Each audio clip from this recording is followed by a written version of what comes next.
First of all, I'd like to give all honor and praise to the God of Abraham, the God of Isaac, the God of Jacob, the great, mighty, and revered God, the Most High God, who bestows loving kindness and possesses all things, who remembers the pious deeds of the patriarchs, the Most High, slow of anger, great in kindness, forgiving iniquity and transgressions, but who will by no means clear the guilty, visiting iniquities of fathers upon children to the third and fourth generation.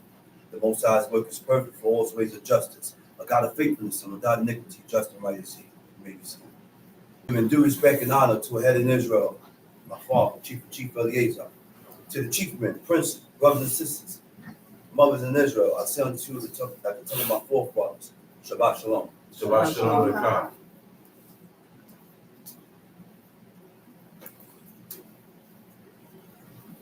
The book speaks about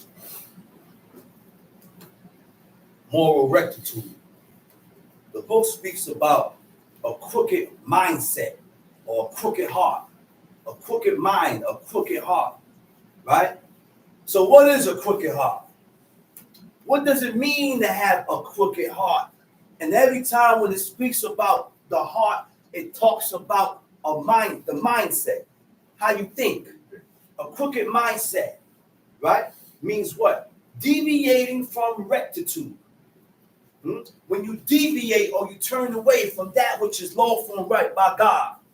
So when you begin to turn away from that which is lawful and right by God, then you will begin to attain froward thoughts. You will begin to attain crooked thoughts, a crooked and a devious mentality, a crooked way of thinking. And then after attaining this crooked way of thinking, then what? It shows forth in your actions. It shows in your actions. Knowing that it's wrong, but you still continue to follow through with this crooked mentality. Right?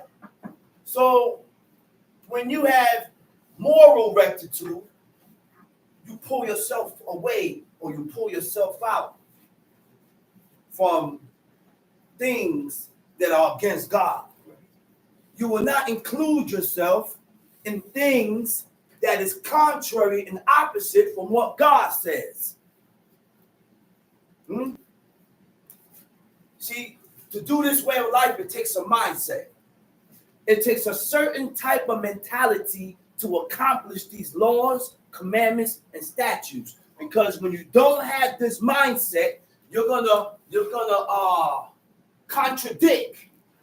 You're going to contradict everything that your spirit don't accept. You're going to contradict everything that your spirit don't accept.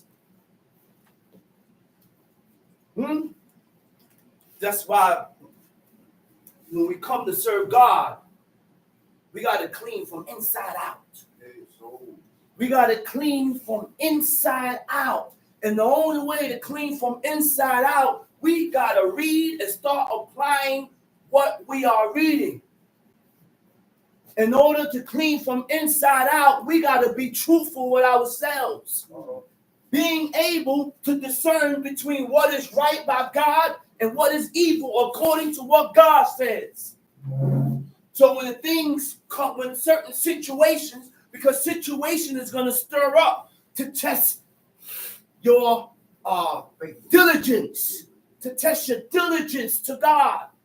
So certain situations are going to come up now. Now God going to pull back and he want to see what you're going to choose. Whether you're going to choose yourself because you're full of pride. Whether you're going to choose yourself because you can't acknowledge your fault.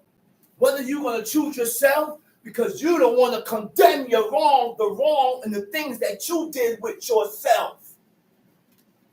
Huh? We got to learn to condemn ourselves. Yes, when you're wrong, we got to learn and ask ourselves, why aren't we acknowledging our fault? Why am I always right? And why, when I am at fault, why I have a problem accepting that you're wrong? Because in order to apologize or have some type of guilt, you have to accept and realize and able to recognize your fault and recognize when you was wrong. You have done wrong. Because you're not going to feel guilty. You're going to justify your actions according to everything you did. You're going to justify your actions. Why do we justify ourselves when we're wrong according to what God says? Why? Because there's a thing called pride. And I spoke about that last week. Pride gets in the way of you serving God. Pride will not allow you. Pride will not allow you to see the fault in yourself. And that's a problem with the people today, man. This is our problem. Our forefathers wore garments, robes, fringes, turbans, frontlets, bracelets. But God continued to reiterate to the people to amend your ways, O house of Israel. God also continued to tell the people, he said, you don't have a heart of flesh. You got a stone heart. And these are the same people that had on robes, fringes, frontlet, bracelet. But they had a stone heart. You didn't have a heart of flesh. So imagine today. I don't care how much robes you want to wear, dragging across a mile away. And how big of a frontlet you want to wear. And I'm not saying it's wrong. And that's part of cleaning yourself. But your heart is filthy. You got a stone heart, man. You got a stone heart. And we got a long way to go. I said we have a long way to go. And a short time to get there. A very short time to get there. Because it's time to elevate. It's time to pick yourself up and elevate yourself with God. So when I say elevate yourself with God, no more will I go outside looking like a heathen. I said no more will I go out there looking like a heathen. I'm going to look according to what God wants me to look like. And when we're doing these things and pushing for these things, then our mindset must change according to what you're doing. Do we realize this, man? I said the way we think have to change according to our actions that we are doing. It has to match. It has to match. Let's go to Leviticus chapter 5. Let's go to Leviticus chapter 5. We're going to go into the law. That's where most of our stomping ground is going to be today. We're going to be in the law today. Faithfulness. Faithfulness. Faithful to God. Faithful to God. Loyal to God. Being steadfast with God. Commitment and obligations that restrict. You know what commitment? Oh, man, that's a heavy word, man. Your commitment means what? Obligations that restricts freedoms of action. Whatever you're obligated to, if you're obligated to the laws, commandments, and statutes of God, it restricts your actions that God is against. These laws restrict me from moving in a certain manner. These laws restrict me from moving this way. These laws restrict me from thinking this way. That's why when you had, listen, man, when people come and act and say certain things, I know this person ain't do it. Because I know this man or this person or I have restricted myself from doing certain things. There's certain things I can say I would never do. That's right. There's certain things that I can say that I would never do. So when certain things transpire and comes up in people's mind, God used that and put that in your mind to push you away. God put that in your mind to push you away because my servant is not so. My servant is not so. He's not like that. Let's go to Leviticus 5, man. Let's read on. And if a soul sin. And if what? If a soul sin. And if a soul sin. And if a soul sin. What is the word? What does sin mean? We're going to learn today what is sin. Sin means to incur guilt upon. Sin is the violation of the laws of God. And because we violate the laws of God, it incurs guilt upon us. Now, to incur the displeasure of God, you cause God to be displeased with you. I say you cause God to be displeased with you by violating his laws, commandments, and statutes of the living God. To incur is to become subject to some kind of consequences as a result of one's own actions. So, when we violate these laws, commandments, and statutes, you must look for what? An opposite or negative reaction to come after. Something is going to happen. Something's going to transpire after. Because when we violate these laws, commandments, and statutes, there's a repayment that comes after that. And when we violate these laws, commandments, and statutes, guess what? We have to feel some type of guilt. I gotta feel guilty when I lie. I gotta feel guilty when I do things that is contrary to what God says. Those are stages that we are not at. We ain't at yet. Because if I tell a lie, I don't feel guilty about it. When we do certain things against God, we don't feel guilty about it. That guilty conscience don't come on us. It may come on you for certain things, but that guilty conscience got to come on us for all his laws, not just one. Not just one. Right?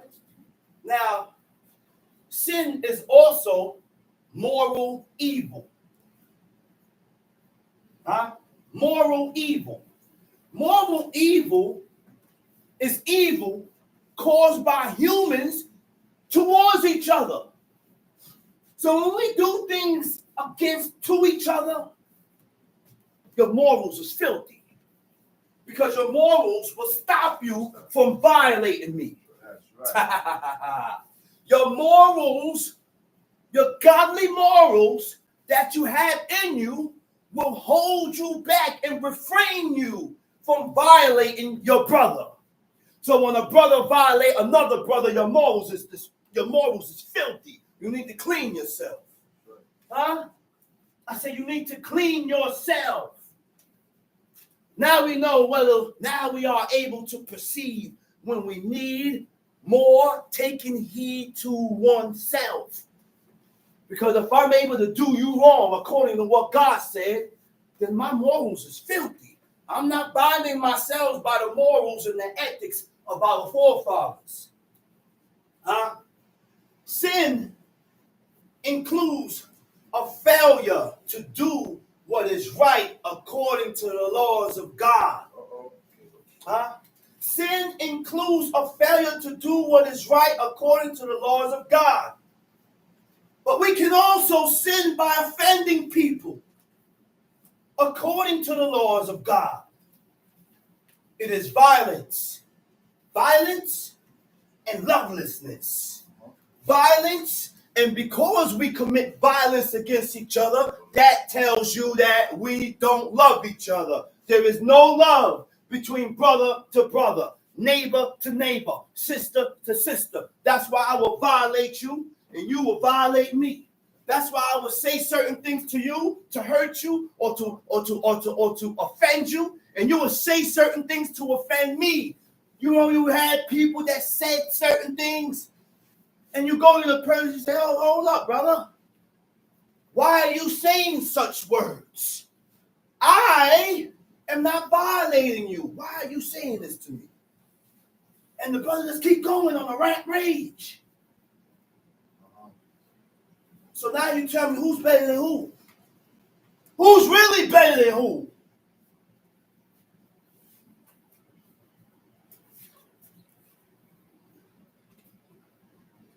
He said it's violence and lovelessness towards other people, and ultimately rebellion against God.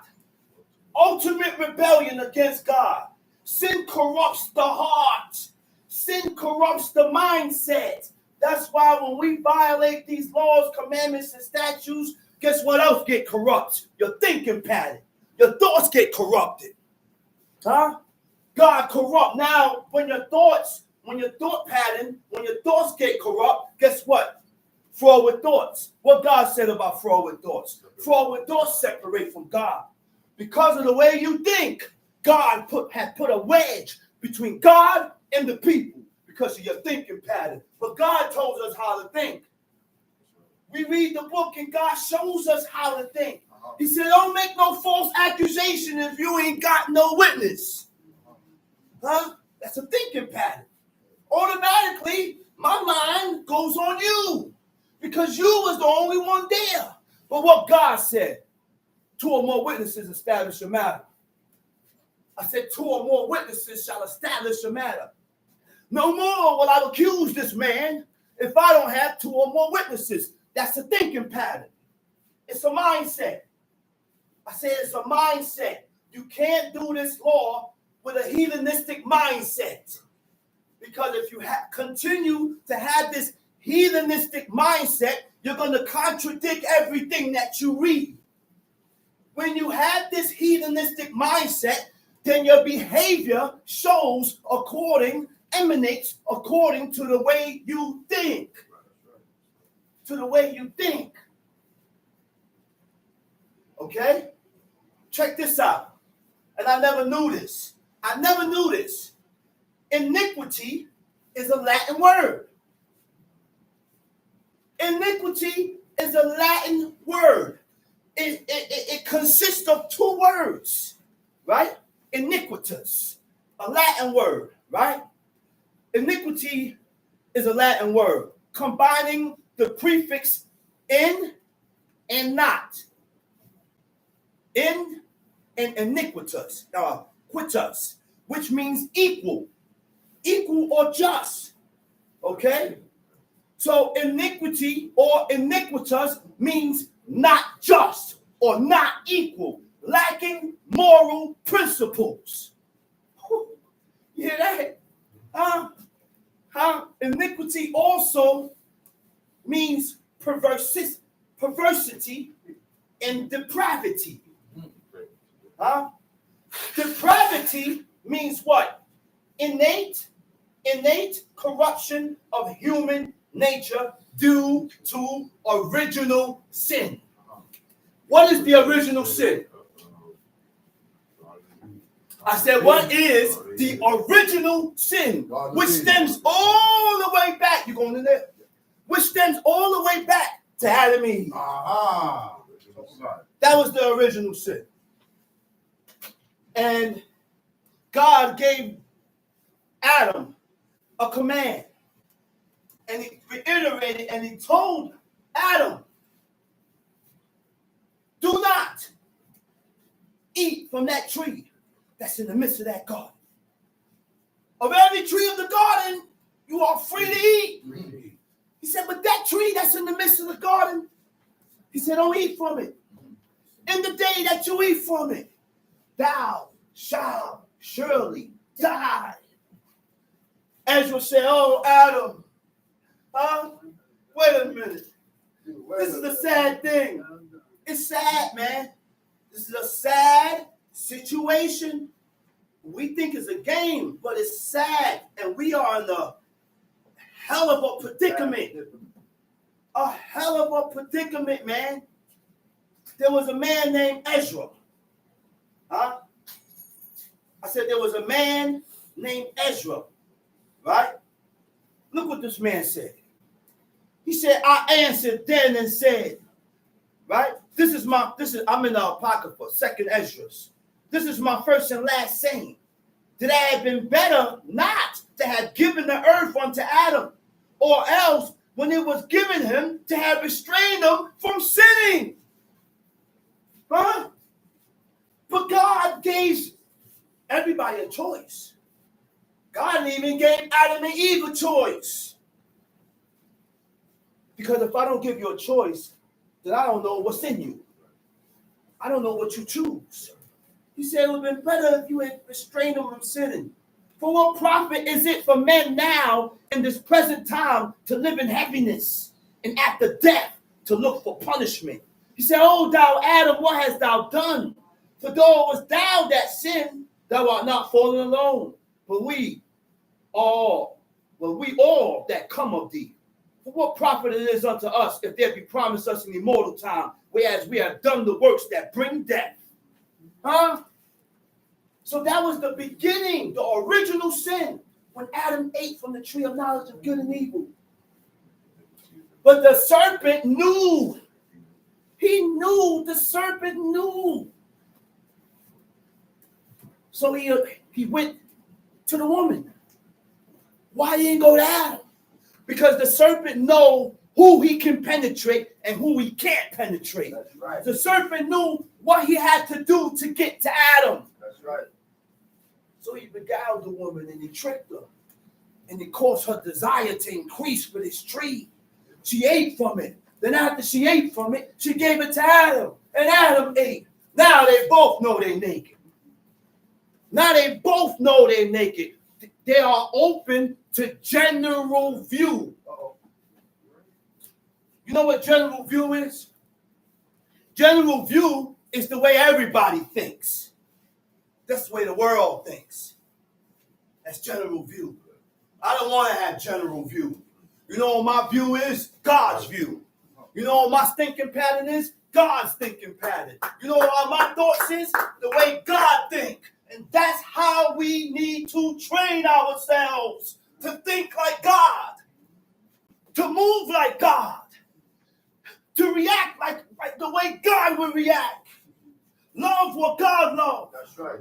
Despise what God despises. That's right. Then and only then you can draw his attention towards you for righteousness, for good. That's the only way. I said that's the only way. God wants us one way. One way.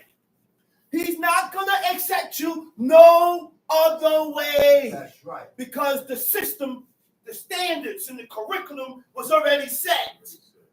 I said the standards in the curriculum was already set. It was already set, man. After they ate from it, now they came to knowledge of themselves that they're naked. They heard the voice of God walking in the garden. Now they're hiding. Now they're hiding from God. But they never look. There was eight. You see the level that these men, that Adam was on. He was able to perceive when the presence of God is on the scene. Huh? Huh? Whew. Okay, let's go back to what I was saying. Depravity. Depravity, innate corruption of human nature. Yes, our nature has become iniquity. Our nature is sin due to the original sin, which is what? Moral corruption. You know what innate means? INNAT. You know what that means? Existing within. Huh? We have inborn corruption in us. Right. That's deep, man. I said we were born with right. It was in us, it's in us naturally, man. Right. We are born with corruption in us, man. We are born with this thing in us. Now, the only way we can control this thing is by taking heed to his laws, commandments, and statutes. That's the only way. That's the only way. What is moral corruption? Huh? What is moral corruption? Moral corruption means doing something, regardless of it being right or wrong, according to the laws of God for your own benefit.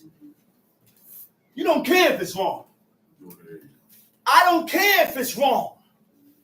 I don't care if God agrees with it. But it's for my benefit. I'm going to go through with it. Huh? It's for my benefit. I'm going to go through with it. That's why people get robbed. That's why people get plotted on and killed. That's why all these things happen, because you have moral corruption in you. Now, it's nothing wrong. Now we can change that. And we can get that. We can change that. We have the power, by God-given right power, to change. Huh? But it don't change. That's not going to happen overnight. It's not something that happens overnight. That's right. Huh? I work on that. Perversity. Perversity is means contrary to accepted standards. Contrary to accepted standards. You're opposite to the standards of God. Huh? Deliberate desire. Perversity also is what? Deliberate desire to behave in an unreasonable or acceptable way. You know, so you get into an argument with people and you say, oh man, you didn't have to act that way. You had perversity in you. You didn't have to move that way. You had perversity in you. These are all things that we need to correct and acknowledge with ourselves to make the necessary corrections in us. Because if we don't acknowledge that we have these things, if we don't acknowledge that this is how we are, how can I clean myself? If I keep telling myself I'm clean and not acknowledging that I am filthy. We got to acknowledge the filth that we have in us to clean it. We got to acknowledge the AA meeting said, I am an alcoholic. AA meeting. That's the first thing you got to say is acknowledge that you're an alcoholic. If you don't acknowledge that you're an alcoholic, forget about it. Ain't nothing to say. Because if you don't acknowledge you're an alcoholic, you're not going to stop. Huh? Being deliberately contrary, doing the opposite of what God expects or requires of thee. What does God expect of us? What does the Creator require of us? Huh? But to fear the Lord thy God, to keep all his laws, commandments, and statutes. But that's the requirements of God. Perversion is a form of human behavior which deviates from what is right by God. So we all have perversion in us. Because we continuously in our lives deviate and turn away from the Lord. We continuously deviate and turn away from God. We turn away from his laws, commandments, and statutes. And we as a people have added on to the laws, commandments, and statutes to suit yourself. We add on to what God said to suit ourselves. Yeah. God said, don't add on to it. Neither shall you take away. That's right. But we add on and we take away, and you ask the brother, hey, brother, where you read that at? It ain't there. Whatever you talking, I ain't seen it there. It's not there. Let's read. And if a soul sin and hear the voice of swearing, And if a soul sin and hear the voice of swearing. Go ahead. and is a witness. And he's a witness. Okay. Whether he has seen or known of it. Mm-hmm. If he do not utter it, then he shall bear his iniquity. Uh-oh. So, if you've seen of it or known of it, if I don't utter it, then it goes down as if I had done it. So I have to stop hiding you. I got to stop protecting you. Guess what? I got to stop covering you. Hey, guess what? When a commandment go out, and I'm not talking, first I'm going to talk about the commandments of parents. When the commandment of a parent or the father or a mother go out, and you do contrary to what your mother and your father do, and guess what, Mr. Chief Man? You hide it and don't reveal it. You did it. I said, you did it. You did it. So don't come tell me, did you tell Abba? Yeah, I told Abba. Yeah, I told Ima. Why you told her? Because you want me to gain and get fought by God? We playing games. You know how many? God got a book. And everything we do in life is recorded. So when you do things contrary from what your father and your mother do, and you don't reveal it, then God write it down in the book, and you did it too.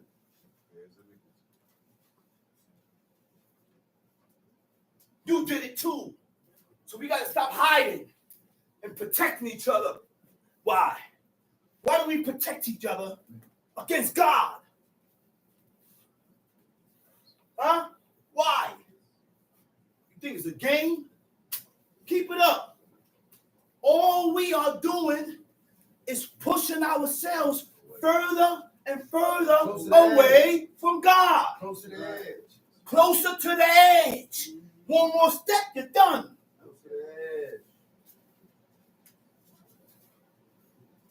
We have to confirm and fulfill the will of our parents. Right. Now, the Creator and His laws and His statutes, when a man violates these laws, commandments, and statutes, it's not for me to take what you did and talk to this one about what you did. But it is for me to come to the person that had violated the laws of God. That had violated the laws of God and correct him. And show him where he's wrong at according to the laws of God.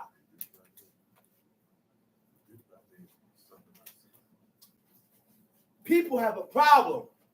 No matter how many times you say, Abba said.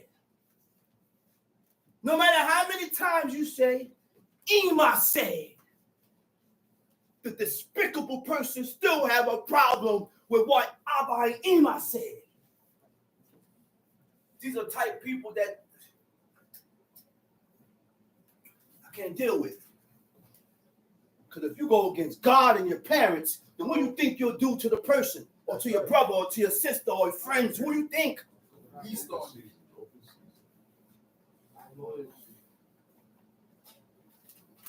Let's read it. You say either you have seen of it or known of it. Huh? If he do not utter it, then he shall bear his iniquity. You're going to bear that sin. You're going to exalt sin. You're going to support iniquity. This is why we support things that is contrary and opposite to God, because I support the things that God do not accept. So when you agree, or when you begin to agree with things that God don't accept, then you will support people that God don't accept. You will support people that have violated the commandment and the standards of God. Let's go. Verse 2. Verse 2. Or if a soul touch any unclean thing.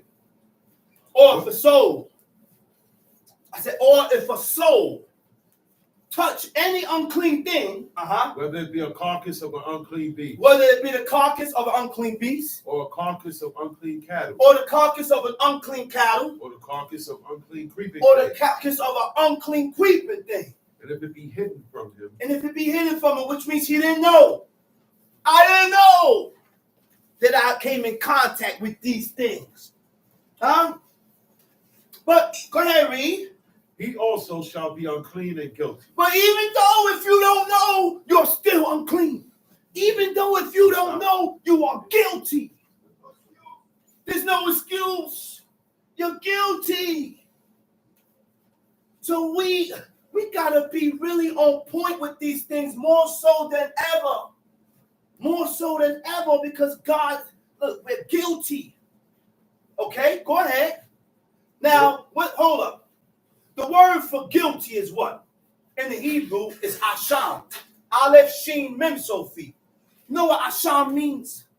Asham means culpable of. Culpable of means what? Deserving blame. Deserving blame. Which means what? You are in acknowledgement that I am at fault. And only when a person is in acknowledgement of their faults, when they are at fault, then they can be better. It's a science to this to be good. It's a science to be better with God. It's a science to elevate yourself with God. And one of the things to elevate yourself with God is being able to acknowledge your fault. Lord have mercy, man. You're not always right. You don't have to be always right. There could have been some things that you did or said to trigger this. Acknowledge these things, man. We got to acknowledge these things. That's why we can't get better with God. That's why we can't elevate with God. Because we're too stout-hearted. We got a heart of stone. We don't have a conscience. And we're not ready to make amends for one's fault. Because if you had a conscience, a person with a conscience will acknowledge when he's wrong. A person that have a conscience can acknowledge when they are wrong. Okay? I said a person with a conscience can acknowledge when they are wrong.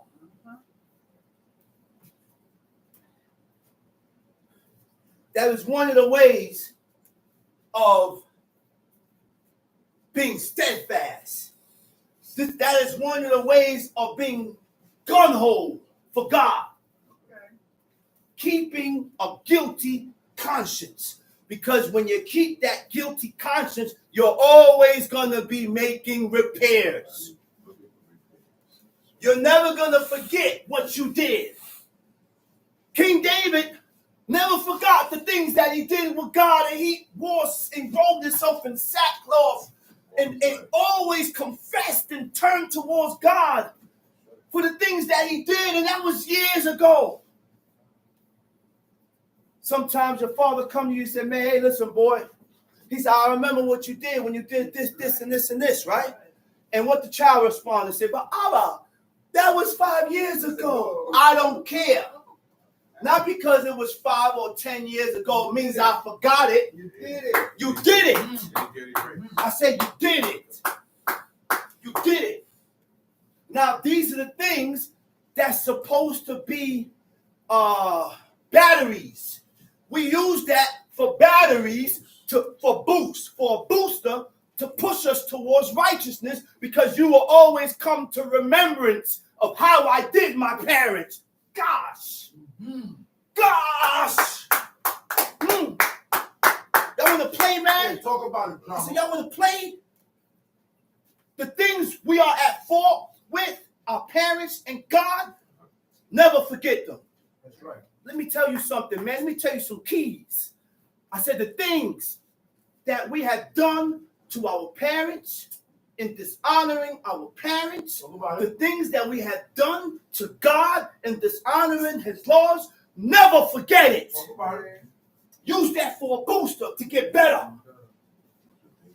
That's what David did. That's right. That's what King David did. I said, that's what my father told me. Right. Yeah, I got to repeat it over and over. He grabbed my hand on his deathbed. He said, you know what kept me going?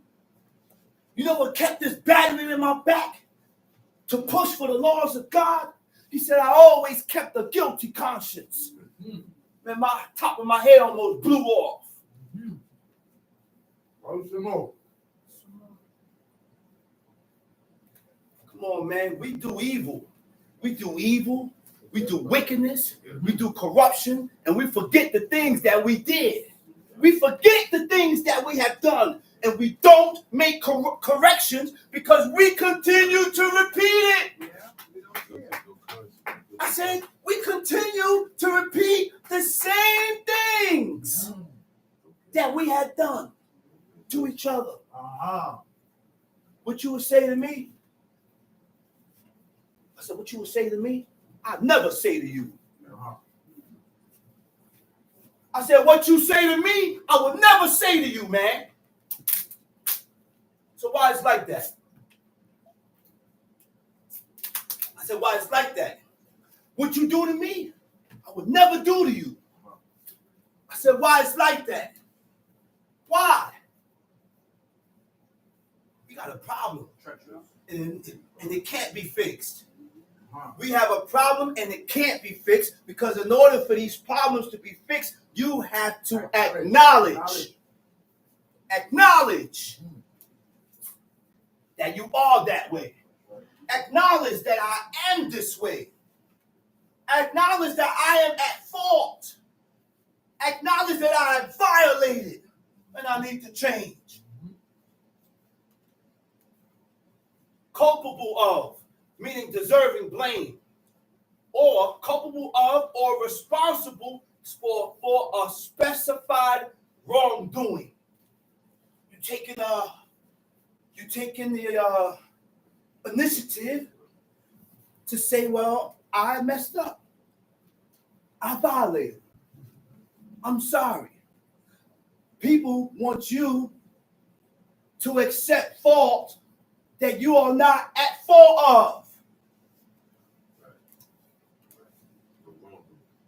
There's never, I would never accept of doing something that never came to my mind and I never did.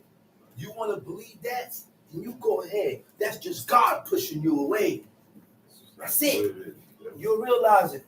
Go ahead, Tom Sheep. Verse 3. Verse 3. Or if he touch the uncleanness of man, whatsoever uncleanness it be, that a man shall be defiled. Or if he touch the uncleanness of man, whatsoever uncleanness it be, that a man shall be defiled withal. And it be hid from him. And it be hid from him. When he knoweth of it, then he shall be guilty. Okay, Tom Sheep. Or if a soul swear. Or if a soul swear. The word for swear is a vow. You know what else a vow is? A neder means a promise, which means I don't have to vow. I don't have to say, all I got to do is voice these things out of my mouth. And God said it's a vow. That's right. I have to live and do according to what I said out of my mouth because you said it. You said it. Go ahead, read. Or if a soul swear, pronouncing with his lips to do evil. Or if a soul swear, pronouncing with his lips to do evil. Or to do good. Or to do good. Whatsoever it be that a man shall pronounce with an oath, it shall be hid from him when he knoweth of it, then he shall be guilty in one of these. He said, or if a soul swear, pronouncing with his lips, to do evil or to do good. Whatsoever evil it be that a man shall pronounce with an oath, and it be hid from him, which means what? You're talking too fast. You are emotional right now, and you are angry, and you are running off with the jibs. Now you are saying things, and you are not acknowledging what you are saying. Now you done spoke too fast. You said some things that you didn't remember. Now the things that you are saying, you have not accomplished it. God said you're guilty. God don't care if you say, oh, he forgot. One thing we got to learn about God. This is not JC that be on This God don't care about it. He don't give excuses, man. Motion. Yeah, talk about He it. don't give excuses. No excuses when we're dealing with the God of Israel. Right. So when we say certain things, God holds you according to what you said. Huh? Huh? Sometimes God will allow you to say certain things to push your own self away. Right. Be careful. I said, be careful. Ask yourself, why am I saying these things? Now, I don't say certain things to keep me away from God. This is what's going to keep me away from God. Right. But you voiced it. We playing games, man. Playing games. We get too emotional and we start running off our mouth. Listen, be quiet. Easy. Take it easy. Tranquilo. Calmate. Tamshi. Verse 5. And it shall be when he shall be guilty in one of these things, that he shall confess that he has sinned in that thing. He shall confess that he has sinned in that thing. Confess. When you confess, you are admitting your fault. When you confess, you are admitting your fault. That's why I love those confession prayers. Yeah. I have lied. I have done presumptuous. I have done this and I have done this and it have profited me. No, I ain't gained nothing from doing this. I ain't gained nothing from doing this. Then start naming. I have done this. I have done this. I've done this. Wow, Kulam Allah, I said it called. Forgive us. Salak Lanu. Mikal Lanu. Wekapel Lanu. Lanu means forgive us. Not only me, but us. You see, even in confession, this was not a singular thing. Even in confession, this was not a singular thing. This ain't about you. This is about the whole nation. This is about all of us as a whole to be better before God. I'm not supposed to laugh at this one's fall. I'm not supposed to laugh because he's bald. I'm not supposed to laugh because I had his face shaved. I'm supposed to be crying right now. You know why? I said I'm supposed to be crying right now because that's what our forefathers did. Cried out, and they cried because the nation was going against God. They didn't go around and say, man, you guys are blood eaters. Stay away from me. You guys do this. Stay away from me. We have opposite mindsets to the men in the book. Change your ways before God or die. Stop, man. Stop. It's sad to see my brother bald. And my job is to come to him and say, listen, brother, you're bald, man. Let me show you something. And let me show you what the law said. To try and reason with him according to the laws so that he can change that appearance, that look that God is against. It's not for me to say, go up, thou bald head. Like those 42 children, it was of them, which was more of them. Now, why they tease them about being bald? Because it wasn't something natural.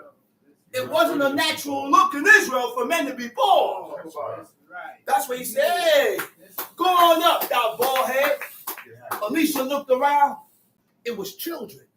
He didn't care about children. That's right. We don't care about children. You're disrespectful and you wilding out and you bugging. I will curse you in the name of God. So he turned around and cursed him in the name of God. And 2 she-bears came out and tore 42 of them. Messing with that godly man, Elisha. Elisha was a godly man, man. He received a double portion of Elijah's spirit. I said he received a double portion of Elijah's spirit. So when Elijah left his mantle, he picked up the mantle, smoked the waters. Said, let me see if I got this. Let me see if I got it. He took the river, smoked the waters. He said, the waters parted. Man, listen, man. We messing with a people that have power with God. That's right. We reading about a people that had power with God. As time went on, we lost it because of iniquities. God compared us to angels, man. That's right. He said, but ye shall die like men and fall like one of the princes. That's We had right. dominion over the elements in heavens, God's elements. That's why Joshua was able to stop the sun. But in time, we lost that because of iniquities, because of sins. Sin breaks the link. Let's read it. Where we at? Verse 6? Let's read it. He shall bring his trespass offering unto the And he Lord shall for bring his sin. trespass offering. The word for trespass is asham again, means guilt. Your guilt offering. Huh? You see all these offerings that the Kohen was able to offer up to God? And because the Kohen was accepted of God, he will accept the offering because you're a wretch and you're evil. But because this offering that you're bringing up, oh evil one, is given to the Kohen, he will accept it from the Kohen's hands.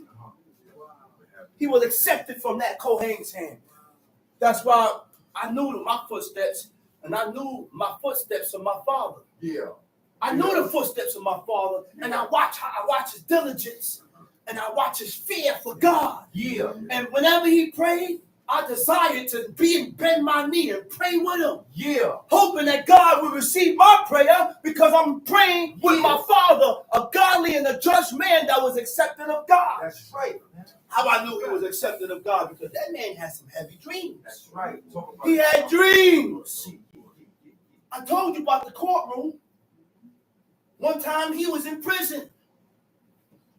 I said he was in prison one time, laying in his bed, picking his beard out and picking his hair out, stressing because they wanted to give him 99 years for nothing. Bahaba fast, was it 3 days he said? Yeah. He fasted 3 days. 3 straight days. Nothing to eat, nothing to drink. Huh? Nothing to eat, nothing to drink for 3 days. He said on the second or third day, he laying in his bed, he said he got euphoric, like dizzy. And somebody came in the cell, bent his knee with a pad. He said, you're going to get out. Yeah. And he drew a circle. He said, but you got to complete the circle. Can't finish the circle. And he stopped halfway. He said, you're going to get out, but you got to complete the circuit. He got up, walked out the cell. Abba got to his senses, he said. Got up, ran out the cell. Look, nobody. And he never saw that person before. Let me explain that. God put us through certain things. I said, God put us through certain things for a certain amount of time. That's right. Changes will not begin until the time has been accomplished. That's right. Which means whatever he did in life, he had to go through that. But God was telling him that, listen, man, you're going to get out of here. It's only for a certain time. You're going to get out of here. Bro, he heard the voice of God. Come on, man. He heard the voice of Where God. we at? It said Verse verse 6. 6. Go ahead. And he shall bring his trespass offering unto the Lord for He his shall sin. bring his trespass offering for who? Unto the Lord for his sin, Unto the Lord for his sin, which he has sinned. which he has sinned. A female from the flock, A female from the flock. a lamb, A lamb. or a kid of the Or a goat, kid of the for a goats. sin offering. Or a sin offering. And the priest shall make an atonement for him. The priest shall concerning make his an sin. atonement for him concerning his sin. There are no priests and there are no high priests here today. You're not a Because Kohen. in order to have a priest or a high priest, you gotta go through the consecration. So I wish people stop calling themselves Kohens You're not a Kohen. and Kohen Gadol and all these Kohens and Kohen Gadols when No, there's no consecration. No, you're a fool. Come on, man. Stop, please. You haven't been consecrated. Fool. The high priest don't leave the grounds of the temple. The temple has been destroyed. And there's a thing built right in the same spot where the temple was, which is called a thing, which is called the Mosque of Omar. The mosque. Talk about it, son. Let's read. And if he be not able to bring a lamb, then he shall bring for his trespass which he had committed 2 turtle doves, 2 turtle doves, or 2 young pigeons, 2 turtle doves, or unto 2 the young Lord. pigeons. One for a sin offering, and the other for a burnt offering. One for a sin offering, one for a burnt offering. Tom sheet. And he shall bring them unto the priest, Uh-huh. who shall What offer. verse you at? Verse 8. Go ahead. Who shall offer that which is for the sin offering first, and wring off his head from his neck, but it shall not divide it asunder. And he shall sprinkle of the blood of the sin offering upon the side of the altar. And the rest of the blood shall be wrung out at the bottom of the altar. It is a sin offering. It is a sin offering. And he shall offer the second for a burnt offering. According to the manner. According to the manner, and the priest shall make an atonement for him his sin, which he has sinned, and it shall be forgiven him. But if he not be able to bring 2 turtle doves or 2 young pigeons, then he hath sinned. Then he that sinned shall bring forth his offering, the 10th part of an ephah, fine flour for a sin offering. He shall put no oil upon it, neither shall he put any frankincense thereon, for it is a sin offering. Why we can't put no frankincense on it? Because this is something, the sin offering, they didn't get no frankincense. It wasn't no sweet savior because it was iniquity. It's a sin offering. It's a sin offering, man. Frankincense was only burnt during sacrifices and offerings. So I don't burn frankincense in my house because those things was only burnt during sacrifices. I don't burn incense in my house because incense was only burnt during sacrifices. And I tell brothers, you choose. You want to burn it? You go ahead. It's not for me to force you. But I already told you, and you can't show me nowhere in the book where our forefathers burned incense and frankincense in their house. The only place that those things was burnt was in the temple. That's the only place it was burnt at, during sacrifices and offerings to God. That's it. So now, if you don't have a pigeon or a turtle dove, you must have some fine flour. He said, you ain't got that? I know you can get your hand on some fine flour. Go ahead, read. Then he shall bring it to the priest, and the priest shall take his handful of it, even the memorial thereof, and burn it on the altar. According to the offerings made by fire to the Lord, it is a sin offering. And the priest shall make an atonement for him as touching his sin, that he has sinned in one of these, and it shall be forgiven him.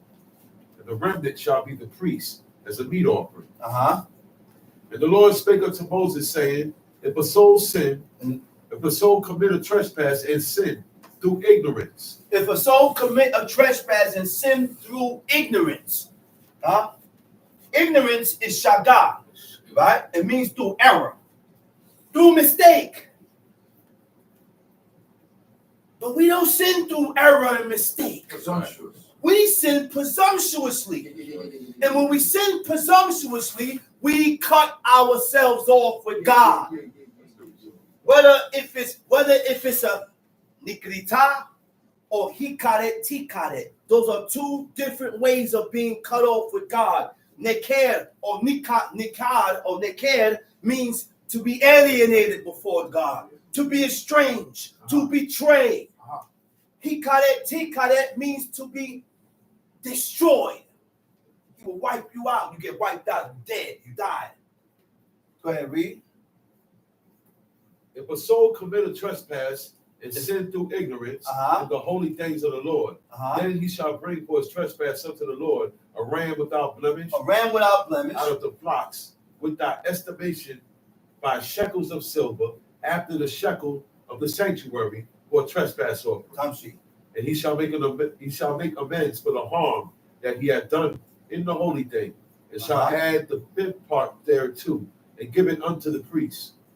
And the priest shall make an atonement for him with the ram of the trespass offering, and it shall be forgiven him. And if a soul sin and commit any of these things which are forbidden to be done by the commandments of the Lord. And if a soul sin and commit any of these things which are forbidden to be done. All right, go ahead. By the commandments of the Lord, though he wist it not, though he know it not, yet is he guilty. Yet he's still guilty. He shall bear his iniquity. He said, you're going to bear that sin. You're going to bear that iniquity. What whether you know you did or you didn't know, you're going to bear it. Huh? Ain't that something? Ain't that something? Which means we don't get off for nothing. You were supposed to know. We need to know. God don't want to take no excuses talking about I didn't know. He didn't want to hear that. I didn't know. You violated. Ain't no excuse. There's no excuse, Tamshi. He shall bring a ram without blemish out of the flock, without estimation, for a trespass offering unto the priest. And the priest shall make an atonement for him concerning his ignorance wherein he erred and wist it not, and it shall be forgiven him. Let's go to Deuteronomy chapter 22.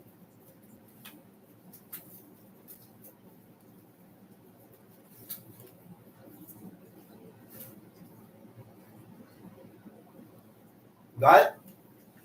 Deuteronomy chapter 22. Thou shalt not see thy brother's ox or his sheep go astray, and hide thyself from them. Thou shalt not see thy brother's ox or sheep go astray, and hide thyself from them.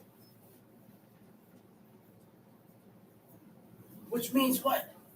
We can't be selfish doing these laws.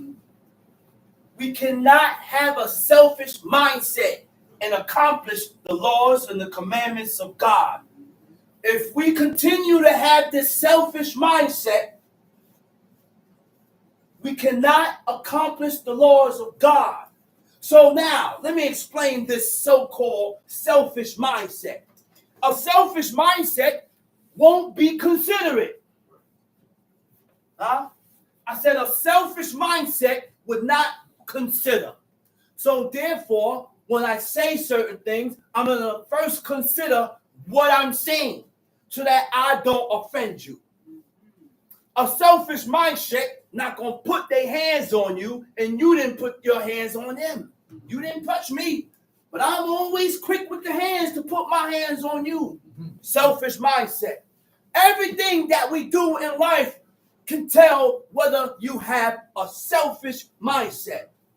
When we have this selfish mindset, that person can't serve God. You know why? Because we're supposed to have the mindset and the care of our neighbors. To know or to realize when you are offending the person, when you are hurting the person, when you say things offensive or do things that is offensive. You got to be on point with these things to serve God. That's a selfish mindset. So when an ox in the ass done gone astray, it's your job to go get my ox and my ass and bring it back. It's your job to bring that ox back. It's your job to bring that ass back. Because you seen it. You seen your brother's ox going astray. Tamshi. Thou shalt in any case bring them again unto thy brother. And if thy brother be not nigh unto thee. If your brother is not nigh, he's nowhere to be found. You don't know where he at, Tamshi. Or thou know him not. Then thou shalt bring it unto thine own house. And it shall be with thee until thy brother seek after it, and thou shalt restore it to him again. Exactly. So if I see my brother's ox going astray, my job is to take my brother's ox and I hold his ox down. I'm not going to use his ox to work. Keep it for yourself. I'm not going to use his ox to keep it for myself or to work him. Because it's not my ox. It don't belong to me. And I always have to have that mindset that this ox is not mine. Selfish mindset. That's why we steal. That's why we go in the refrigerator and take things that don't belong to you and drink it or eat it. Selfless mindset. Not knowing that the person that put it there needed it for his lunch. Or they had in mind to eat it later. Or drink it later. But I don't care. And we use the same word called I thought. God don't care about you thinking or thought. You need to make sure. Because when I go and I take something that don't belong to me, that's stealing. You done stole. King David said, I have not wickedly forgotten thy laws. So when you forget, you're evil. You're evil. Ain't no excuse. There's no excuse. Tom Sheep.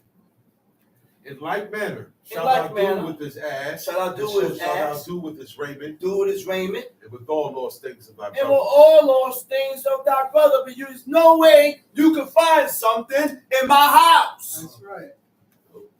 You come to my house and you found something that don't belong to you. It's not yours. But people come to your house and find it. Oh wow, look what I found. Hey brother, is this yours? Wait, first of all, you're supposed to take that to the owner or the master of the house. Look, man, I found this in your house. This is what it is here. Now he will come to terms and say, well, you know what? It ain't mine, and I had people here already. Let me put it down. Hoping for someone to come back and retract to retain this or receive this. Tom Sheep. And with all lost things of thy brothers which he had lost, if thou hast found, shalt thou do likewise. That's right. Tom Thou Sheep. mayest not hide thyself. Tom Sheep. Thou shalt not Don't hide sin. yourself. We hide ourselves from doing that which is lawful and right.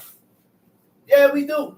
We definitely do be hiding from doing the go ahead, read, man. Thou shalt not see thy brother's ass or his ox fall down by the way. Thou shalt not see thy brother's ass or his ox fall down by the way.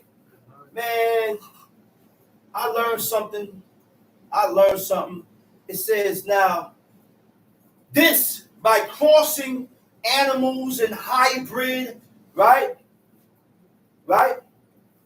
It said, thou shalt not see thy brother's ass or his ox fall down by the way, and hide thyself from them. Thou shalt surely help them to lift them up again. Because the ass and the ox are burdensome animals. And sometimes we don't load the animal with too much burden. And once we load the animal with too much weight, the animal gonna stop. It's too much. He can't talk. So he gonna stop and he gonna sit. He said, listen, man, look, you know when that animal step and he ain't moving, it's too much. Now God said, if I see my neighbor with his load, I gotta help him. And now what I'm gonna do after I unload it, I have to go with him to his journey and help him with this. Which means everything that you had in mind to do has to be put aside to accomplish the laws and the commandments of God.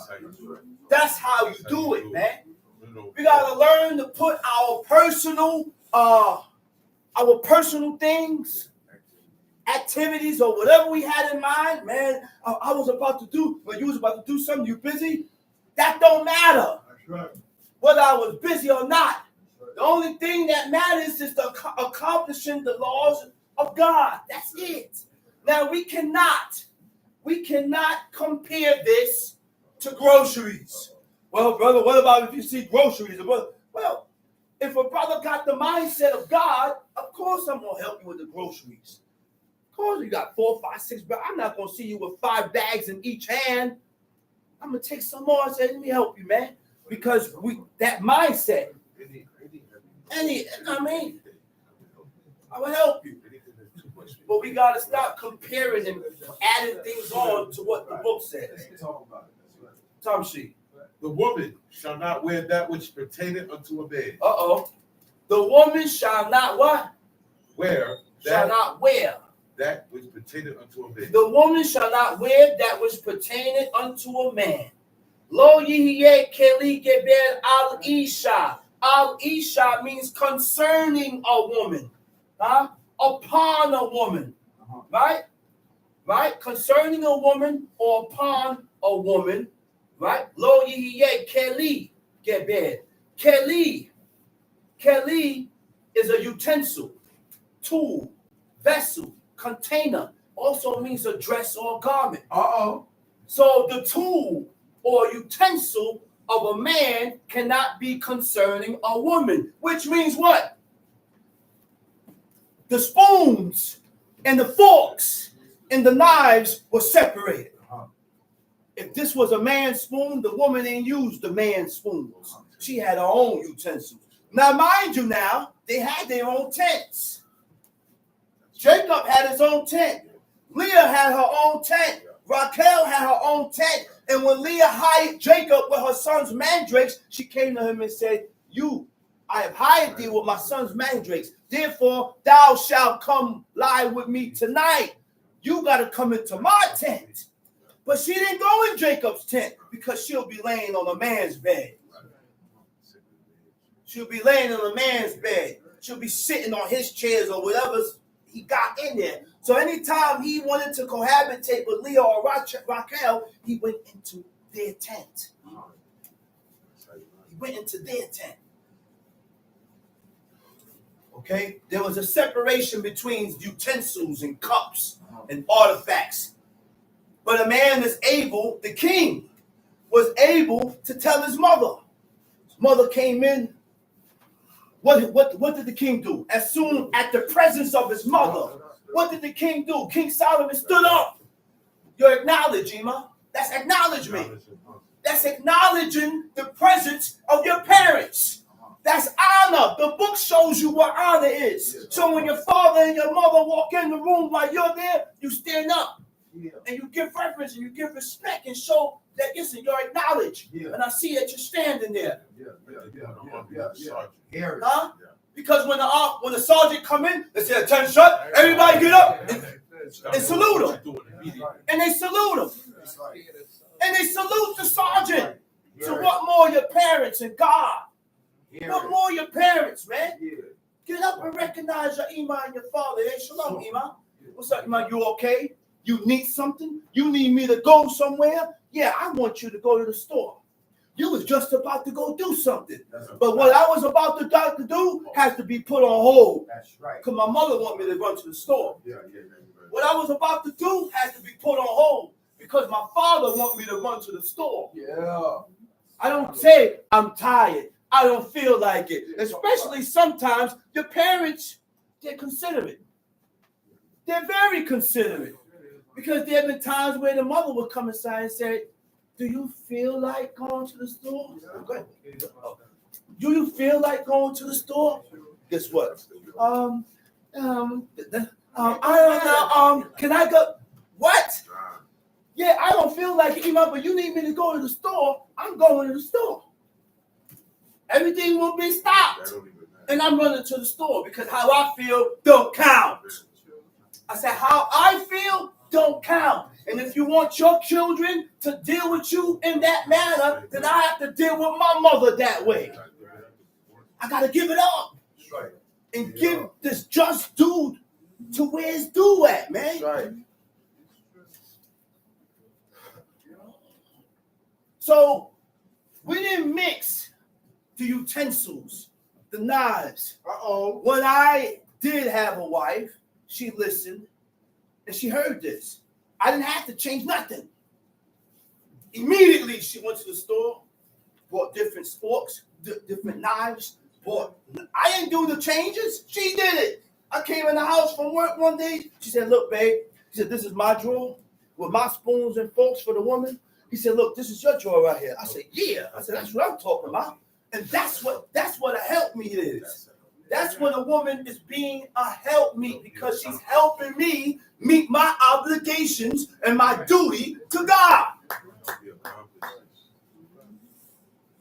That's what it's supposed to be, man. That's what it's supposed to be. Where we at? Verse 5. The woman shall not wear that which pertaineth to a man.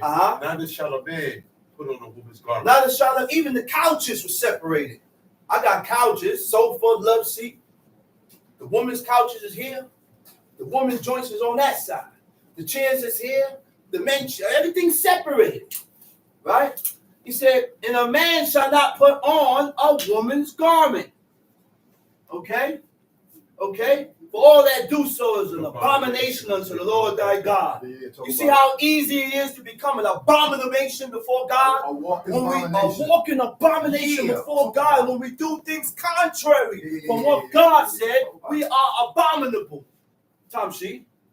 If a bird's nest chance to be before thee in the way in any tree or on the ground. If a bird nest chance to be before thee in the way, in any tree or on the ground. Whether they be young ones. Young ones. Or eggs. Or eggs. So when you go there, you got young chicks or you have the eggs there. Our forefathers did not chase the birds off the eggs and ate the eggs. The eggs was left there so that they can get hatched. Those are what you call embryos. Huh? Embryos and fetuses. They didn't chase the quails off the eggs. They left the eggs there to get hatched. And if I desire a quail, I can grab him and peel him, skin him, take the feather off, and eat the actual quail, not the eggs. Sometimes you crack the egg and you see blood in it. I said sometimes when you crack an egg, you see blood in the egg. But people like to eat things with eggs in it. Are we sure? Talk about it. I said, are we sure that these people that had baked this or made whatever they made didn't put an egg in there that had blood in it? Eggs ain't good, period. Huh? So now, it says what? Read that again. Whether they be young ones or eggs, and the dam. Whether it be young ones or eggs. And the dam sitting upon the dam is the mother. The dam sitting what? Upon the young. Or upon the eggs. Or upon the eggs. Thou shalt not take the dam with the young. Thou shalt not take the dam with the young. Tom sheep. But thou shalt anywise let the dam go. Let the dam go. Take the young to thee. Take the young to thee. That it may be well with thee. That it may be well with thee. That thou mayest prolong thy That it days. may be good with thee. You know how many times I've seen a nest and I see the little chicks by themselves. I never saw the mother. So as a child, we used to congregate on Lincoln Place by Prince of Paul on Lincoln Place. Lincoln and Ralph in the basement. You know how many years that was? That was in the 80s. No, late 80s, early 90s, yes. And while we're walking, me, all our family, my mother, all our brothers, our sisters, we didn't never miss a Shabbat. And my father ain't had to be there to force my mother to get up and go to Shabbat. Right. My mom's got up. Right. Why? Because she has endured the strength. That's right. The strength and the duty, and she pushed for the obligations of God. Right. But before she pushed for the obligations and duty of God, she had to follow her husband. Right. She followed her husband's command. And he had to be behind her. Right. He could be in Timbuktu, and he knows she gonna do what he told her to do. Right. So we all left. We going to teachings on Lincoln and Ralph by Principal in the basement. Kids, we young. There was a nest there with chicks. I picked up the chicks, put the chicks in the box because there was some kids named the Black Boys. Oh wow. These boys was ruthless. That's something different from the chicks. They had their dogs attacking a kitten. Pick the kitten up. It's like we didn't fear the dogs. We attacked the damn dogs, pushed the dogs off the cat, picked up the kitten, put him in the box. Next thing when we came back, the kitten died. But these are things that shows that you have a heart for God, that you have a heart, period. Period, man. Let's read. When thou buildest a new house, then thou shalt make a battlement. Be responsible. You build a house, build a battlement around the roof so that if anyone go up from there, they won't fall over. Because if you go up there and you fell off that battlement, you wanted to commit homicide. You wanted to kill yourself. And that blood ain't on me. That blood is not on me. I done protected myself. Tom Sheep. That thou bring not blood upon thine house if any man fall from there. Tom Sheep. Thou shalt not sow thy vineyard with diverse seeds. Thou shalt not sow thy vineyard with diverse seeds. Let's read. Lest the fruit of thy seed, which thou hast sown, thou shalt not sow. To sow means to plant. God is only talking about planting. That's it. The reason why we have different varieties of apples is because of cross-pollination. Right. And that's how different varieties of apples becomes informed. McIntyre, Red Delicious, this one, that one. It's okay to eat those apples because it's not two seeds planted together. God is only talking about two seeds that's planted together. One, go ahead, we're going to get into it. Let's read. Lest the fruit of thy seed, which thou hast sown, and the fruit of thy vineyard be defiled. Be defiled. Be defiled. The word, it means defiled, taboo, consecrated to taboo, or it's prohibited. It's prohibited. It's defiled in the eyes of God. So these fruits that we cross and we plant together is against the Lord to consume these fruits. Okay? All right? He said, when thou, where I'm at? Okay, thou shalt not plow with an ox and an ass together. Now, through my studies, right? Through my studies, wait. Let me see. I don't remember. Damn. I don't remember. But one of them is stronger. One of the animals are stronger, right? One an ox or an ass. So you can't plow an ox and an ass together. Now, when the ox are plowing, there's a machine. There's something that's connected to the ox that works the land, right? And one is stronger than the other.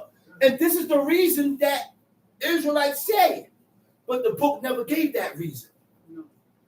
The reason is in Leviticus 19, verse 19, when God speaks about gendering the animals, which means to mix or to hybrid, right? Right? Interspecific hybrids are bred by mating individuals from the two species, normally from within the same genus. Okay? The offspring display traits and characteristics of both parents, but are often sterile. You know why they're born and they're sterile? Because you're mixing. One counters the other.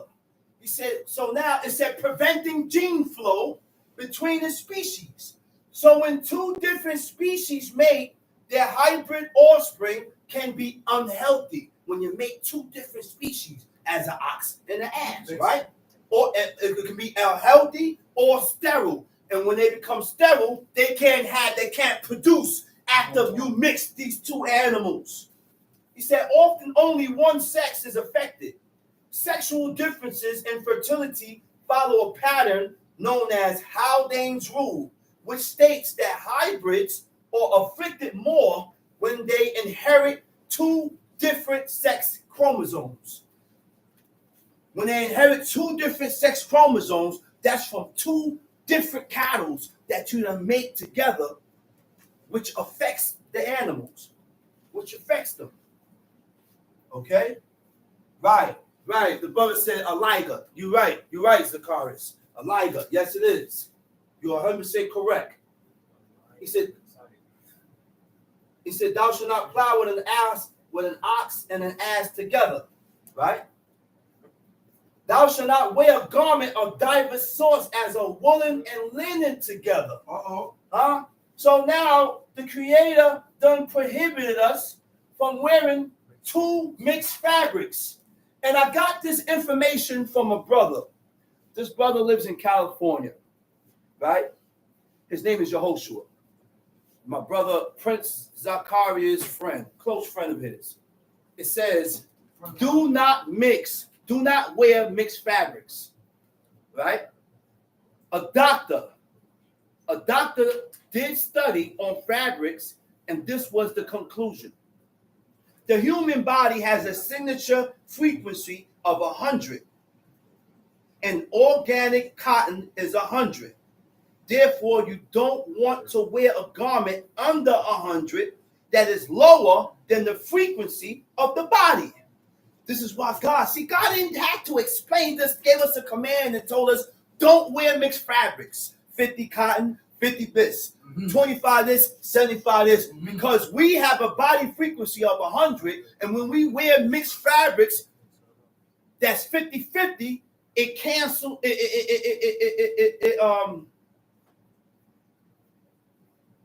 garment under 100 that is lower than the frequency of 100, lower than the frequency of the human body. A sickly, nearly dead person has a frequency of 15.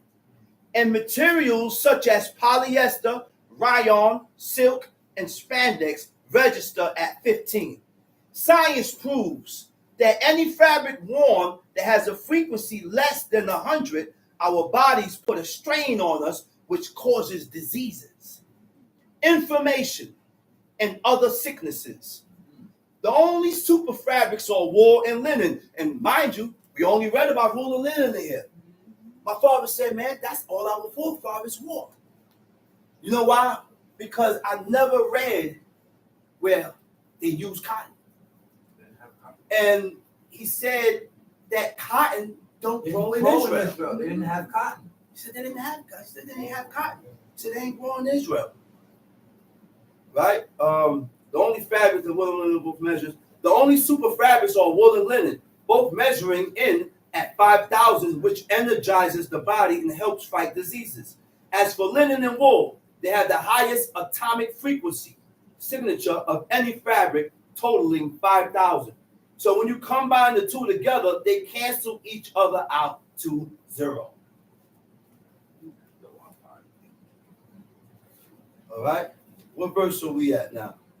We are at Deuteronomy 22, verse 11.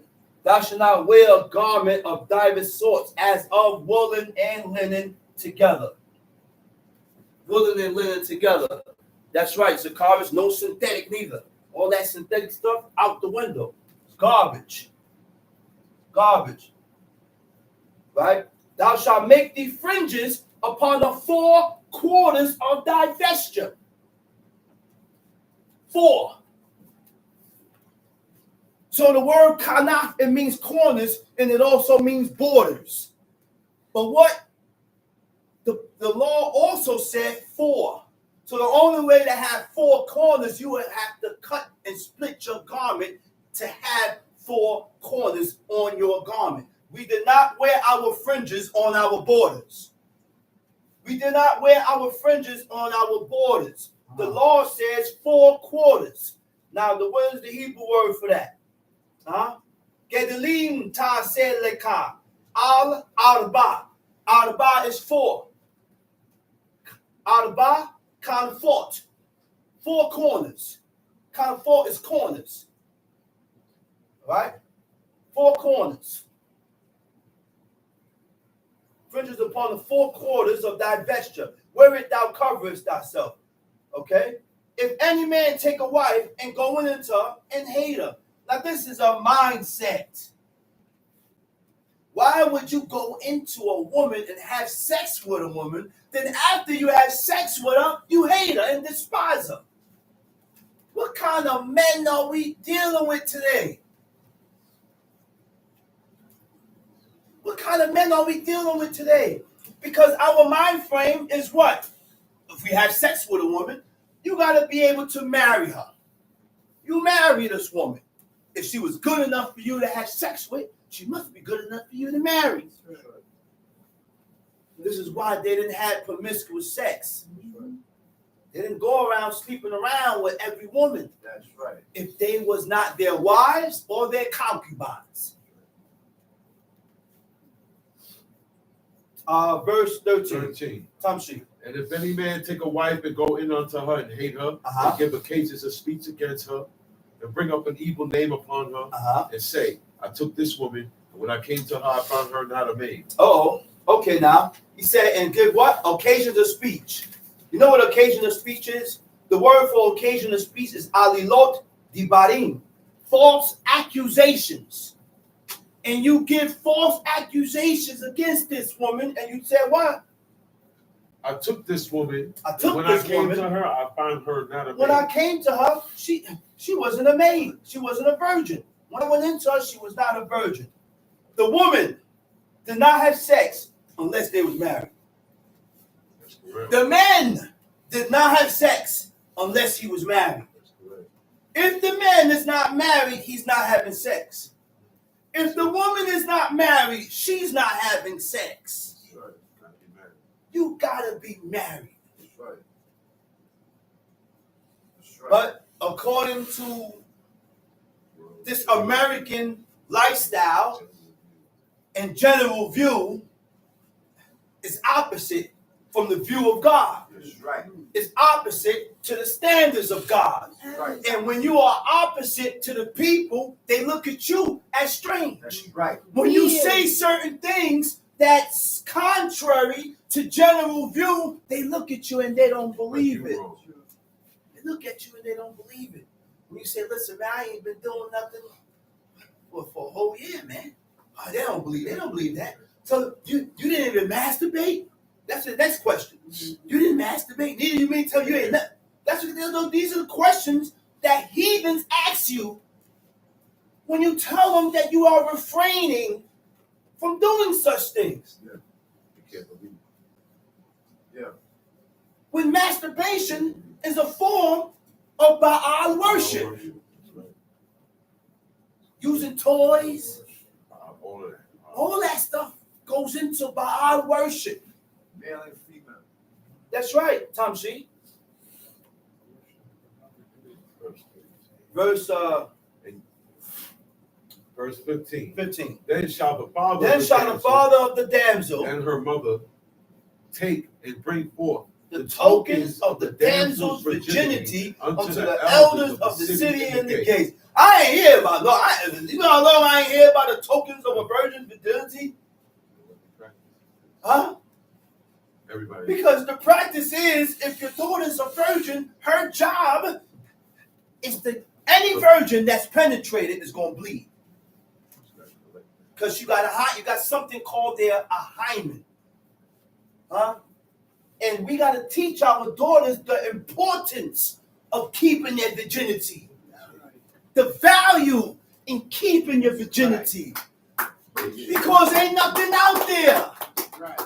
There is nothing out there. The mentality of men today is just to hit and have sex and move on to the next one. And have sex with as many women as he can have.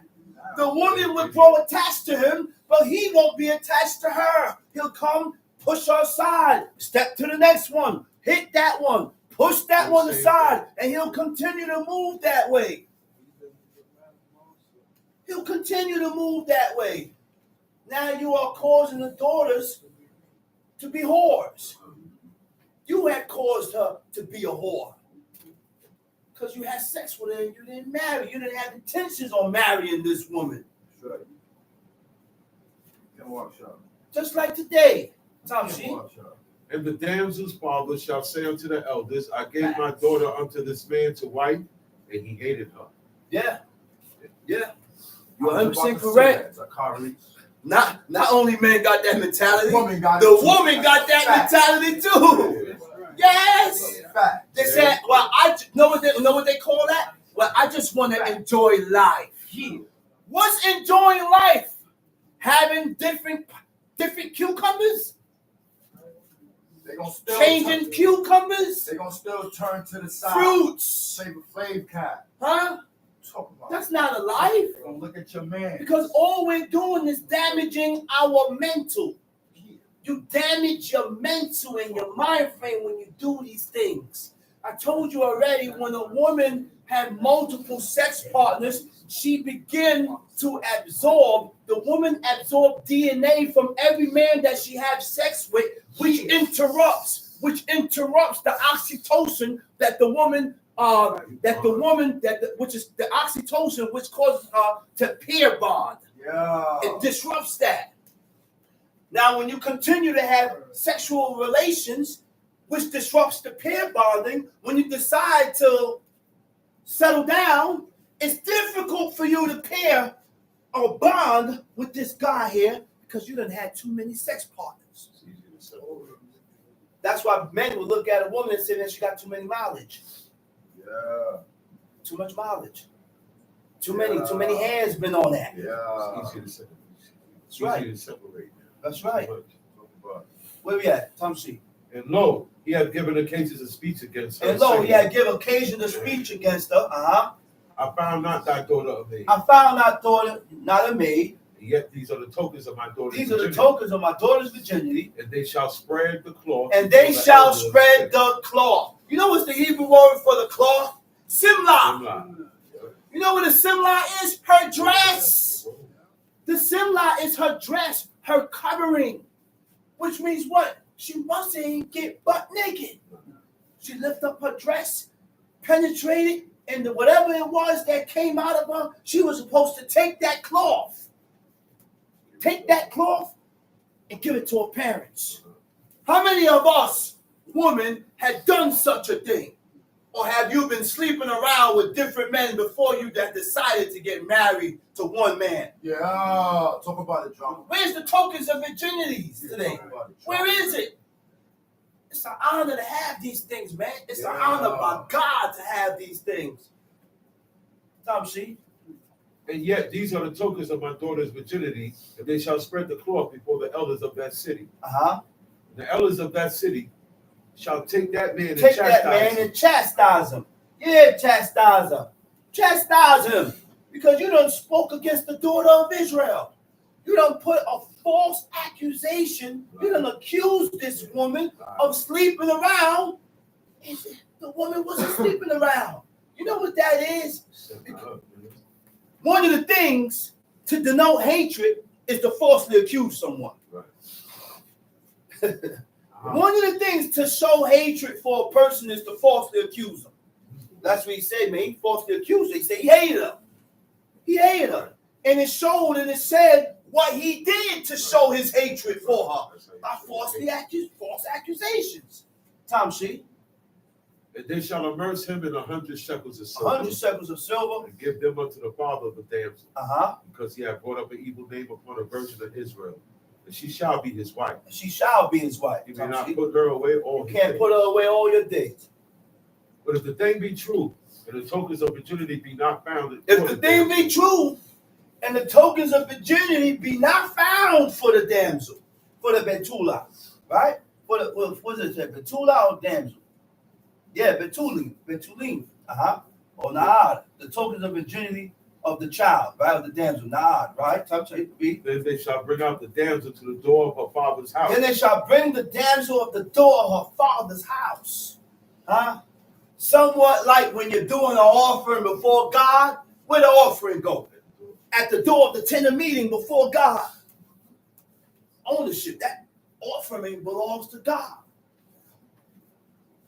That damsel, she belongs to her father. And when you violate your father by being promiscuous and sleeping around without knowing, not your father knowing, he said that damsel should be brought at the father's door, at the entrance of her father's house. Tom She. And the men of her city shall stone her. The men of the city shall stone her with stones. That she died. That she died. Ain't nothing cruel about God's judgment. I don't agree with that. You mean tell me that he killed?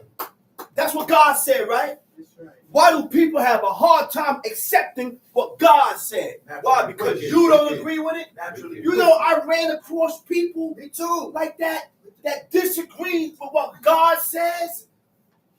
I ain't hear not one person say that I need to train myself. Okay, I don't agree with it. And I'm glad you're being truthful. But I need to train myself to agree with what God said. Right. What happened to that part? I know you don't agree with it, but what happened to you training yourself to agree with what God said? You know why you can't do that? Because you don't agree with the book. You want to pick and choose what you want to agree with. You want to pick and choose what you want to accept. Tom She. Because she had wrought folly in Israel. To play the whore in her father's house. The whore in her father's house. So shalt thou put evil away from among you. If a man be found lying with a woman married to a husband. If a man be found lying, having sex with a woman that's married to a husband. Then they shall both of them die. Both of them shall die. Both the man that lay with the man that has sex with a married woman and the woman. And the woman. So shall thou put away evil from Israel. Tom She. If a damsel that is a virgin be betrothed unto her husband. If a damsel that is betrothed, that is a virgin, be betrothed unto a husband. Betrothed is engaged or promised. Right? Tom sheet. And a man find her in the city. A man find her in the city. And lie with her. And lie with her. Then ye shall bring them both out unto the gate of that city. Bring them both out to the gate of the city. And ye shall stone them with stones that they die. Stone them with stones that they die. The damsel, because she cried not, being in the city. Uh-huh. And the man, because he had humbled his neighbor's wife. So thou shalt put away evil from among you. Tom sheet. But if a man find a betrothed damsel in the field, if the man force her and lie with her, then the man only that lay with her shall die.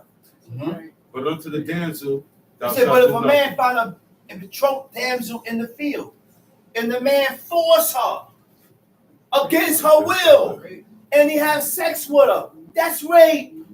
How many rapists are out here? They lock them up and bring them back out to do the same thing over again. A rapist, see, should die. A rapist should die, not put in jail.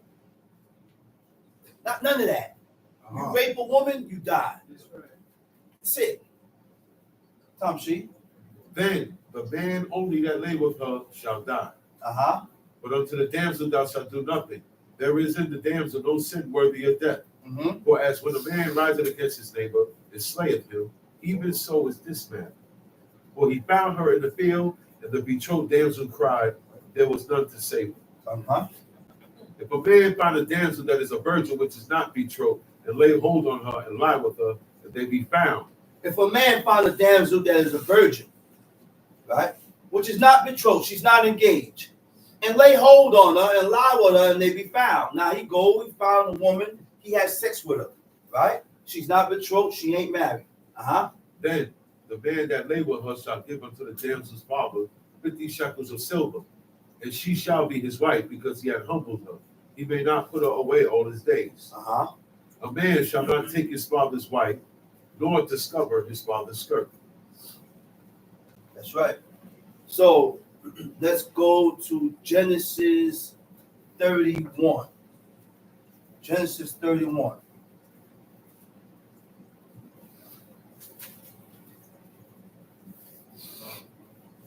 That's right. If you have sex with a married, with a virgin, that's immediate marriage, automatic, because you done humbled her and you done took her virginity. You was the first man that took that woman's virginity. Huh? She haven't known no other man. Remember with Tamar, when Amnon, was it Amnon? Amnon had his sister Tamar, and he forced himself on her and he lied with her. Then after he lied with her and had sex with her, he didn't have the desire to be with her. Told her to get out. And locked her, you know what she told him? She said, this, what you doing to me, is worse than what you did. By throwing me out. She said, where am I going? You see the mind frame of this woman? She said, where I'm going? She said, you took it. You done took my virginity. You done did it. Keep me. You might as well keep me here. I'm not going nowhere. So when that quick, because she didn't have it. She didn't have a hedonistic mentality. The woman's mentality in the book was, when you have sex with me, you must be ready to take care of me now. Right. Yeah. Right. Yeah, you done did it. You done went into me. That's it. I belong to you now, brother. I ain't going nowhere. You ain't gonna be just having sex with me and think that it don't take no responsibility. Responsibilities don't come with it. Responsibilities come with having sex with a woman. You gotta be able to. You're not able to live up to those responsibilities. You don't need to be having sex. Genesis chapter 31. And he heard the words of Laban's son saying, Jacob had taken away all that was our father's. He heard the words of Laban's son saying, his sons just protecting their pops on and on. They backing their pops. He said, man, listen, go ahead, read it again. Jacob had taken away all that was our father's. He said, man, Jacob done took away all that belonged to our fathers. He said, he done took everything away. Go ahead, read. Because everything that Jacob inheritance started to increase more than Laban's flock. Everything started to increase more and more. Let's read Genesis chapter 31. Jacob had taken away all that was our father's, and of that which was of our fathers had begotten all this glory. It's because of our father why Jacob has gotten this glory. That's right. You would have never got this glory and got all these substance if it wasn't for me. If it wasn't for our father. Huh? And hey, it's true. Jacob got all this by working the fields. But the reason why he subject himself to servitude or to work for Laban was to receive a wife. He went there looking for a wife. In order for me to marry your daughter, he said, I will work in your field, work the cattle for 7 years. 7 years he worked Laban's field. Those animals, he worked that field. Okay? And at the end of the 7 year, he was supposed to get married. Right. But Laban pulled the okie doke. He pulled the okie doke on him. When it was time to get married, he goes and put Leah inside the tent. Next thing, when you wake up, you look, he said, oh, hold up. He said, what did you do to me? He said, I worked for you. I worked for Raquel. I did all that work in the field for her sister, for Raquel. He said, man, you done deceived me. He said, well, it is not our custom to give the younger before the elder. Well, then why didn't you tell me that? You should have said that from the beginning.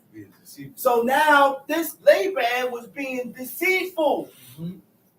Deceitful because he already perceived and realized that God was with him. He said, nah, this guy here is something with this dude here, man. He said, God is with him. So he did everything in his power to keep him there as long as he can. As long as he can. Go ahead, read. So now after he had sex with Leah, you know what? He said, well, what I'm going to do now? I can't thrust her away. I can't get rid of her. I already penetrated her. I got to keep her. So now what Jacob had to do? He got to work 7 more years for Raquel. Then he finally, after the 7 years, he finally married Raquel. Then he worked 6 years for the cattle. That shows how important it is. The value, importance and the value of a wife. Of a wife. High value. Yes, a wife is high value. So don't look at yourselves as garbage. No. A wife is high value. Even God perceived and looked at Adam and he said, hey. He said, man, I noticed. He said, man, this guy's lonely. Everybody got his life. He said, but Adam, he's lonely. He said, man, should I dwell alone? What he said about, what's the correct way he said? It's not good. It is not good that man should be alone. He said, therefore, he created Eve, put Adam to sleep, took his rib, and made Eve. Counterpart, his wife. My rib. Tamshi. And Jacob beheld the countenance of Laban. Jacob beheld the countenance of Laban. And behold, it was not toward him as before. And it wasn't towards him like before. Which means the treatments and the expressions and everything about Laban was opposite and different from in the beginning. So you can tell whether you have warmed out your welcome. Sometimes it come upon a time when you don't warmed out your welcome and people, look, you get tired of seeing you now. Now it's time you gotta cook. So Jacob perceived that. Tamshi. And the Lord said unto Jacob, return unto the land of thy fathers, and to thy kindred. Verse 3. Mm-hmm. Return unto the land of thy fathers and to thy kindred, and I will be with thee. Mm-hmm. And Jacob sent and called Jacob Rachel went, and Leah called Rachel and Leah to the field unto his flock, Uh-huh. and said unto them, I see your father's countenance. So he called his two wives. He said, listen, man, your father's countenance ain't like before. The way he looking at me, how he treating me, how he answering, you can tell how, even the way a person talk to you, you can tell. Say something and they answer you with such. Nah, something's wrong. Yeah, something's wrong. Tom Sheet. But the God of my father hath been with me, and ye know that with all my power I have served your father. He said, the God of my father had been with me. He said, and y'all know that I have served your father with all my power. Tom Sheet. And your father had deceived me. To change my wages. 10 times. Tom Sheet. But God suffered him not to hurt. If he said thus, the speckle shall be thy wages, and all the cattle bear speckle. And if he said thus, the ring straight shall be thy hire, and bear all the cattle ring straight. Thus God had taken away the cattle of your father and given them to me. Tom Sheet. And it came to pass at the time that the cattle conceived, that I lifted up mine eyes and saw in the dream, and behold, the rams which leaped upon the cattle were ring straight, speckled, and grizzled. The angel of God spake unto me in a dream, saying, Jacob. And I said, Here am I. And he said, Lift up thine eyes. Lift your eyes up and see. All the rams which leap upon the cattle are ring straight, speckled, and gristled. For I have seen all that Laban. Now, how did he get those animals like that? While the animals is pregnant and they're about to conceive, he put them there like a brook, and he put those rings. He cut it like poplars and stuff, and put those ring straights and spotted. And while they're looking at it, it will have some type of effect, huh? Yeah, while they eating, or I think while they was having the babies. In the trolls, yes. In the feeding trolls. While they're pregnant. And then while they're eating and looking at that, it will have an effect of DNA on the babies inside. Ain't that something? Yeah, because when you're pregnant, when I was young, right, they said don't look at something ugly. Yeah. Horrible. Babies or something horrible. Right. It will come out like that. Yeah. Yeah. That's. Go ahead, Tom Sheet. I am the God of Bethel, where thou anointest the pillar. He said, I am the God of Bethel, where thou anointest that pillar. Remember that pillar that he anointed there? And he said that vow to God? Yeah. Go ahead. He said that tent, when he said, the tent part. Right? He said, if you allow me to come safe, or do this safe, and bring me back safe, he said, I will give a tent unto the Most High. Tom Sheet. And where thou vowest a vow unto me, now arise, get thee out from this land, and return unto the land of thy kindred. And Rachel and Leah answered and said unto him, Is there yet any portion or inheritance? Rachel and Leah said, is there any portion? Is there any portion or inheritance for us in our father's house? She said, we about to leave. She said, what are we going to get? We out of here. Because once the daughters get married and they leave, they didn't leave empty-handed. They got maid servants, they got men servants, they got portions, they got different inheritance that was given to them from their father. Right. Tom Sheet. Is there yet any portion or inheritance for us in our father's house? Are we not counted of him strangers? But he has sold us and hath quite devoured also our money. Tom Sheet. For all the riches which God had taken from our father, that is ours and our children's. Now then, whatsoever God had said unto thee, do. Then Jacob rose up and set his sons and his wives upon camels. And he carried away all his cattle, all his goods which he had gotten, the cattle of his getting, which he had gotten in Padan Aram. So Jacob about to be out now. He done took all his cattle, he took all his belongings, and he's leaving. He's leaving. He out of there. He said, for to go to Isaac, his father, in the land of Canaan. Tom Sheet. And Laban went to share his sheep. And Rachel has stolen the images. Rachel stole the images. That was her father. That was her father's. Right? The word for images is teraphim. Right? What is a teraphim? A teraphim Teraphim are domestic gods of human figures. Okay? Household gods. Domestic gods of human figures.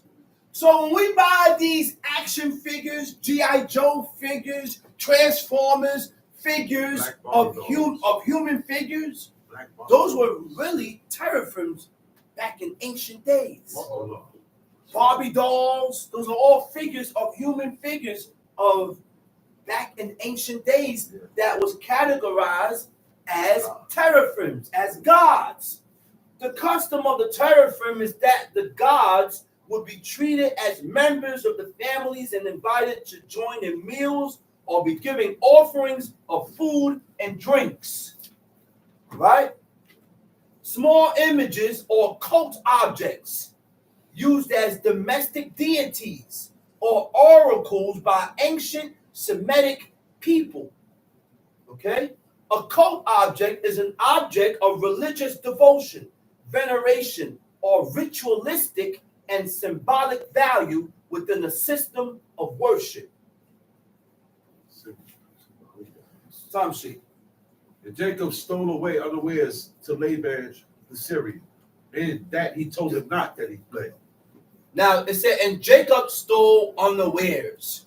In the Hebrew, it says, Vayignob Yaakov et Leb. Okay? Vayignob Yaakov et Leb. Right? You know what that means in the Hebrew? Jacob deceived the mind of Laban. How did Jacob deceive the mind of Laban? By not informing him and letting him know that he's going, that he's leaving. You know how many times I done left the house and my father called me and I ain't home? So when I finally come home, he come to me and say, hey, he said, why you deceive me? I said, what? I said, how I deceived you? He said, because you left the house without letting me know you left. That's right. Yeah. You made me think that you're still in the room. Yeah. That's the heights. Yeah. That's the heights right there of deceit. Right. So now, after this, we cannot leave out the house without informing the parent, the mother or the father, because if the mother and the father come inside looking for you and you're not there, you deceived her or you deceived him. That's right. Tom Sheep. That's right. So he had fled with all that he had, and he rose up and passed over the river. So he fled with all that he had. He rose up, passed over the river, Tom Sheep. And set his face toward the Mount Gilead. Tom Sheep. And it was told Laban on the third day that Jacob was fled. Jacob is gone. 3 days. He's gone already. Right? Next thing, somebody goes and inform Laban, say, hey, man. He said, man, Jacob's gone, man. He's out of there. He know it. Everything's gone. Tom Sheep. And he took his brethren with him and pursued after him 7 days' journey. And they overtook him in the Mount Gilead. Laban, he's something else. He goes, snatched up his brothers, and they pursuing after him heavy, like he done kidnapped somebody. Go ahead, read. And God came to Laban the Syrian in a dream by night, and said unto him, take heed that thou speak not to Jacob either good or bad. See, even the evilest of people back in the days still received messages from God. It was closer to God. Even the evilest people that we read about in the book, they were closer to God than the ones today, than the Israelites today. Wickedness was low back then. Wickedness was very low back then, man. It never peaked the way it peaked today, the way it is now, to where you don't get no answer from God, period. Nothing happening. So God came to him and said, listen, man, don't say good or bad to him. Tom Sheep. Then Laban overtook Jacob. Now Jacob had pitched his tent in the mount. Laban with his brethren pitched in the mount of Gilead. Tom Sheep. And Laban said to Jacob, what hast thou done that thou hast stolen away unawares to me and carried away my daughters as captives taken with the sword? He said, what hast thou done? That what? Read that again. that thou hast stolen away unawares to me, and carried away my daughters captives, taken with the sword. Wherefore didst thou fly away secretly and steal away from me, and didst not tell me, that I might have sent thee away with mirth and with songs and with tabret and with harp, and has not suffered. He run the game now. He said, "Man, listen, man, you should have told me. You should have told me you was leaving. Because if you would have told me you was leaving, then I would send you away with harp and mirth and songs and tabrets." Go ahead, read. And has not suffered me to kiss my son. Said, you ain't suffered me to kiss my sons and my daughters. And my daughters. Thou hast now done foolishly. Said, you done foolishly in doing so. It is in the power. He says, in the power of my hand to do you hurt. But the God of your father spake unto me yesterday night, saying, take heed that thou speak not to Jacob either good or bad.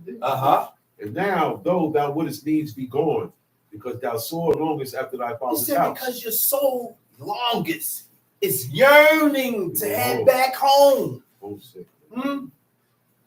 He was sent on a mission to go get his wife. After he done got his wife, the job is completed. It's time to go back home with my wives and my children and my cattle. Let me all head back. Because our forefathers didn't have that mind frame as they're going on their own to build their own family. I have my family come amongst my parents, and I'm there holding down my parents. And we won, and we won it. I'm not going to move to such a long distance away from my mother and my father. When they need help, I got to be able to be there for them when they call. That also is honor. Those 12 sons didn't move away from their father. They had their own tents. And at that time, those boys was married. Reuben was married. All those men, they had their own tents. But guess what? When it was time, every last one of those boys was in the field tending to that cattle. Tending to that cattle and attending to their duty. That's right. And they, look, that's your duty. So I'm not going to I do this. No, you're supposed to do it. That's right. That's your duty. That's right. You're supposed to be tending to the cattle. But we want to speak up on what we do like we doing something. You ain't doing nothing. That's your job to do this. That's your job to do the other. You don't get no merit from doing that. Go do what you're supposed to be doing. And humble yourself before your parents. That's right. Humble yourself, man. Some shit. Yet wherefore hast thou stolen my gods? He said, why you done stole my gods? Huh? Go ahead. Jacob answered and said to Laban, look what Jacob told him. Because I was afraid. For I said, peradventure thou wouldest take by force thy daughters. He said, listen, I was afraid, man. He said, listen, I was afraid that you will come, snatch your daughters away from me. All right? Go ahead, read. With whomsoever thou findest thy gods. But whoever you find your gods, let them not live. He said, kill them. Let them not live. Before our brethren, discern thou what is dying with me and take it. He said, before our brethren, right now, before everybody that's here, he said, look amongst my stuff and discern whether what's mine and what's yours. Huh? Go ahead, read. For Jacob knew not that Rachel had stolen them. Jacob knew not that Rachel stole them. Read. And Laban went into Jacob's tent and into Leah's tent and into the two maid servants' tents, but he found them not. Then went he out of Leah's tent and entered into Rachel's tent. Now Rachel had taken the images and put them in the camel's furniture. Rachel then took the images and put them in the camel's furniture and sat upon them. And Laban searched all the tent but found them not. And she said to her father, look what she told her father. Let it not displease my Lord. That I cannot rise up before That I cannot rise up before thee. So anytime the presence of the parent or the father come amongst the child, she will rise up. She will rise up. There's nowhere in the law said, thou shalt rise up before you. Nowhere. But it was a custom. Yeah, that's the way. Amongst the nation of Israel, that when the parents come amongst you or before you, you rose up. So look what she told him now. She said, let it not displease my Lord that I cannot rise up before thee. For the custom of woman. For the custom of woman was upon me. So she was on her period. She was on her nidata. So let's say I have my daughter here, and my daughter is unclean, and I come among the room, amongst her presence, she don't have to rise up. She won't raise up. Why? Because she's unclean. And she will come to me, Abi, please don't get mad at me for not rising up and acknowledging you. She said, but I am on my uncleanness. I am unclean. And I said, all right, no problem, BT, my daughter.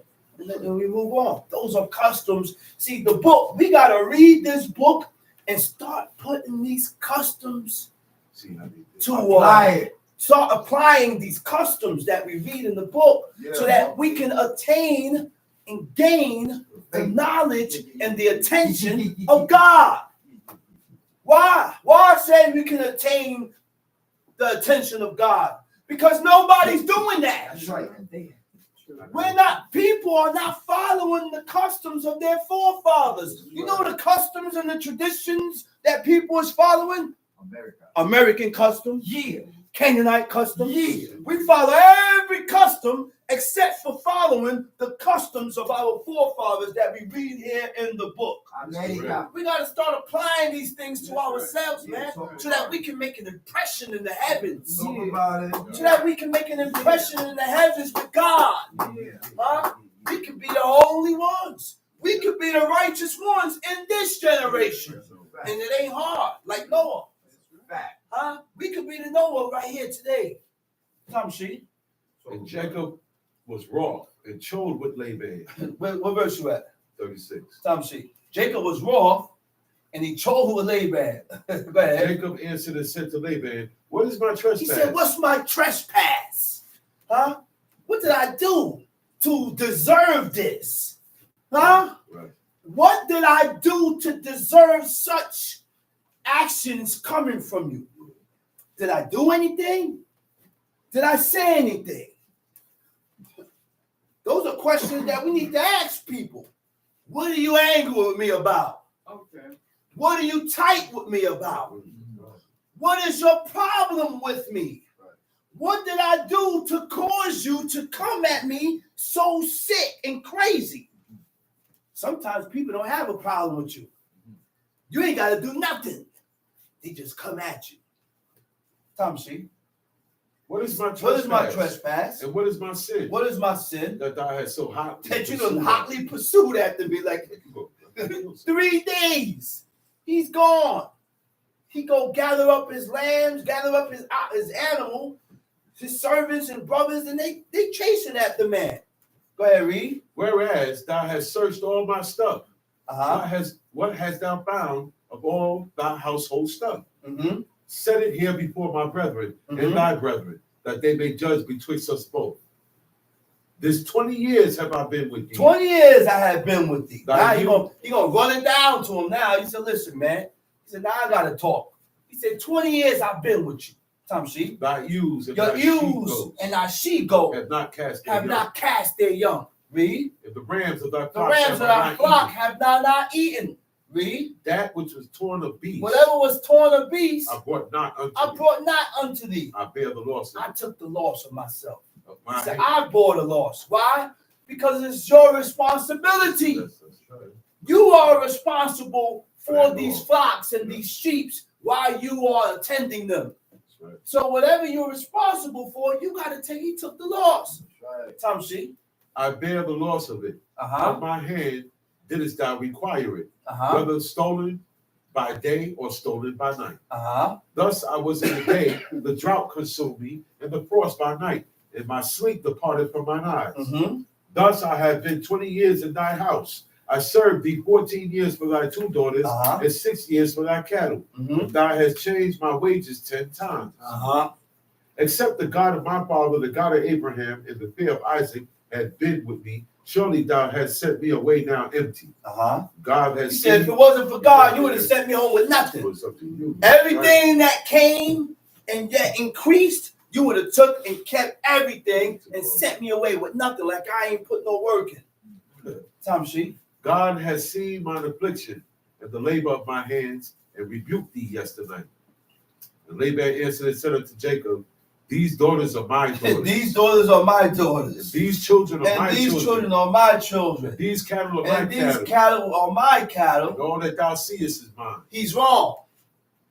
You know why I say he's wrong? Because Jacob worked for that. He worked for it. He came there and he said, listen, we had a deal. I will work 7 years for your daughter. And I will work 6 years for the cattle. And he works 7 years for Leah and Rachel, worked 6 years for the cattle, and he received all these things behind because of our deal. So no, these daughters are not your daughters. Right. The children that I got with them don't belong to you because we came here as a deal. I didn't come here for no servant. I didn't come here like a maid servant. Right. That is the law of a servant. When a servant is serving his master, and his master has given him a daughter, whatever the master gives him stays with the master. The woman that he gave and the children that come from it. But that wasn't the issue. The issue was that I worked for everything that I got. This is my repayment. No, these daughters are not. This is my wife. Yeah, it's your daughters, but I'm leaving with mine. You sold them to me. You gave them to me for the work that I put in. Tom C. And these cattle are my cattle, and all that thou seest is mine. And what can I do this day unto these my daughter, or unto thy children, which they have borne? Now therefore come thou, let us make a covenant, I and thou, and let it be for a witness between me and thee. And Jacob took a stone and set it up for a pillar. And Jacob said unto his brethren, gather stones. And they took stones and made a heap, and they did eat there upon the heap. And Laban called it Legard-Sahadutha, but Jacob called it Gilead. And Laban said, this heap is a witness between me and thee this day. Therefore was the name of it called Gilead. And Mizpah, for he said, the Lord watch between me and thee when we are absent one from another. If thou shalt afflict my daughters, if you afflict my daughters, or if thou shalt take other wives, or if you take other wives besides my daughters, no man is with us. No man is with us. See, God is witness between me and you. And Laban said to Jacob, behold this heap, and behold this pillar, which I have cast betwixt me and thee. This heap be witness, and this pillar be witness. But I will not pass over this heap to thee, and that thou shalt not pass over this heap and this pillar unto me for harm. The God of Abraham and the God of Nahor, the God of their fathers, judge betwixt us. And Jacob sware by the fear of his father Isaac. Then Jacob offered sacrifice upon the mount, and called his brethren to eat bread. And they did eat bread and tarried all night in the mount. And early, and cut that. Let's go to the Apocrypha. Let's go to the Apocrypha and Tobit chapter 4.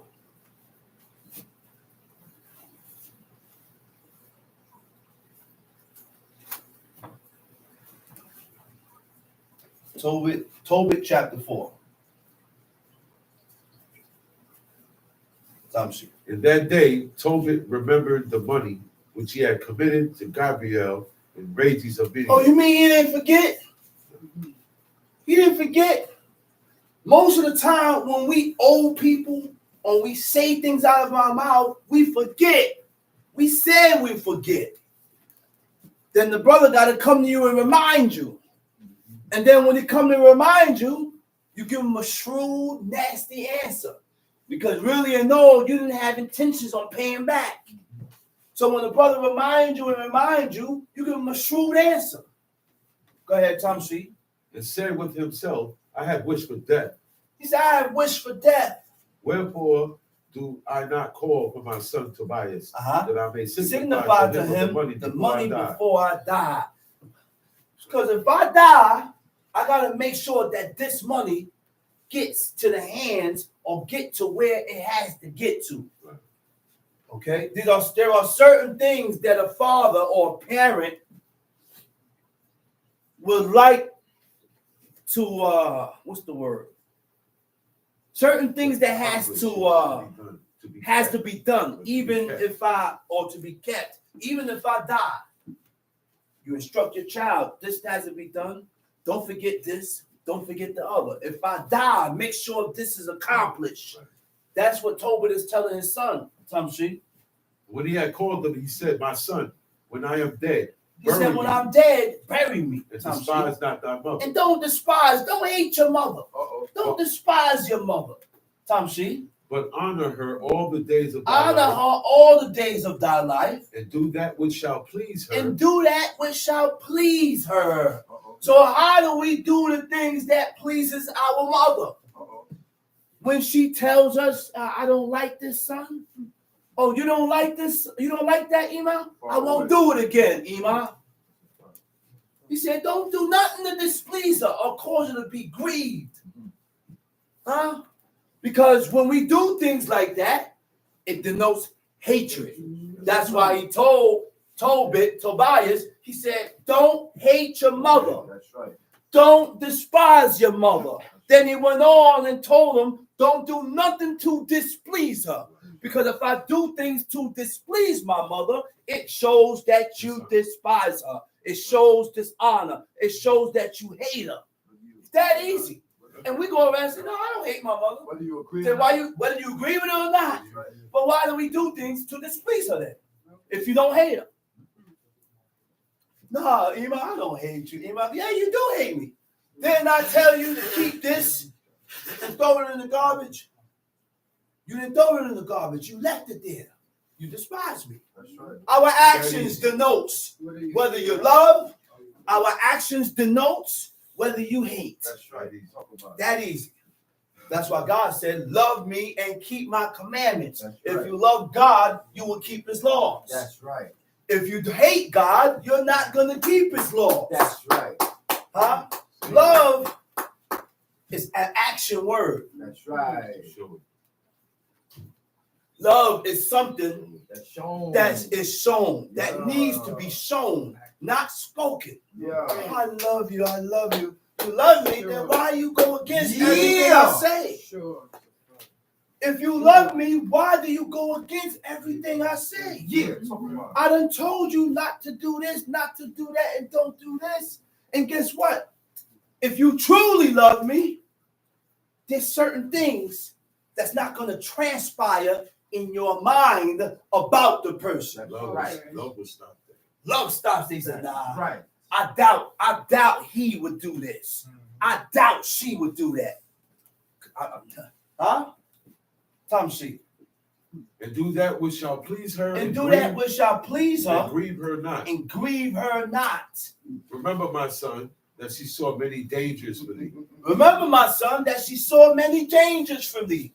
Huh? With what dangers? When she was pregnant.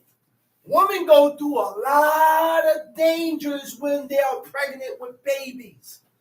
Sometimes the baby could be breech. See, when the woman is, a lot of things go on. One of my brothers was breech. They was what? Upside down. He was standing up. Kaza? He was laying. Standing up. My brother was standing up in the womb. And you can't push that baby out while the baby is standing up. The baby head has to be towards the opening, towards the opening, so that when she pushed, but there was a man named Dr. Adams that my father knew. And he was a hell of a doctor. You think Dr. Sebi was something? Yeah. Dr. Adam gave my mother herbs to turn the baby. So when it was time for delivery, my brother came, he didn't turn all the way. He was like laying flat. So he came out butt first. And it ripped her open by a baby coming out, pushed out by the butt. And it ripped her all over. Ripped her open. Tamshi. When thou wast in her womb, when she is dead, bury her by me in he one said, grave. when she's dead, he said, bury her by me in one grave. That's the one. He said, listen, we won. We won. He looked at his wife as one, being one with her. And she looked at him as one. It wasn't something that just one person looking at them one way. No, they both had the same mindset right. towards each other. Mutual. I'm one with you. It was a mutual thing. I'm one with you and you one with me. That's why he told us to listen. When I'm dead, my woman died, make sure you put us in the same grave. Put us in the same hole. Tom, see? My son, be mindful of the Lord our God all thy days. My son, be mindful of who? Of the Lord thy of God. The Lord thy God all thy days. How do we be mindful of God? First, in order to be mindful of God, I have to take heed to myself. I have to watch myself. I got to be on point with myself. That's right. When certain things transpire that I don't get into it to violate and to get into violation of the laws and the commandments of God. That's right. I got to be circumspect and be on point with myself. You gotta be in point with yourself, Tom C. My son, verse 5. Go ahead. My son, be mindful of the Lord our God all thy days, and let not thy will be set to sin. He said, be mindful of who? Of the Lord our God all thy days. And let not thy will be set to sin. Let not your will be set to sin.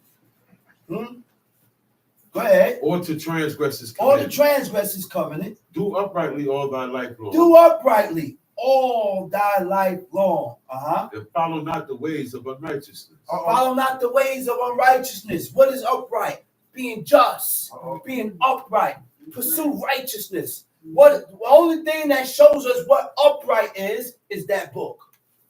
You will learn and understand what uprightness is by reading that book. According to what God said is upright. That's right. According to what God said is righteousness. Yeah. Tom C. For if thou deal truly, thy doing shall prosperously succeed to thee. He said, if thou deal truly. If you don't deal with scams and falsifying and false matters, he said, you will also succeed. You'll benefit from dealing in that type of way. But when we deal opposite from the way God told us to deal, then we're not going to prosper in our doings. That's right. Tom C. Thy doing shall prosperously succeed to thee, and to all them that live justly. Give alms of thy substance. Give alms of thy substance. You know what alms is? Charity. Give alms of your substance. And when thou givest alms, let not thine eye be envious, neither turn thy face. He said, when you give alms, don't be envious when it's time to give. Don't complain when it's time to give. If someone's in the need, then you complain about giving a person while the person is in need, then that's not, it doesn't go. It's not going to be accepted because you ain't doing it of a willing heart. You ain't doing it because you want to do it willingly. He said, now to turn thy face from who? Any poor. From any poor. Tom C. And the face of God shall not be turned away from thee. The face of God shall not be turned away from thee. If thou hast abundance, give alms accordingly. See, we fail to realize that in order for God to be merciful with you, you have to emanate and show mercy. You got to be merciful in order for God to be merciful with you.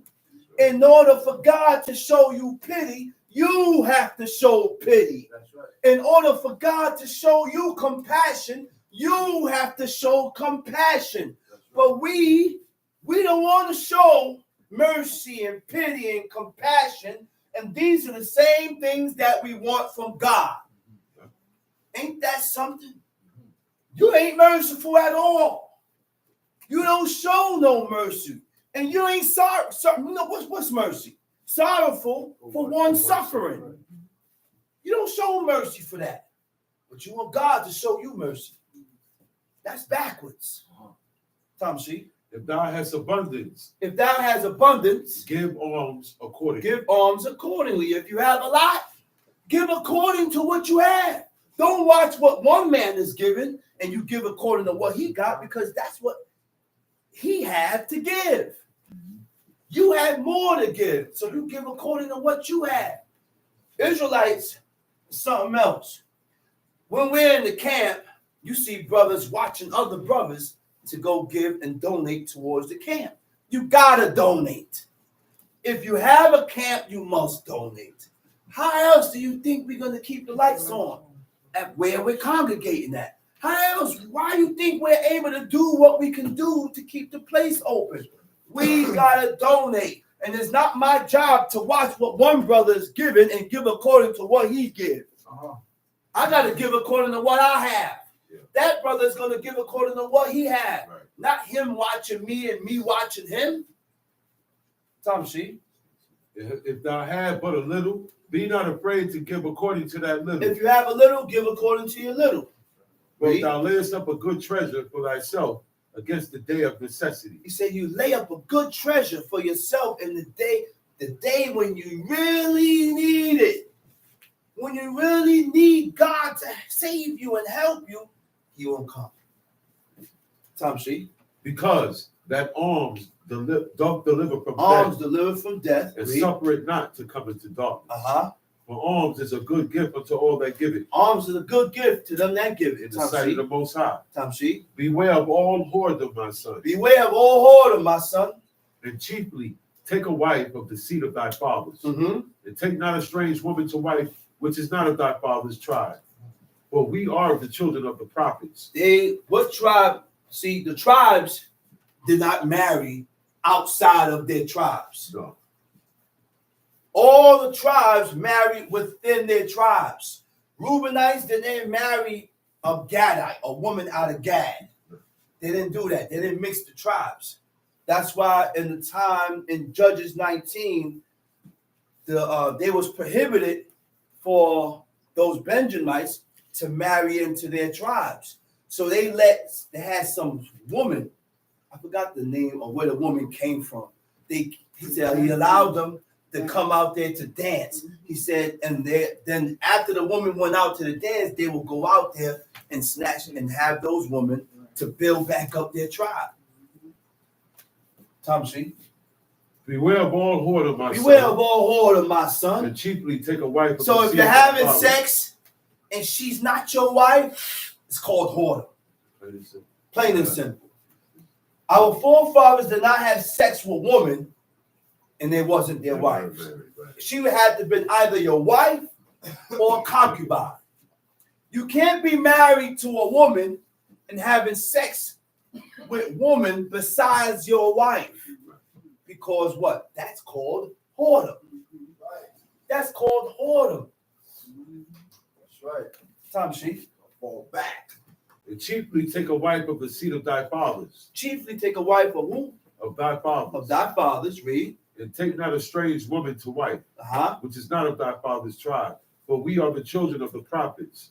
Noah, Abraham, Isaac, Jacob. Remember, my son, that our fathers from the beginning, even that they all married wives of their own kindred, and were blessed in their children, and their seed shall inherit the land. Tom She. Now therefore, my son, love thy brethren. Now therefore, my son, love thy brethren. Love is what causes you to consider. If you love your brother, you'll consider. If you love your brother, there's certain things you're just not going to say out of your mouth to him. If you love your brethren, there's certain things you're not going to do to him because it's love there, which means there's a boundary in the line that no one will cross. There are certain lines and boundaries between men that we will not cross in offending or violating each other. But some of us get so emotional and so angry and get all intertwined with our emotions that sometimes we forget our boundaries and we forget the limit that it should not cross. And go ahead, read. Love thy brethren. Love thy brethren. Not in thy heart thy brethren. The sons and daughters of thy people. And not taking a wife of them. For in pride is destruction. Much trouble. And much trouble. And in lewdness is decay. A great want. But lewdness is the mother of famine. Let not the wages of any man which hath worked for thee tarry with thee. Let not the wages of any man that have worked for you tarry with you. So if a person worked for me, I got to make sure I pay that man at the end of the day. If I'm not able to pay the man at the end of the day, then I shouldn't have nobody working for me. I'm not going to go according to the government. The government says you can pay a man bi-weekly. The government says you can pay him also weekly. Every 2 months, every month, every 2 weeks. But what God said, at the end of the day, that man should be paid. So therefore, if I have a business and I'm not able to pay my servant at the end of that day, I'm not going to have no servants. I'm not going to have no servants and make excuses like we live in America. This is America. And this is how, since when do we bind ourselves according to the customs and the ways of these people pushing away the laws of God? No. Go ahead. If thou serve God, he will also repay thee. Be circumspect, my son, in all things thou doest, and be wise in all thy conversation. Be circumspect, my son, in everything that you do. He said, and be wise in your conversations. Be wise in the conversations that we get into. Because the conversations and the discussions that we get into are not godly conversations. They're not godly conversations. These are conversations that God frowns on, and we talk about these things. That's not good. That's right. So if we are not about certain things, then why do we talk about it? That's right. Why do we got so much to say about it if we are not about these things that we're conversating about? We're supposed to frown at these things. So why do we talk about this? That God is things that God is against. That's right. Tom She. Do that to no man which thou hatest. Oh my goodness. He said, do that to no man which thou hatest. So if you don't want it done to you, why do you do it to people or do it to others? Why? Why? That mentality, I never could really understand that. Why a selfish mentality? Why would people do things to other people that they would not like done to them? Why would you say certain things to people that you wouldn't want said to you? And when you're saying certain things or you decide to do certain things, you don't think about whether if I'm offending that person or whether if I say this, I may hurt that person. No, we don't think that. None of that cross our mind. Tom She. Drink not wine to make thee drunken. He said, don't drink to get drunk. Don't drink to get drunk, Tom She. Neither let drunkenness go with thee. Don't let drunkenness go with you in your journey. When you decide and you're at your place where you have to go, you can drink. But if I got to go out, he said, don't leave the house being drunk. Don't let drunkenness go with you while you're leaving the house. Because guess what? When you're drunk, it enhances certain things and emotions at a level where you can get yourself into trouble. Some people will drink and it's a negative effect. Some people could drink and they're the happiest person on earth. And all they want to do is lay down and relax. It affects different people differently. Some people get violent when they drink. Tom She. Neither let drunkenness go with thee in thy journey. Give of thy bread to the hungry, and of thy garments to them that are naked. Give of thy bread to the hungry, and of thy garments to them that are naked. And according to thy abundance, give alms. Let not thine eye be envious when thou givest it. Tom She. Pour out thy bread on the burial of the just. Pour out thy bread on the burial of the just. But give nothing to the wicked. Okay. So we need to explain that. We need to explain that. Now we're going to back up. He said, give of thy bread to the hungry, and of thy garments to them that are naked. And according to thy abundance, give alms, and let not thine eye be envious when thou givest alms. Pour out thy bread on the burial of the just, but give nothing to the wicked. So I gotta be skeptic now with who I give. I gotta be skeptic and on point with who I give. Because I could be giving a person or doing for a person that Tobit just said not to give to the wicked. Huh? So that's that. Sometimes we go according to our feelings also. What you think is right. Sometimes your feelings will come to you, come over you and say, yo, well, you know what? Give that person. But one thing that you could do is feed.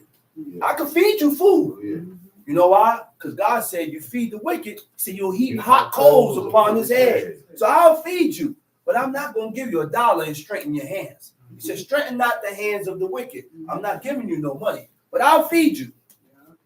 I'll feed you, take you to the store, buy you some food, feed you, give you something to drink. Go ahead, read. Ask counsel of all that are wise. And despise not any counsel that is profitable. Ask counsel of all that are wise. But we like to do things without asking counsel. We like to make moves without asking counsel. Counsel is only advice. Because sometimes we'll make a move, and the move that we made, it's not right. It's not a good move. Because I don't put myself in trouble. Go ahead, read. Bless the Lord thy God always, and desire of him that thy ways may be directed, and that all thy paths. 19. Go ahead. Bless the Lord thy God always, and desire of him that thy ways may be directed, and that all thy paths and counsels may prosper. For every nation hath not counsel, but the Lord himself giveth all good things, and he humbleth whom he will as he will. Okay, cut that. Let's go to 1 Samuel 15. 1 Samuel chapter 15.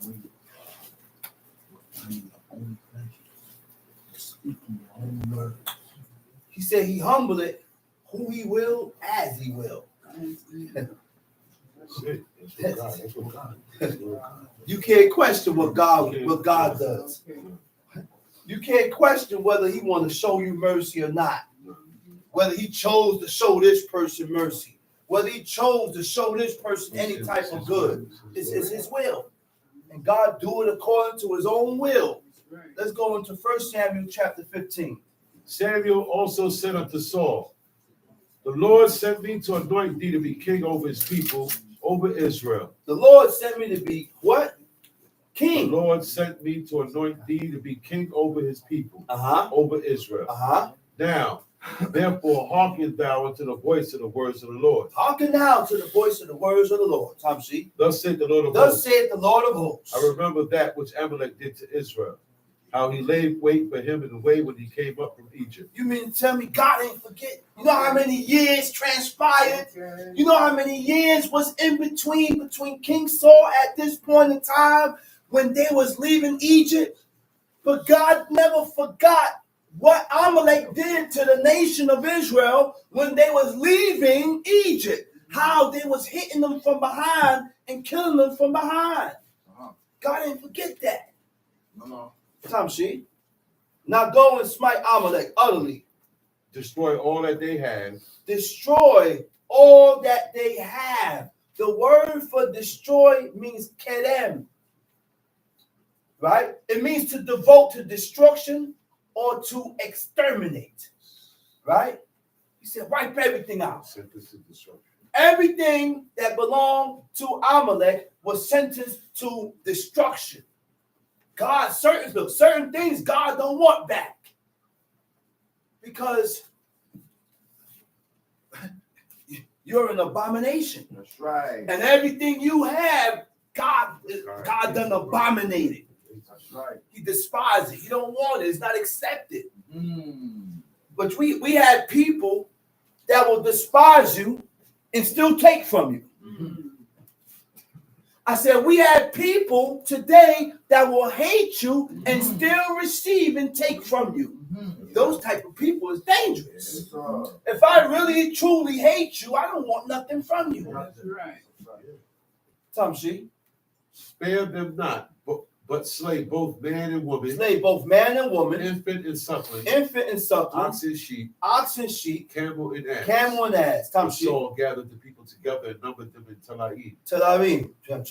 200,000 footmen. And 10,000 men of Judah. And Saul came to a city of Amalek and laid wait in the valley. And Saul said unto the Kenites, Go, depart, get you down from among the Amalekites, lest I destroy you with them. So Saul said to the Kenites, get you down from among the Amalekites. Again, you look, the good that a person do for you never dies. You know how many years transpired between the Kenites? Thousands and thousands of years. Look at Abiathar. The good that Abiathar did to David was not forgotten. He said, how you went through the same thing that my father went through. He said, thou shalt not die. He said, but go to Anatol and stay there. He told him to go to Anatol. He said, you worthy of death, Abiathar. He said, but I ain't going to kill you because you went through the same thing that my father went through. Which means what? The good that a person does never dies. When we can't move that way, that's not godly. That's wicked. And that's evil. The book shows us godly traits that we need to apply to ourselves. He violated. But on the other hand, besides the violation, he did good to me. On the other hand, besides the violation, he did good to my father. On the other hand, besides this man violating, he did good to my mother. I'll save your life for that good. Overlooking the evil that you did. But we get so emotional and entangled in our emotions, and our morals go out the window. Our morals goes out the window. Right? Go ahead, read. Lest I destroy you. Lest I destroy you with thee, for ye showed kindness to the children of Israel. For ye showed kindness to the children of Israel. When they came up out of Egypt. So the Kenites departed from among the Amalekites. So the Kenites departed from where? From among the Amalekites. Right? Now, the kindness is being selfless. In order to show kindness or to be kind to someone, you can't be selfish. Right? Selfless, right? Caring, compassionate, and unconditionally kind. Somewhat like the word love. It takes time to understand and feel it. It takes time to understand and feel what love is and how it feels. You're just not going to understand that automatically. And then after you go through certain things, you say, wow, now I understand this thing called love. And now I know what is love. And I know what it is to love. And I know how to love now because of life experience of what you went through. Sometimes you feel certain things that comes up, a situation, and you feel certain things. You can say, well, wow, I could tell I really love this person because of how I'm feeling after what transpired and took place. It's a feeling. It takes time to understand and feel it. We share love with others through kind acts. The Kenites stuck with the nation from Elim in the wilderness till in the time of Judges. Whatever they went through, the Kenites was there. And they served and they served and they stayed and they stuck close with the nation of Israel. Saul remembered that. He didn't forget that. So therefore, he spared the Kenites because of that. Tamshi.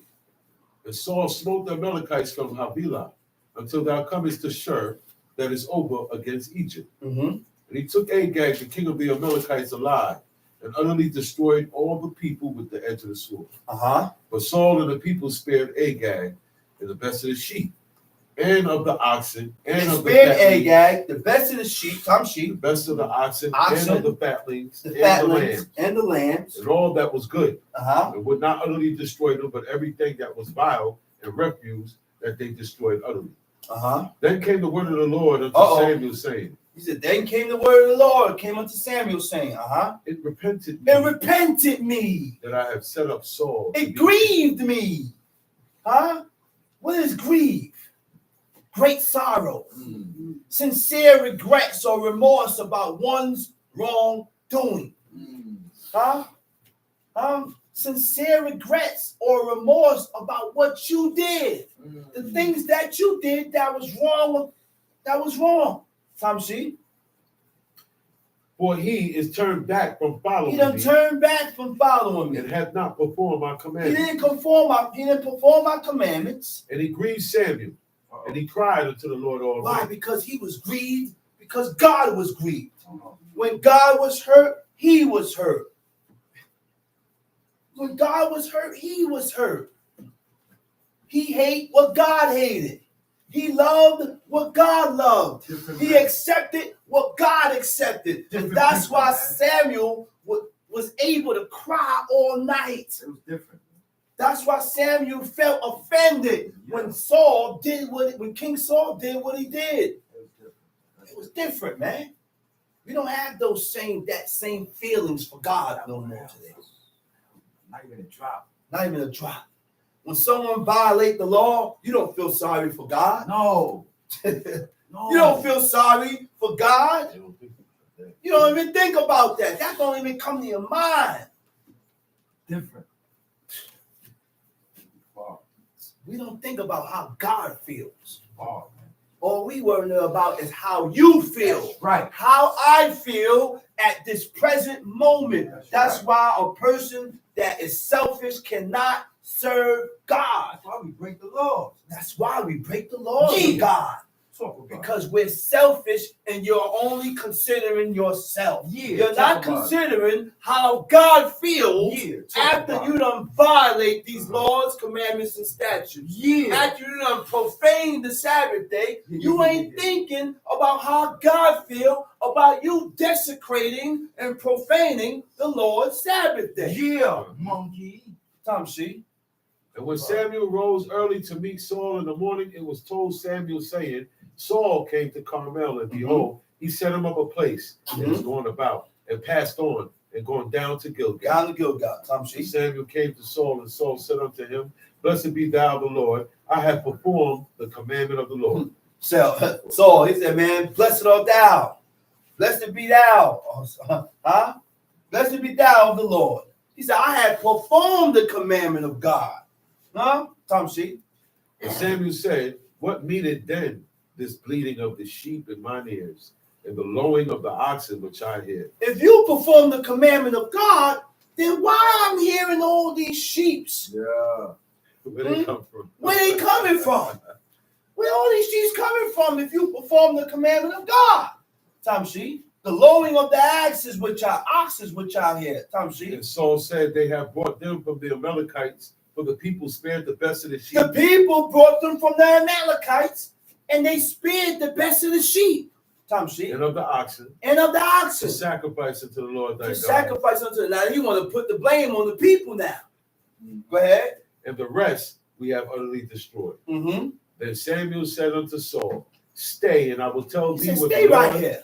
And I'm going to tell you what the Lord has said to me this night. What God said to me this night. And he said unto him, Say on.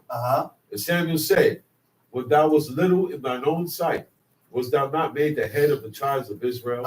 And the Lord anointed thee king over Israel. And the Lord sent thee on a journey and said, Go and utterly destroy the sinners, the Amalekites, and fight against them until they be consumed. Wherefore, then didst thou not obey the voice of the Lord?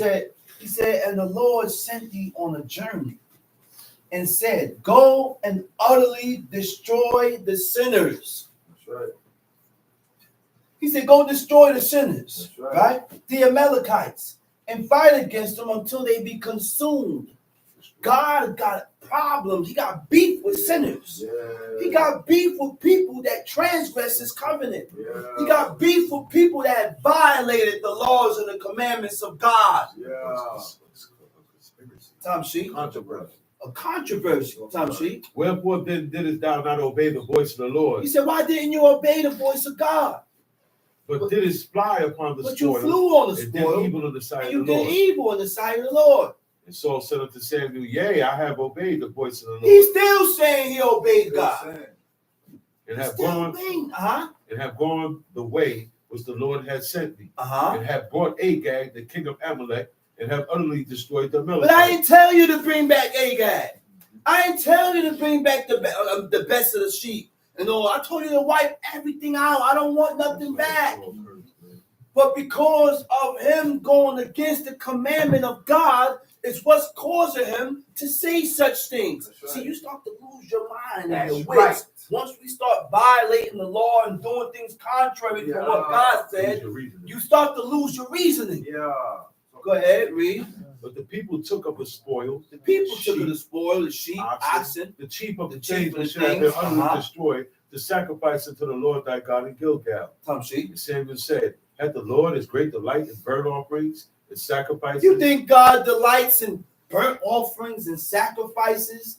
As in obeying the voice of the Lord? As in obeying the voice of God? Behold, to obey is better than sacrifice. It's better than sacrifice, because I ain't got to set up no sacrifice if I obey God. The reason for these sacrifices is for iniquity, or to regain, or a peace offering to regain, or to get back in favor with God.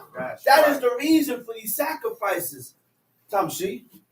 Behold, to obey is better than sacrifice. To obey is better than sacrifice. And to hearken than the fat fat of rams. Tom Sheep. For rebellion is as the sin of witchcraft. For rebellion is as the sin of witchcraft. What is witchcraft?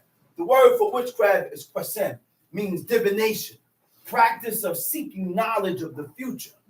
Right? Go ahead. For rebellion is as the sin of witchcraft. And stubbornness is as stubbornness is as iniquity. It's compared to iniquity and idolatry. Stubbornness, pazar, means willfulness. A stubborn person holds on to a view or an attitude, refusing to change to the point of being unreasonable. Most of the things that we remain stout-hearted to doesn't make no sense. It don't make no sense about what you're talking about, but we continue to remain in such form and such stubbornness and hold on to our own views that don't make sense. But we allow our anger and our judgment to cloud our reasoning. And we continue. That's why most of the time people say, well, give him some time. Give him or give us some time. Let that cloud remove from a brain or his brain so that they can really see the truth about what they're saying. Willfulness is what? Is the determined desire to do what you want without caring about what God wants. You don't give a hoops about what God wants. All I'm caring about is about me and how I feel. Yourself. That's it. Tom Sheep. Because thou hast rejected the word of the Lord, he hath also rejected thee from being king. And Saul said unto Samuel, I have sinned, for I have transgressed the commandment of the Lord. Saul even realized it. He said, I have sinned. He said, I have transgressed what? The commandment of the Lord God, and thy word. And your word. Because I feared the people. Because I feared the people. And obeyed their voice. Now therefore I pray thee, pardon my sin and turn again with me, that I may worship the Lord. And Samuel said unto Saul, I will not return with thee. He said, I will not return with you. But thou hast rejected the word of the Lord. Because you have rejected the word of God. And the Lord hath rejected thee. And God had rejected thee. And king. That's what kept Samuel from worshiping with him. He said, you rejected God, and God has rejected you from being the king. So I'm not going to return with you. So we got to be careful who we worship with. That's right. Because we worship with people that God has rejected. That's right. And our prayers won't be accepted. That's right. So now we got to be careful and be circumspect with who we pray with. Who we pray with. Tamshi. And as Samuel turned to go away, Samuel spinned on about to leave. He laid hold upon the skirt of his mantle. And it rent. And it ripped. He ripped it. And Samuel said unto him, look what Samuel told him. The Lord hath rent the kingdom of Israel. God had rent the kingdom from you this day. And hath given it to a neighbor of thine. And hath given it to a neighbor of thine. That is better than thou. That's better than you. And also, the strength of Israel will not lie. The strength of Israel will not lie nor repent. For he is not a man that he should repent. For he is not a man that he should repent. The strength of Israel is God. Then he said, I have sinned. Yet honor me now, I pray thee, before the elders of my people. You know what he said? Which made a lot of sense. He said, listen, man, I know I messed up. I violated. I have sinned. But come on, honor me now in the sight of the people. Huh? Because the people cannot see two heads, two leaders clashing and going at each other. So that's why he said, listen, man, I know I violated. I know I messed up. But honor me now in the sight of the people. Go ahead, read. Then he said, I have sinned, yet honor me now, I pray thee, before the elders of my people and before Israel, and turn again with me, that I may worship the Lord thy God. So Samuel turned again after Saul, and Saul worshiped the Lord. Then said Samuel, bring you... Why do you think Samuel went back and worshiped with him? Because he made sense. He made a lot of sense. He made a lot of sense. The people is going to see disunity between the prophet and the king. That's right. This is something that the people can't see. So therefore, because of that, he said, okay, I'm going to worship with you. And with that, I've already got one's bought, and I'm going to say Shabbat Shalom. Shabbat Shalom. I'll call it the next speaker, teacher, indeed, Chief Mikhail Ben Level. Shalom.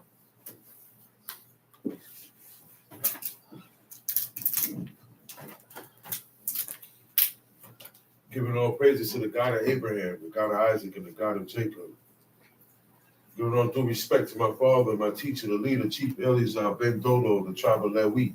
Giving all due respect to chief men, prince men, brothers and sisters. I bid you on the tongue of all forefathers, Shabbat Shalom. Shabbat Shalom to God. I'm going to ask you at this moment to please rise and repeat after me. 10 Commandments, Exodus chapter 20.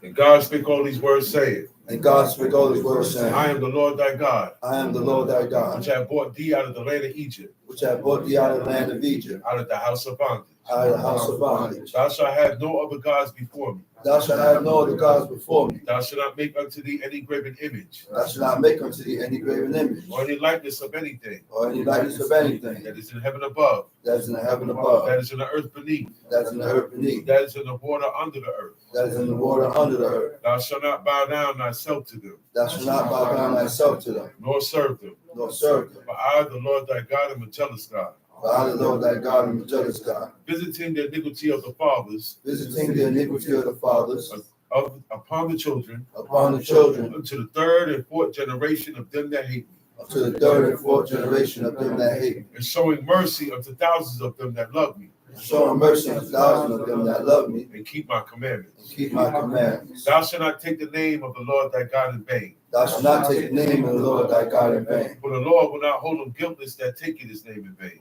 For the Lord will not hold him guiltless that taketh his name in vain. Remember the Sabbath day, Remember the Sabbath to day, keep it holy. keep it holy. 6 days shalt thou labor, 6 days shalt thou labor, and do all thy work. and do all thy work. But the seventh day is the Sabbath of the Lord thy God. But the 7 days is the Sabbath of the Lord thy God. In it In it thou shalt not do any work, thou shalt not do any work, thou, thou, nor thy son, nor thy son, nor thy daughter, nor thy daughter, thy manservant, thy nor manservant, thy maidservant, nor thy nor maidservant, thy cattle, nor thy cattle, nor thy stranger that is within thy gates. nor thy strangers that is within thy gates. For in 6 days the Lord made heaven and earth, For in 6 days the Lord made heaven and earth, the sea and all that in them the is, sea and all that in them is, and rested the seventh day. and rested the 7th day. Wherefore the Lord blessed the Sabbath day, Wherefore the Lord blessed the Sabbath day, and hallowed it. and hallowed it. Honor thy father and thy mother, Honor thy father and thy mother, that thy days may be long upon the land that thy days may be long upon the land which the Lord thy God giveth thee. Which the Lord thy God giveth thee. Thou shalt not murder. Thou shalt not murder. Thou shalt not commit adultery. Thou shalt not commit adultery. Thou shalt not steal. Thou shalt not steal. Thou shalt not bear false witness against thy neighbor.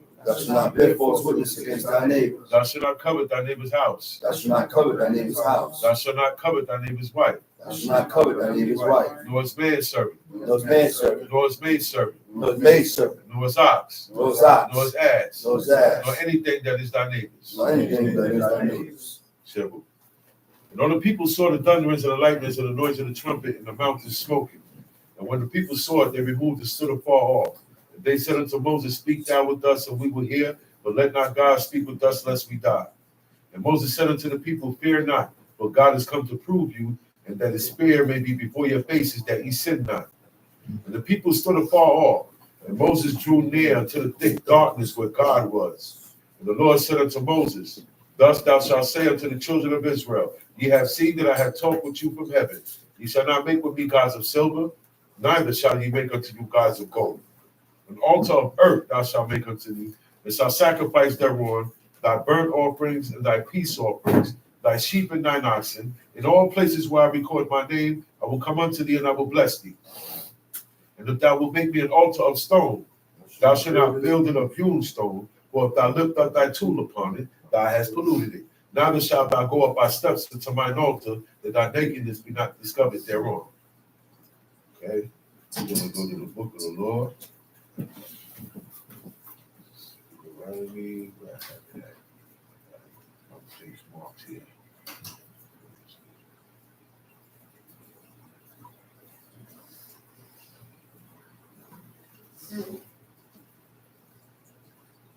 I had some marks here I wanted to read to y'all.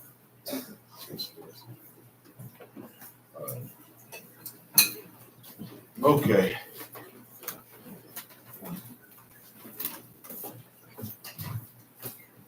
Deuteronomy chapter 24.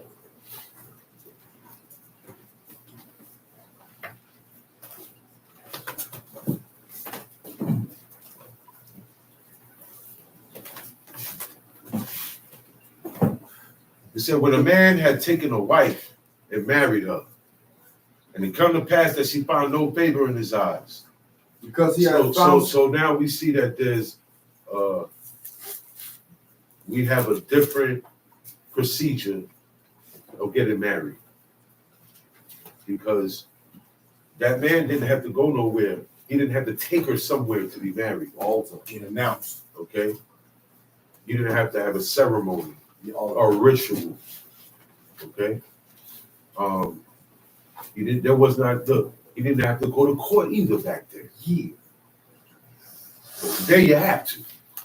If that's really your life, you want that to be recognized with God by God and man. So you want to cover both. Yeah, you have to.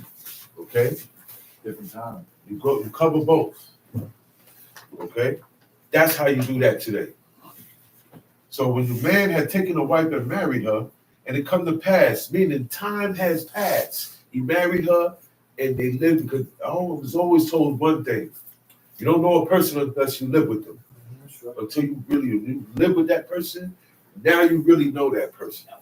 So time passed, them being married, and she found no favor in his eyes because he had found some uncleanness in her. He found something in her, something about her that he didn't like. He did not approve. Unseemly. An unseemly thing is something I don't like. It could be anything. Some guy, hey, I don't mind. She could do that. This guy, he does mind. He don't want to do it.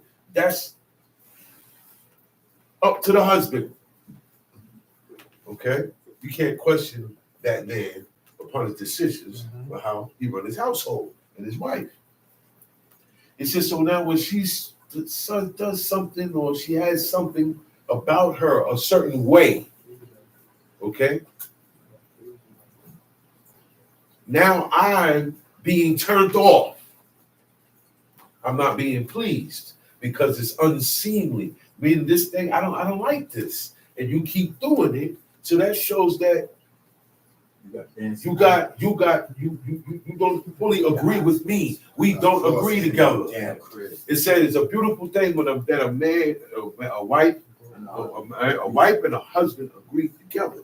In order for me and you to agree, I tell you how it go, and you say solid. I show you how it's done, and you say solid and do it. In doing this, you will learn. Right. The action has to get put forth. You can read about basketball and the rules. You got people that got the rules down pat, but can they play the game? No. You understand what I'm saying? Until you get on the court and play the game, then you will learn how it's the rules. You will learn how to apply the rules. And that's how you got to do it here. So when a man takes a wife, he marries her, and it comes to pass, she find no favor in his eyes because he had found some uncleanness in her. She did something, whatever.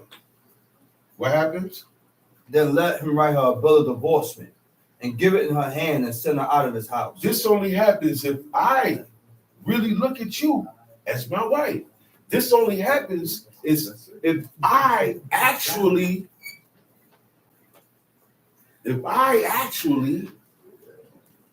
wanted and desired you to be my wife. Right. And guess what? You got to desire and want me to be your husband too. Right. It's not none of this thing, this marriage thing is not a one-way thing. Right. 2 ways. Okay? Because somebody love more than the other, the one that love more, Usually. gonna become a victim. Usually. You're gonna feel taken advantage of. You're gonna feel used. You're gonna feel like you're wasting your time. Yep. All this thing gonna come up in his head, and then now this is the things that turn a man off. I told somebody the other day, men get turned off too. Mm-hmm.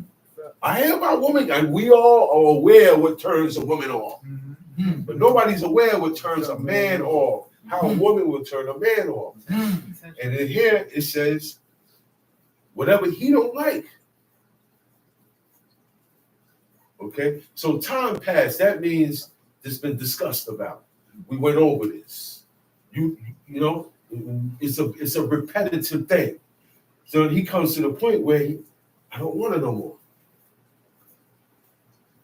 And he writes her a bill of divorcement, which is a paper, right? That's valid, stating that I have released her from being my wife. She is no longer under my jurisdiction as being a husband. Letting go, a book of letting go. Okay? Even today, when you get divorced, divorce costs money now. Divorce costs money now. Yeah. Because you got to get a lawyer, you got to go to the court. All marriages today are recognized through the courts. Okay? And like I said before, you would want to do both. Okay? Because say you die, you didn't never marry her. You can't legally leave her nothing. She can't say, well, look, I'm his wife. I came to get. Where is the certificate of marriage? You got to show that. She would have to show that all his earnings in when he left belongs to me. I'm his wife. So you got to show that. So it behooves us to follow both, the ancient way and today. Because nobody today, except for Israelites, some Israelites, Respect the ancient. Okay, respect the ancient way. And some don't respect the modern way either. We can't have relationships. That's right, say it again. We cannot have relationships. The only relationship that is allowed by God is married or concubine. You got to be very careful with these things. It's why we like to take these laws, and if we do them, we want to do them our way. Y'all don't notice that? I want to alter the laws, and I do it my way. So if I see a woman, I have to have her to be my wife. That's right. Okay? Now, I have to have some money to take care of her. That's right. We're going to have kids. But I ain't got nothing. So what am I looking for? What am I looking out there for? What am I searching for? There is no search. Right. Because you have to have a house to put her in. Your house. That's right. Not her mother's. She's coming out of her mother's house, her grandmother's house, her family. She's coming from her family. You have to take her out of that and put her in yours. Then the teaching starts. Mm-hmm. Then the guiding starts. Okay? Can't have a year-long honeymoon, but Muhammad used to say, look, we get married, the honeymoon starts right then and there. And it lasts as long as y'all are married, because she's constantly learning and you're constantly cheering her up. She's supposed to learn, you cheer her up. That's how it goes. But if it doesn't work out like that, then let him write her. Now, somebody said to me one time, wow, most of the power is in a man's hand. Those men were just men. So you don't have to worry about the power being abused. Right. That's why it was given to man. Man has abused that power. Oh, yeah. Man has abused that power. Yeah. And the women are bitter and they feel that they can empower themselves. So now we got man against woman, husband against wife. That's what we got today. Mm-hmm. He said, give it in her hand and send it her out of his house. Now she keeps that with her. She don't take it and say, you know, you get a ticket. I see people get tickets on cars and they take it and rip it up. You can't rip that up. Because the virginity, when you get married, you gotta have proof of that, the tokens, right? And you gotta have proof that you were divorced, because I know that you was married to such and such, right? But where's the bill of divorce? I need to see it. I can't go by your word. I need to see it. I need to see it. Okay. Other than that, yeah, we're still married, but we're separated. We don't live together. Well, you're gonna have to get that divorce. Yeah, but we don't live together no more. I live here. I kicked him out. He don't stay in my house no more. That's usually what you're gonna hear. But you're still married to him. No matter how you feel that it's not working out. Well, he cheated on me. It don't matter. You're still married. Y'all gotta get a divorce before you can move on. That's right. People get married and they move on without a divorce. People link up without getting married and separate without getting a divorce. That's right.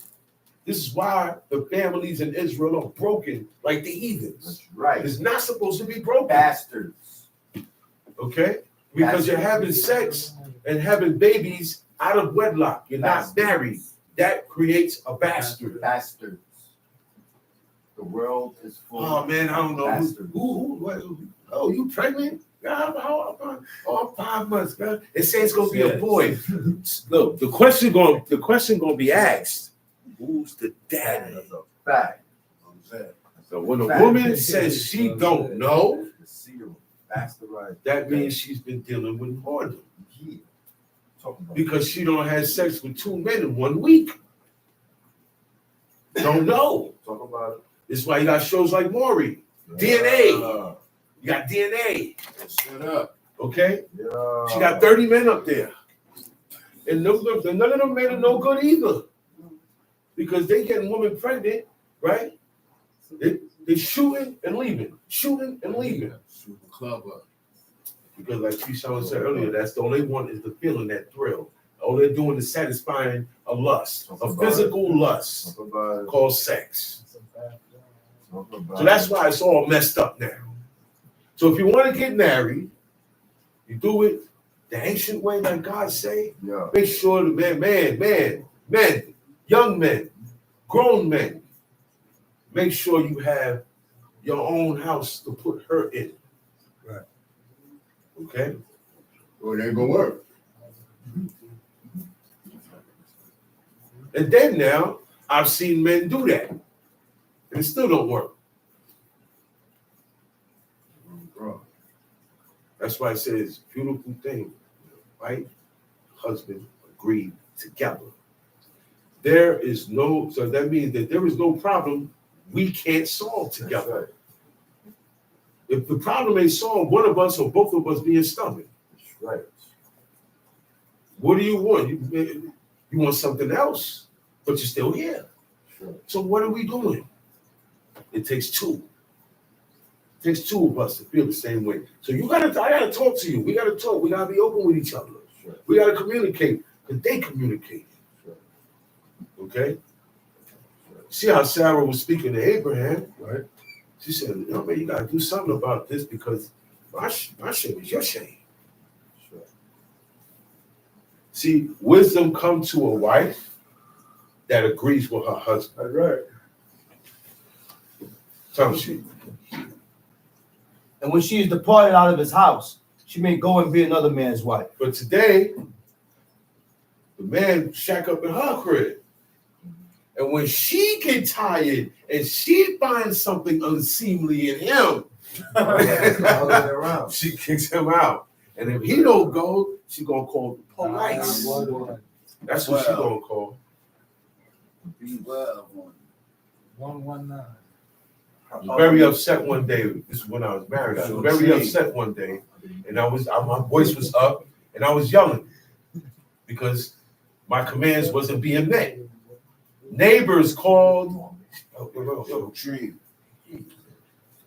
Neighbors called the cops, and guess what happened? They told me to take a walk. I said, "No, I live here." They said, "Where's your lease at?" Like I was lying to him. I went. Gave him the lease, showed him the lease, showed him my ID. He said, oh, wow, this is very rare. You know why he said it's very rare? Because most of the time it's the woman's house. This thing is set up totally opposite from the way it was there. Okay? So this takes for the woman to see herself as a woman of Israel marrying this man to be who serves God.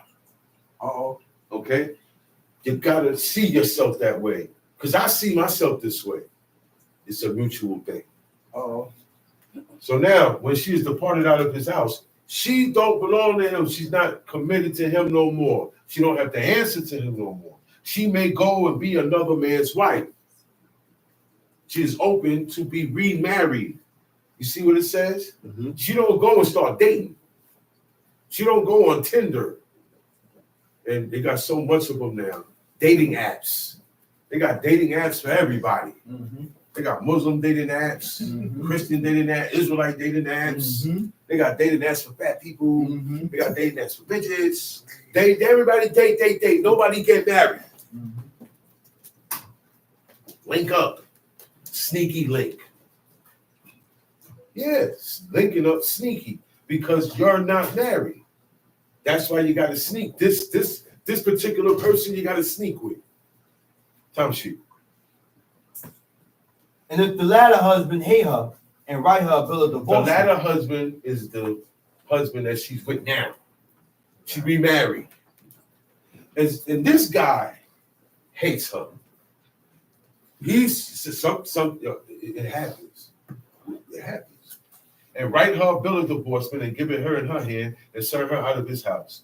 Or if he dies, the latter husband dies. Maybe he wrote her a bill of divorcement, or he got killed, or he died. He said, which took her to be his wife. Her former husband, Her former husband was sent her away. When I take her again to be his wife. I said, well, y'all not together no more? So what's up, man? Let's rekindle. There's no rekindling. Because I let you go. Got it itched. I let you go, and you became someone else's property. And got it scratched. Okay. Now, you can marry somebody else, but you can't marry me. Yeah, it's clip for us. Because I had it already. I've been there before. Yeah. You understand what I'm saying? And I let it go. Now she's been with another man, which is strange to me. You understand what I'm saying? She's defiled now for me. She's not defiled. She can still go and be another man's husband.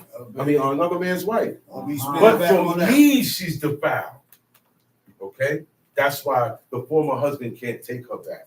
Her former husband was sent her away, but not take her again to be his wife. After that, she is defiled. But that is an abomination before the Lord. God said this is an abomination. You can't, for any reason, you divorce the woman, right? And then, you don't change the heart. You divorced her. You sent her out. She got married, and now she's single again. 9 times out of 10, the guy goes back snooping.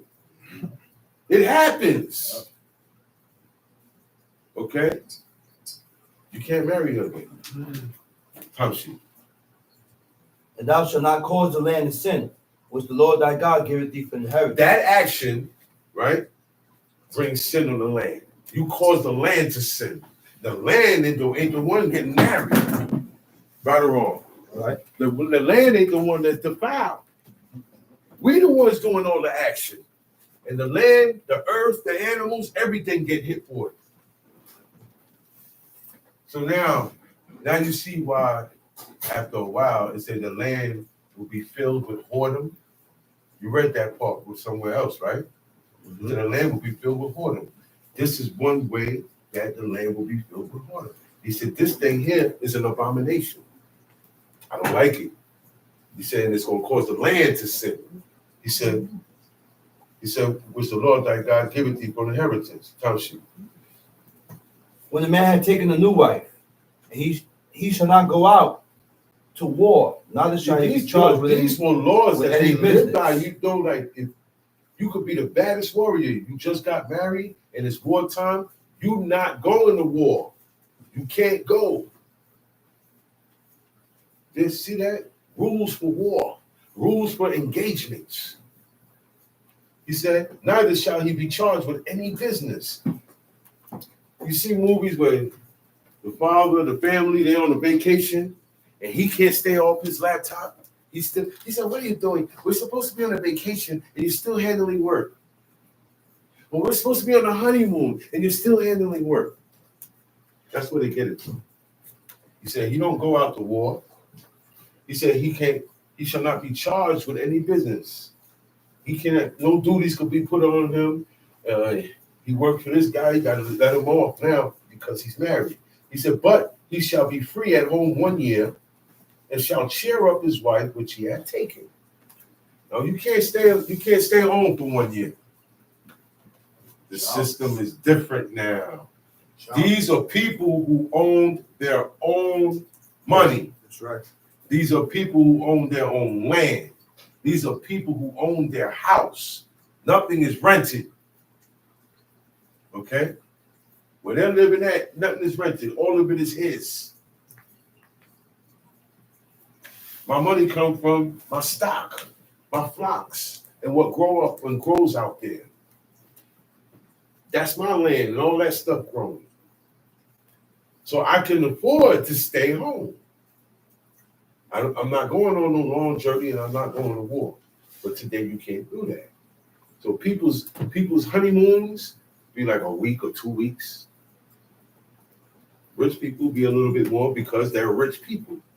When you got money, you can take off anytime you want. You're not an employee. Some shit.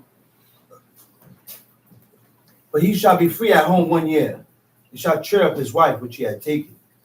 No man shall take the nether or the upper millstone to pledge, for he plagueth a man's life to pledge. We have things for pledge, like for collateral. Look, man, I don't have any money right now. I need some money. I'll let you hold my robe, or I'll let you hold this or that until I can get to pay you back. So I said, man, you know what? I don't want none of that. Let me get the millstone.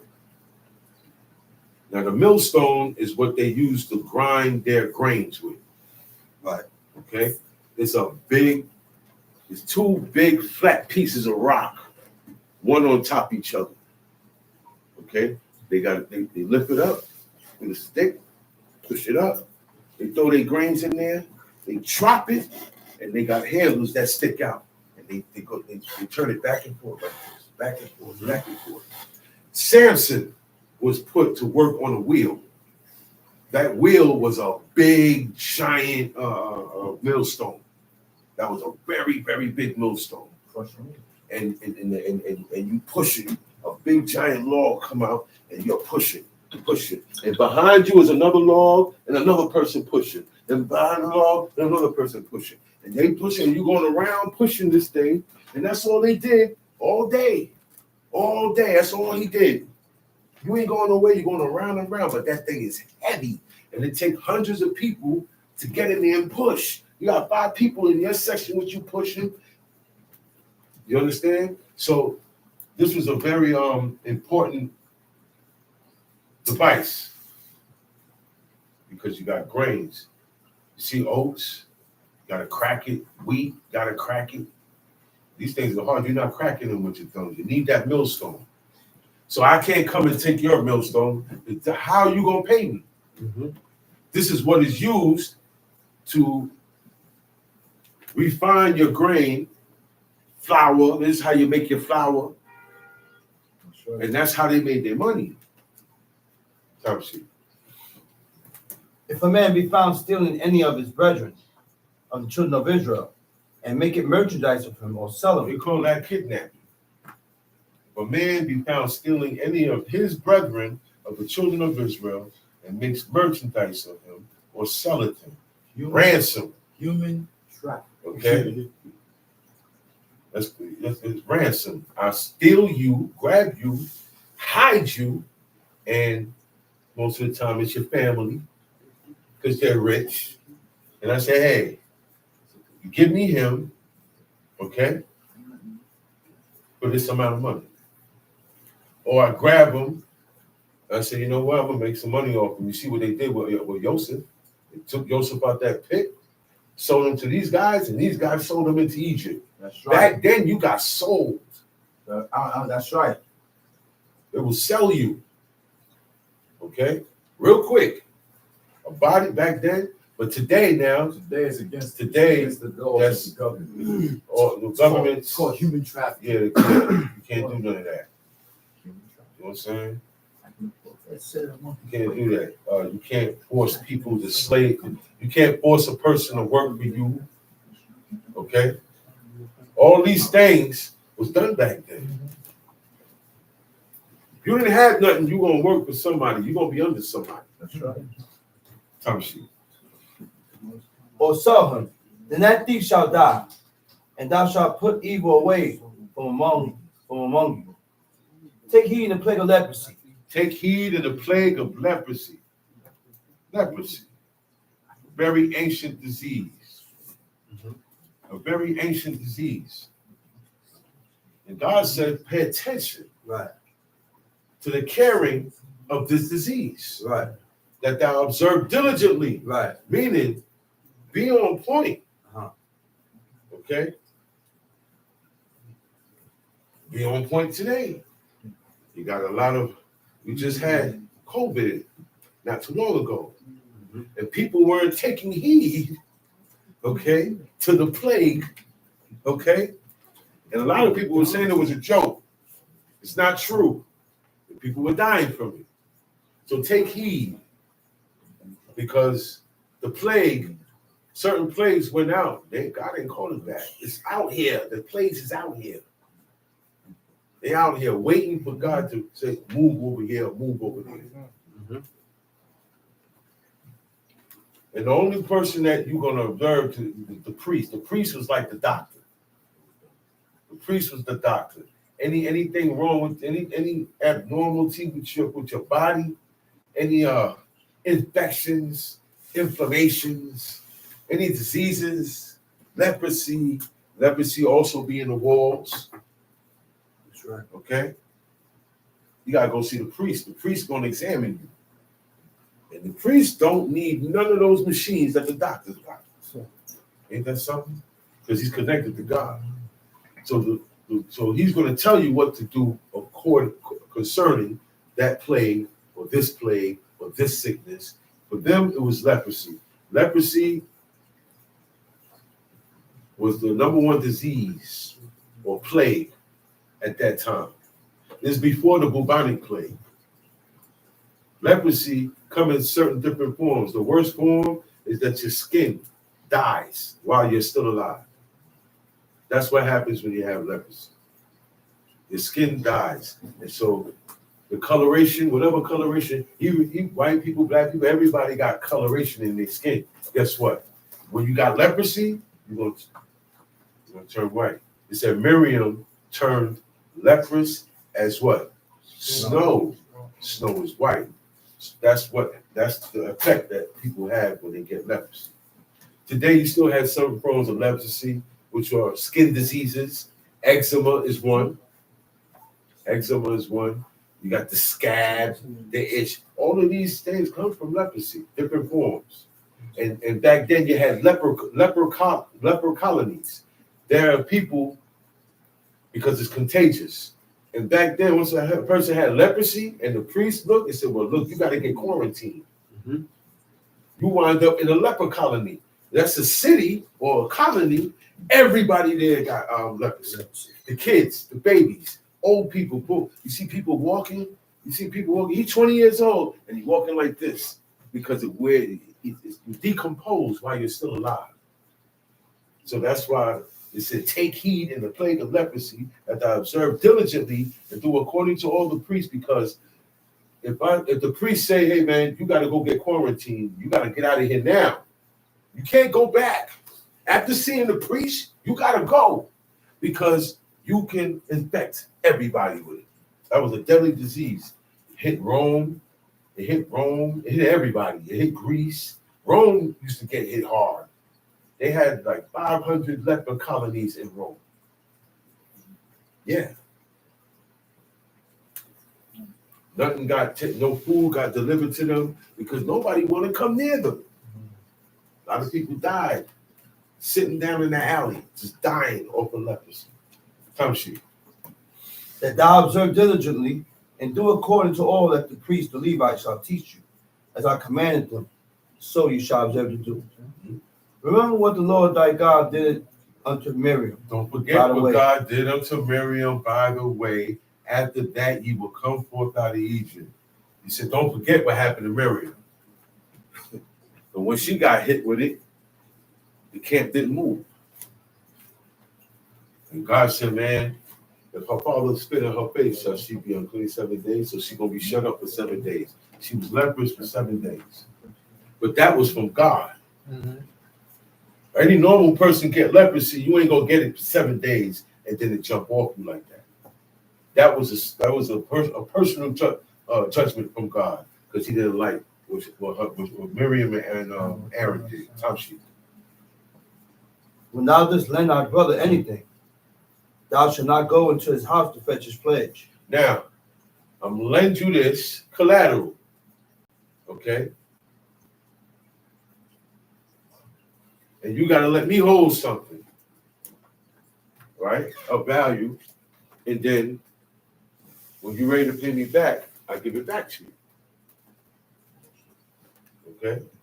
He said, but I'm the one that's lending out the money, I can't go in your house and pick out what I want for collateral. I got to stay outside. Okay? I can't go in there to fetch the pledge. I can't pick the pledge. I'm going in your house and going to pick out what I want. No. God said, stay out of there and let him pick it. That tells you. Thou shalt not stand abroad, and the man to whom thou dost lend shall bring out the pledge abroad unto thee. He said, thou shalt stand abroad, meaning stand outside. You don't even go in his house. And let that man bring out whatever. That means that whatever I bring out, you got to accept it. Right. You can't say, well, look, man, that ain't as valuable. Mm-hmm. But you know what the pledge was? Well, we're about to find out. This is why the man can't go in his house, because the pledge was robes. This was the value. 100 shekels, you give me the robe. This is what they used as collateral. Nothing else. Okay? That's why I say you can't go in a man's house and use his millstone as a pledge. You gotta stand up outside, Let him bring his robe. We're going to see right now, time sheet. And if a man be poor, thou shalt not sleep with his pledge. In any case, thou shalt deliver him the pledge again when the sun goeth down, that he may sleep in his own raiment and bless thee. So that's what, you see, in any case, okay, he said, if the man be poor, thou shalt not sleep with his pledge. Meaning he only got that robe, that's it, man. You don't have much. He said, you can't, even though he ain't paying you till next week, I have to give him his robe at the time that the sun go down, because that's what we slept in, not pajamas, not naked, not in your boxes, not in your drawers, not in your lingerie. That's how they slept. See, when you read this book, you're reading it to learn how they lived, and then you do the same thing. He said, if a man be poor, thou shalt not sleep with his pledge. He said, in any case, deliver him back the pledge again when the sun goeth down. Now, when the sun rises, he gonna come and give it to you. Boom, there you go. But make sure you give him back that pledge, which is the raiment, which is his robe, because that's what he slept in. Okay? That's why they called robes coats. Don't y'all notice that? If you look everywhere in this book, the word coat, you look at it in the Hebrew, it's going to say mehil or beged, right or wrong. Right? That's the robes. Now, their robes were made of wool, sheep. Okay? Keep you warm. That's why the word coat. People adapted that. And you see, what you put on the coat when it's too cold to keep you, right? Right. That's what the robe did, but it was heavy. Heavy material, like wool. You burn up in wool and lambskin. It keeps you warm, keeps you hot. So he said you got to give that back to him, because how he gonna go to sleep? So even though he owed me money, I got to return that back to him so he can sleep in his garment. That's how they slept. Time sheet.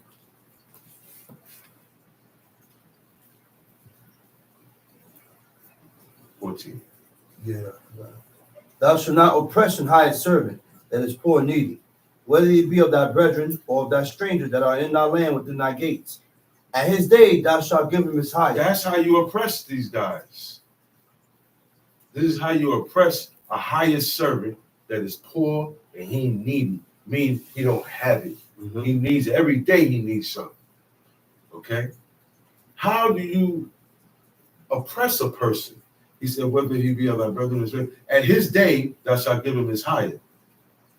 Meaning, every day, at the end of the day, whoever's supposed to get paid. That was the system back then. You got paid at the end. The work that was done was field work. You're not sitting behind a desk on the computer. There was no fast food restaurants. There was no conglomerate building that you got to go to the 13th floor and punch a clock in. None of that. The work was going to work in your field or in your barn or your house or dealing with your livestock. You see what Jacob did? The work that Jacob did was dealing with the cattle. Mm-hmm. So they agricultural and cattle, farming. That was the work. Now, when it started to get dark, that's when the whistle blows. You come back out of the field, back to the house, and I'm supposed to pay you right then and there. Or if you owe, and I was holding your robe, at the end of the day, you come, I give you back your robe. So you go to sleep in there. When you come back in the morning, you hit me back with the robe and I hold it. But that goes down until you pay me. Okay? But I can't sleep on it. I can't sleep on nothing that belongs to you. I have to hurry up and give it to you because you already put the work in. Why should you have to wait? You're poor and needy. See, God looks out for people who, nobody's going to look out for the people who don't have. Nobody considers about the people who don't have. You say, man, this guy, he ain't got no income. This guy here, you know what?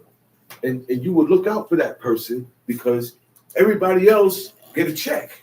This person got 2 jobs. This person got this. This guy, he don't have nothing. He's poor and needy. Every day he needs something. Some days he go, you may think he got something on him. He ain't got nothing. He's just handling it good. Yeah, he's poor and needy. So you got to give him his stuff by the night. Tells you. Neither shall the sun go down upon it, for he is poor, and set his heart upon it. I set my lest he heart cry on it. against thee unto the We Lord. all know what that means. You wait, you know you're supposed to get paid, right? Friday is pay. That's right. Friday is payday. That's right. Let me tell you something. People, because it's set up on Friday, people go to work early and leave late. Because why? Pick that check up. Right.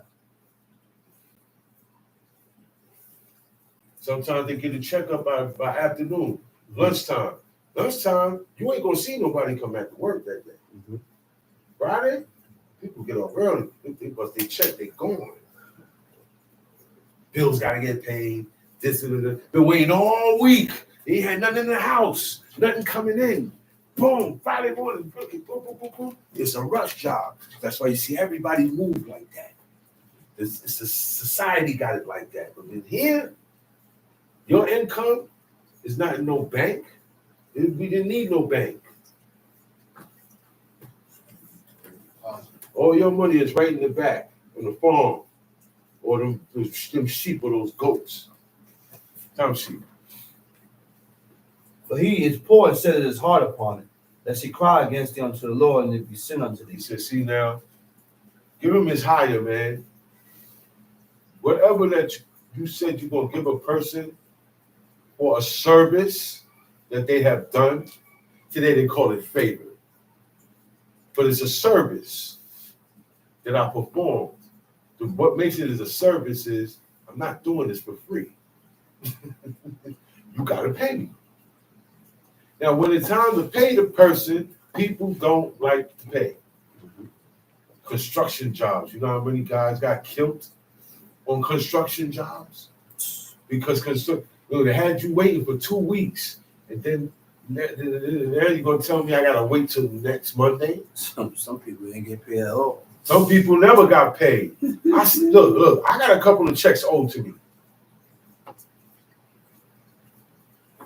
Now they got a thing called scamming. Scamming is everywhere. They had a building. They had a whole hospital. They said, yeah, I got the contract for the building. But the contract was made up. My name and all that. Had dudes working. Nobody got paid. You know how that situation wound up? You know how that wound up? That situation wound up on Channel 11. I was looking at Channel 11. I see my next door neighbor that used to live next door because he was working there. And you see him there crying. And when you look, you see everybody in the neighborhood. They grabbed up everybody in the neighborhood. People were glad they were getting the job.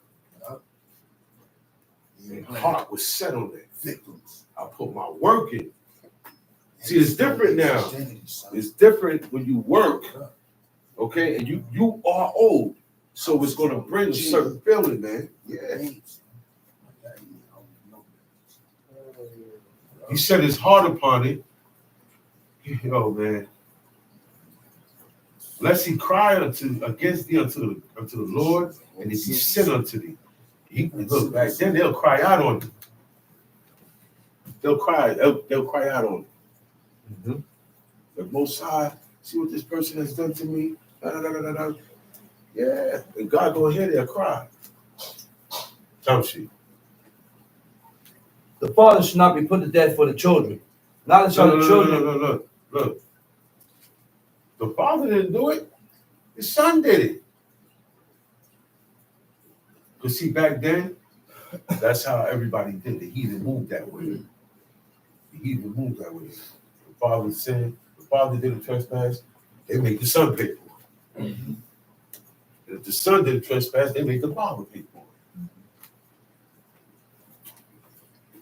That's ungodly. Usually, the son trespass, you're supposed to go to the father. Right or wrong?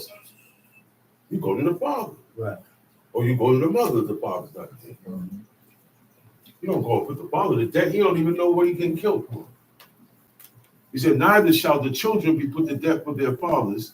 Every man shall be put to death for his own sin. Uh-oh. All right, so now, this we have a conflict of interest. This man. You've been called. Okay, this is God speaking. It says, every man shall be put to death for his own sin. You not getting put to death for nobody else's sin. Oh, man. Moses told God, blot my name out that book. Don't kill the people. Don't kill the nation. Don't kill all these souls.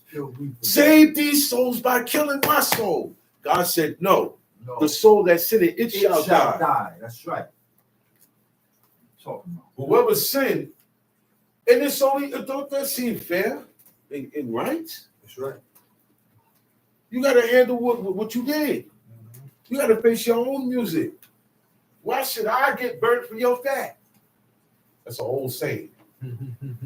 Why should I get burnt? It's your fat. Why am I getting hit up and you the one did it? Yo, these things happen in life. That's why God talks about it. He lets us know that, hey, I created you guys. Whatever you got going on in your head, look, don't think like that. Don't do this, because that is evil. This guy came, he set his heart on it. You told him you was going to give him this, give him that, and he did it. He sweat. He said, man, that man sweat. He followed the law of God when he told Adam about the sweat of our brow. You're going to sweat, you're going to work. You ain't getting nothing easy now. I gave you everything easy, and you went against my commandment. Now, sin is all over the place. Thorns and thistles, so you ain't got it easy, and you can't stay in this garden no more. Kick them out. He got kicked out of paradise because he didn't follow that one rule. But we don't do that. We're not like everybody else. We don't put the children to death. We don't do that. Top shit. Thou shalt not pervert the judgment of the stranger. Don't change the judgment of the stranger or of the fatherless, nor take a widow's raiment to pledge. Look, a widow, she's by herself. Her husband is gone. What he was doing to bring in stuff, she can't do that. She don't move. You can't treat her like the man. If she a widow, and she's remained a widow, she not dating. Because look, once she go and have sex, she ain't a widow no more. Once she go and get married, she not a widow no more. And God looks out for the widow, because since that husband has died, it takes a person to make their mind up. You understand what I'm saying? To say, well, I'm going to remain this way by myself now. So God looks out for the widow. He looks out for people who can't speak up for themselves, and that's getting unjust things done to them, getting oppressed. He don't like that. He don't like when people take advantage of the weak. Oh, you know what I'm saying? He don't like that. He don't like bullies. Yeah, he don't like bullies. And all these things here show in treatment to each other how you gonna serve God. How we treat each other shows how we gonna serve God. Come sheep. But thou shalt remember that thou was a bondman in Egypt. Don't forget that you was in that position. You see that? Don't do this, don't do that, don't do this, don't do that to that person, because you got to remember when you was in the bondman in Egypt, when you was a slave in Egypt, okay? They didn't pay you nothing. Slaves don't get paid. Slaves work all the time. They don't have hours. They work all the time. They don't have a union. They don't get pensions. They can't file taxes. Right then, slavery was permitted amongst the ancients. But God said not to make a slave out of your people. You can't make a bondman. Bondman means he's bonded. He can't go nowhere. Jump shoot. And the Lord thy God redeemed thee thence. Therefore I command thee to do this thing. Because I redeemed you, you got to do what I said. That's what God's saying. Therefore I command you to do this. Do these things here because I got you out of Egypt. If I didn't come get you out of Egypt, you still would have been in Egypt. You'd have died in Egypt. You still would have been crying out. Jump shoot. When thou cuttest down thy harvest in thy field, and thou forgot a sheaf in the field, thou shalt not go again to fetch it. It shall be for the stranger, for the fatherless, and for the widow. Because I told you, the most of our work was in the field, agricultural, farms. We got farm, we got livestock. We ain't got that no more. The average Israel citizen back then had at least one goat. I would say you at least had one goat. You had, you know what I'm saying? People get land. You got family members that will leave you land. Next of kin, stuff like that. And God said, when you cutting and you reaping now what you sowed, man, you got to leave some stuff out there. Mm-hmm. You got to leave a sheep, couple of leaves, because what they do is they go around the edges of the field and they bind up. Take the corn or the wheat, they bind it up, and they got a big stack. Boom, that's a sheaf. And they do that again. That's the work they doing out there. Boom. He said, man, don't take and cut down everything. He said, if you forgot a sheep in the field, don't go back and get it. Leave it. He said, don't go back and fetch it. He said, it shall be for the stranger. Leave that for the stranger. The stranger is the one who was not of Israel descent. Mm-hmm. He is born of another nation, another people, but he serves God. Y'all got to understand what the stranger is. Right. That's why God said, don't vex the stranger, don't oppress the stranger. Okay? Certain laws is for the stranger because he served God. You can't treat him like the alien. The alien is one who doesn't serve God. Am I correct? Right. Period. He's not of our, he is not of our kin. He is not of our descent. He's not an Israelite. Plus, he doesn't serve God. Now, this guy here is a Canaanite, but he denounced the gods that he was taught to serve. And he learned about the Most High. And now he served God. So I got to watch how I deal with that guy because he's the stranger that is within thy gates. Now, stranger, just because you're the stranger, you part of this, you can't go outside and smoke a cigarette on Shabbat. Stranger, you staying in my apartment, you staying in my house, you staying by me for 2 weeks. When I go to Shabbat, you got to come with me, stranger. Family member, that's what I used to tell. Look, my when I was married, she used to tell her family, okay, you can come. How long you staying? Oh, we're going to stay like a week. Okay, so look, you know you got to come to teachers, the Sabbath teachings with us. You know that on Friday night, you can't go to work. You got to stay. You got whatever we do, you got to do. That's the stranger within your gates today. Your family included. That's right. Okay? The difference with the stranger is that he served God. The difference with the alien, the outsider, the Nakri, okay? They don't serve God. They ain't even thinking about it. So those laws don't apply to them.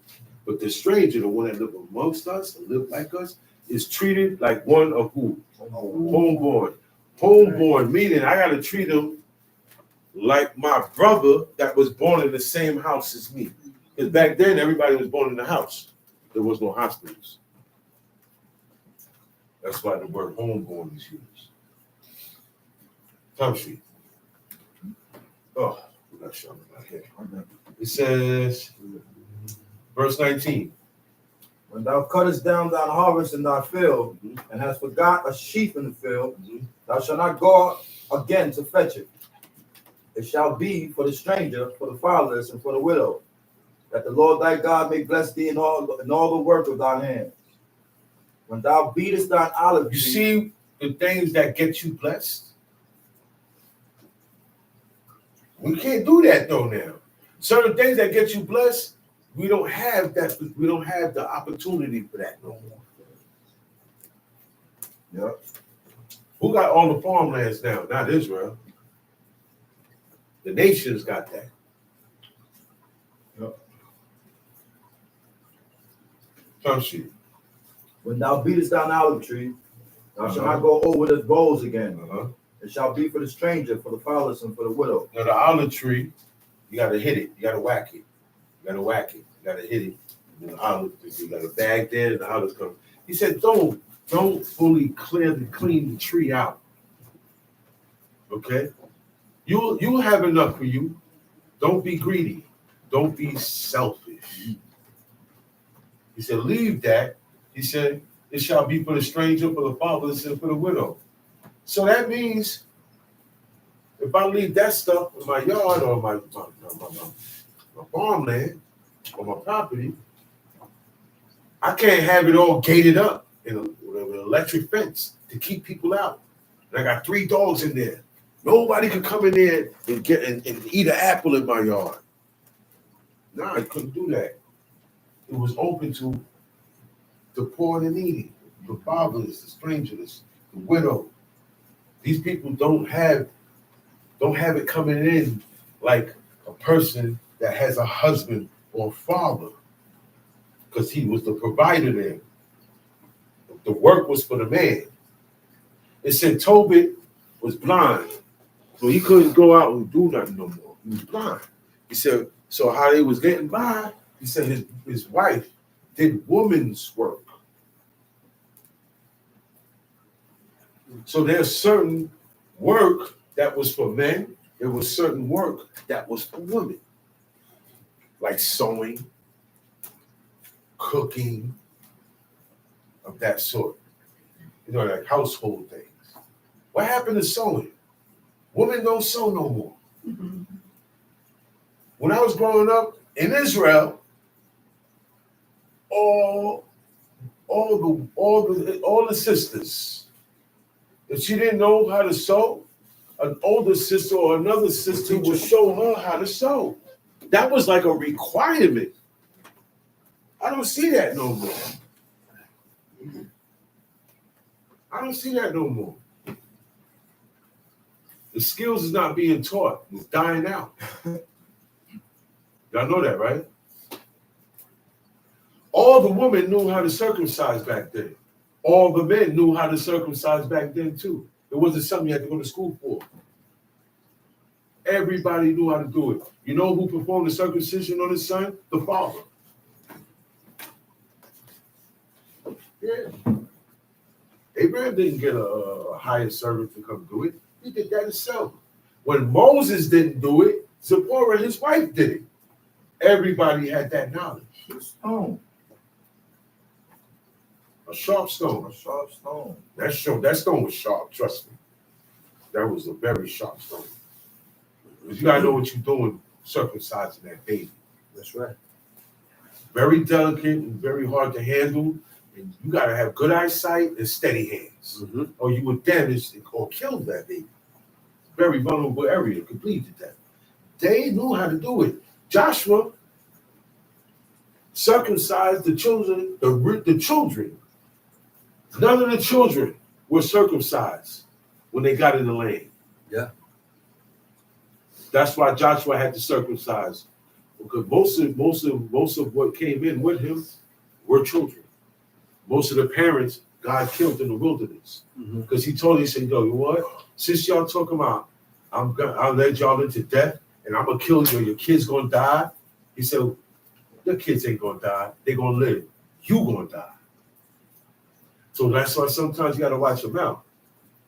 Because see, here God will turn it right around. What came out your mouth, he'll turn it right around on you. That's why he said certain treatment was the widow. He said, look, man, because if they cry out, if they ever cry out to me, he said, I will hear them because I'm gracious. He said, and then I will make your wife a widow and your children fathers.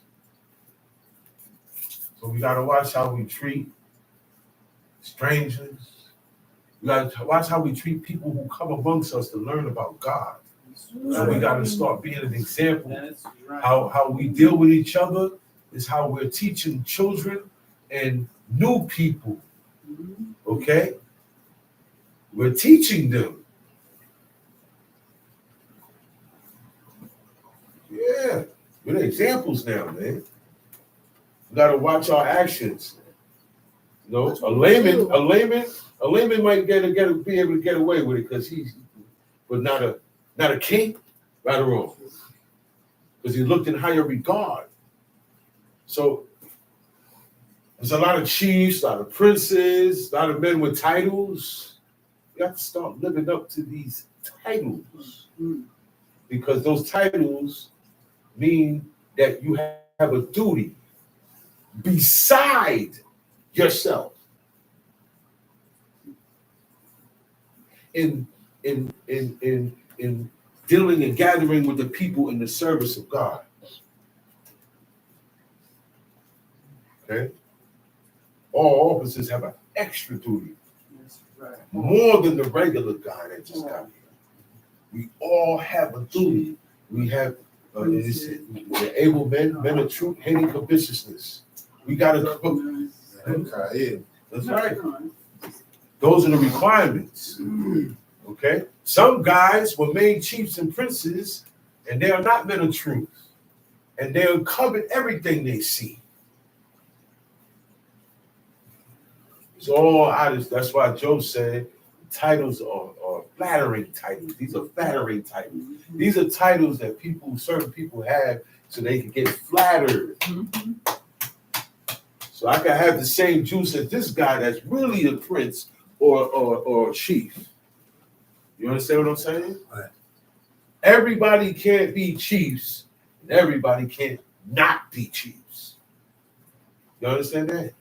There's going to be some leaders. There's going to be some teachers. We all need somebody in charge of you.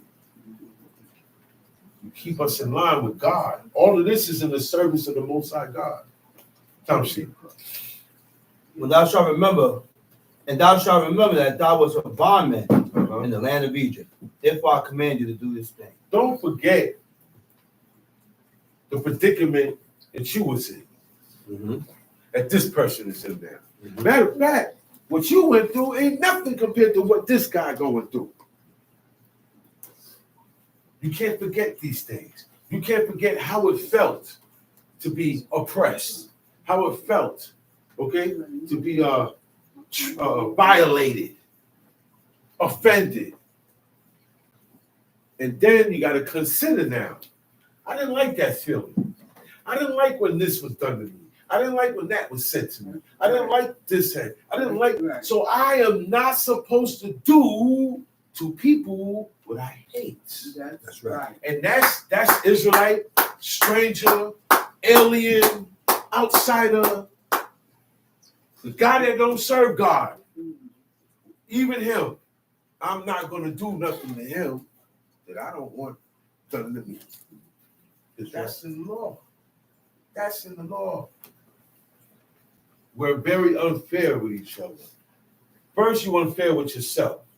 So for us to be unfair with each other, I'm being unfair with myself and you being unfair with yourself by not keeping it, what they say, keep it a buck. I'm in denial. I'm not telling myself that I'm wrong.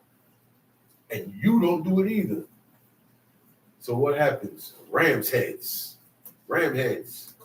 Clash. Rams. Clash. Time sheet. That's the end of that chapter. Okay. Leviticus chapter 18.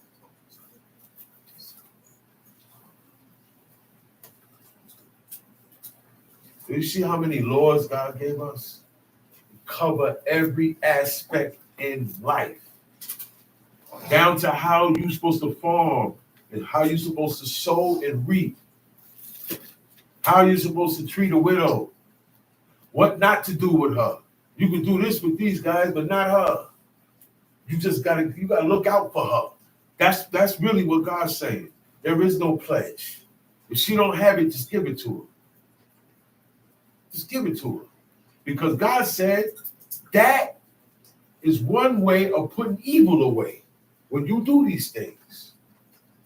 So you got to start considering people. Some people don't have fathers. Some people don't have mothers. Some people don't have parents. Some people grew up without parents. We say things and do things without a heart. And you never know if God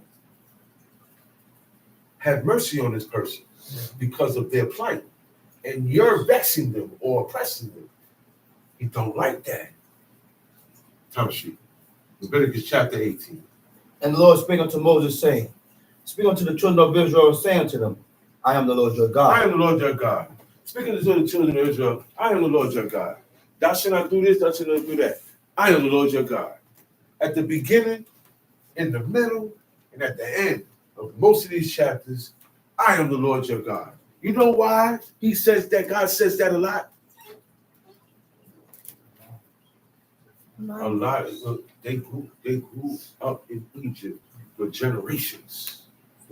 Like today, people grew up in Christianity for generations. Okay? Not everybody gonna turn around like that. They came out of Egypt, man. Egypt, let me tell you something about Egypt, man. Everything that Egypt does, they worship the dead. Everything that they do is in worship of the dead. In Egypt, they don't honor you until you die. That sounds familiar, don't it? In Egypt, when you die, that's when they put your picture up the wall. In Egypt, when you die, they go like this, toast. Or they pour it out. That's also a toast to the dead. The high, when they do this and pull it up, is a toast to the Greek and Roman gods, to the sky gods. When they pour it out, pour out a little liquor, and you pour out a little liquor for the dead homies.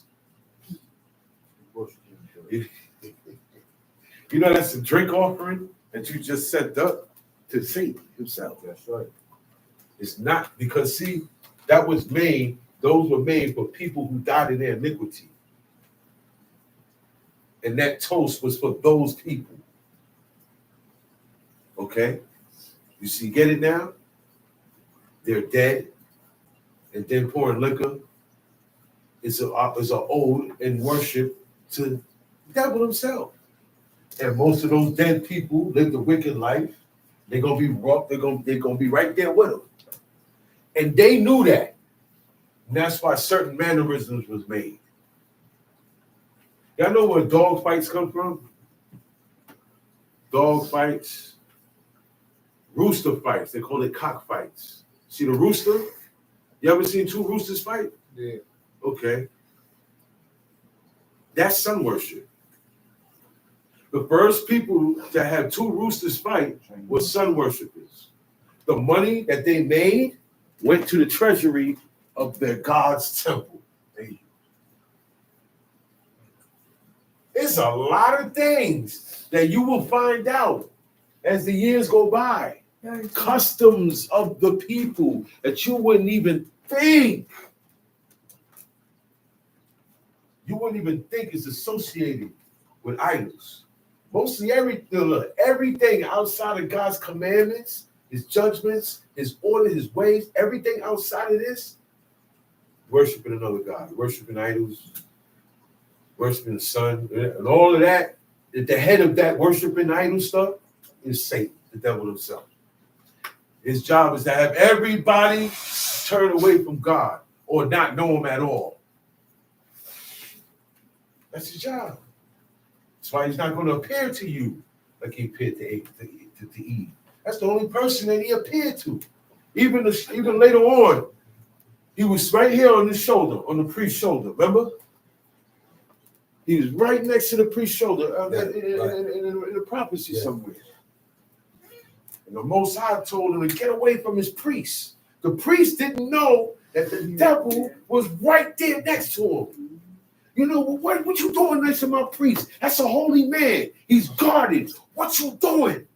Waiting for an opening. Wait, that's what he was doing. He's waiting for a slip up.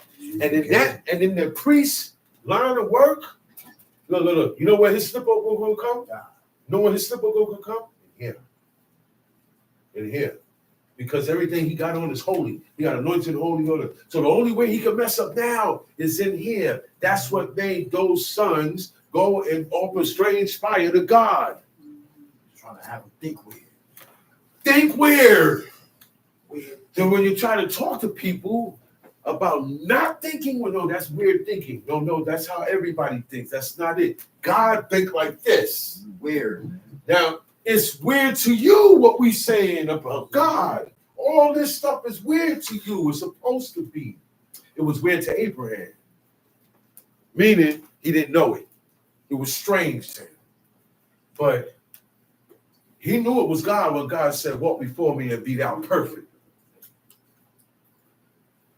And from that moment on, that man changed himself from that moment because he believed everything God said. So in order to believe everything God said, he had to denounce everything he knew. At that moment in time, because it said when God had finished speaking to him, it said, and he believed. God is telling us that Abraham believed him, and God said, that's righteousness. That you believe me, that's righteousness. He didn't even do nothing yet. He didn't even start yet. He believed him in the introduction. That's why God referred to him as his friend. Because your friend gonna believe you. Your friend gonna believe you. Well, look, nah, man, my man said, he said it went down like this. I'm gonna stick to that unless I hear otherwise. I'm going by what my friends say. What? No, that's my friend. You can't touch him. No. You can touch everybody else. Not him. Come. Oh, man, that's my friend. Let him in. He ain't got to pay. I'm mad at my friend. I ain't like what he did, but he's still my friend. You gotta let him know that. If that's your friend, you get mad at each other. Brothers get mad at each other. But like I said last week, love limits bad treatment. Okay? Love shows you how to give mercy that you want from God. That's right. Tom Sheep. Speak unto the children of Israel and say unto them, I am the Lord your God. After the doings of the land of Egypt where ye had dwelt, shall ye not do. And after the doings of the land of Canaan, whither I bring you, shall ye not do. Man, look, not to walk in their ordinance. All that stuff you guys was doing, how you was living, the traditions and the customs. Holidays are customs of the people. Those are the days, the high days that they celebrate to their deity, to their idol. That's what a holiday is. We don't have holidays. Today, the Shabbat is not a holiday. Okay? It is a blessed day, a holy day, sacred day, hallowed day, separated day, most honored day by God. Not a holiday. We don't have holidays. Holidays come from the day holy day. And the only holy day is the Shabbat. I'm gonna say it again. The only holy day is the Shabbat. No other day is holy. It said God made the seventh day hallowed. He didn't do that with none of the feast days. He said the first day on the feast days, and the seventh day on those feast days, and then the one day of feast of weeks, y'all gotta have a holy convocation, a Sabbath of rest. Meaning you gotta treat those days as if it was the Sabbath. But there's always gonna be a rule accepted, a rule that is followed. All rules today: kindling fire, working, this, cooking, this, right? But you can kindle fire on the feast day. God says, save that for what's going to be made for today. You can go in there and cook. You can't go in that kitchen and cook nothing today. Nope. You can't pop them burners on today. Look, nothing can't bubble. You can't even, you got stuff close to the heat. It can't be but so close. If it's too close, it's going to bubble. Bubble and crackle, meaning it's cooking. But it's a slow cook. So you got to watch it. You got to monitor. Okay? We prepare everything the day before. Even sandwiches. I can't go in there and make a sandwich right now. Because I got to prepare it. First, I got to prepare it. I got to go in there and cut tomato. For a tomato, I got to cut the tomato. And I like onions. I like red onions, raw red onions in my sandwich. Now I got to take the onions. Hey, man, what you doing? I'm making a sandwich. You can't prepare that. So my brother, he makes sandwiches the day before. And wrap them up, seal them, because it's preparation, prep work. Once you go into cutting for the food, it's supposed to be cut already. It's supposed to be diced already. It's supposed to be shredded already. All right, all I gotta do is open up, and I got my plate. I take boom, boom, boom, go. But once I have to go and start preparing, that's when in the world of cuisine arts, chefs and stuff like that. The world of food, culinary. That's the word I was looking for. In the culinary arts, before you start cooking anything, you got to prep. They call it prep. Things got to get cut. Celery got to get chopped. Yeah. I got to rake this. All of that is work. Yeah. That's what a sous chef comes in. That's what who? Sous chef. Sous chef. Because you got that chef. That's all he do is cut, chop, dice, shred. Cut, dice, chop, and shred. Then you got this one. He work. All of that is work. God says shut it down.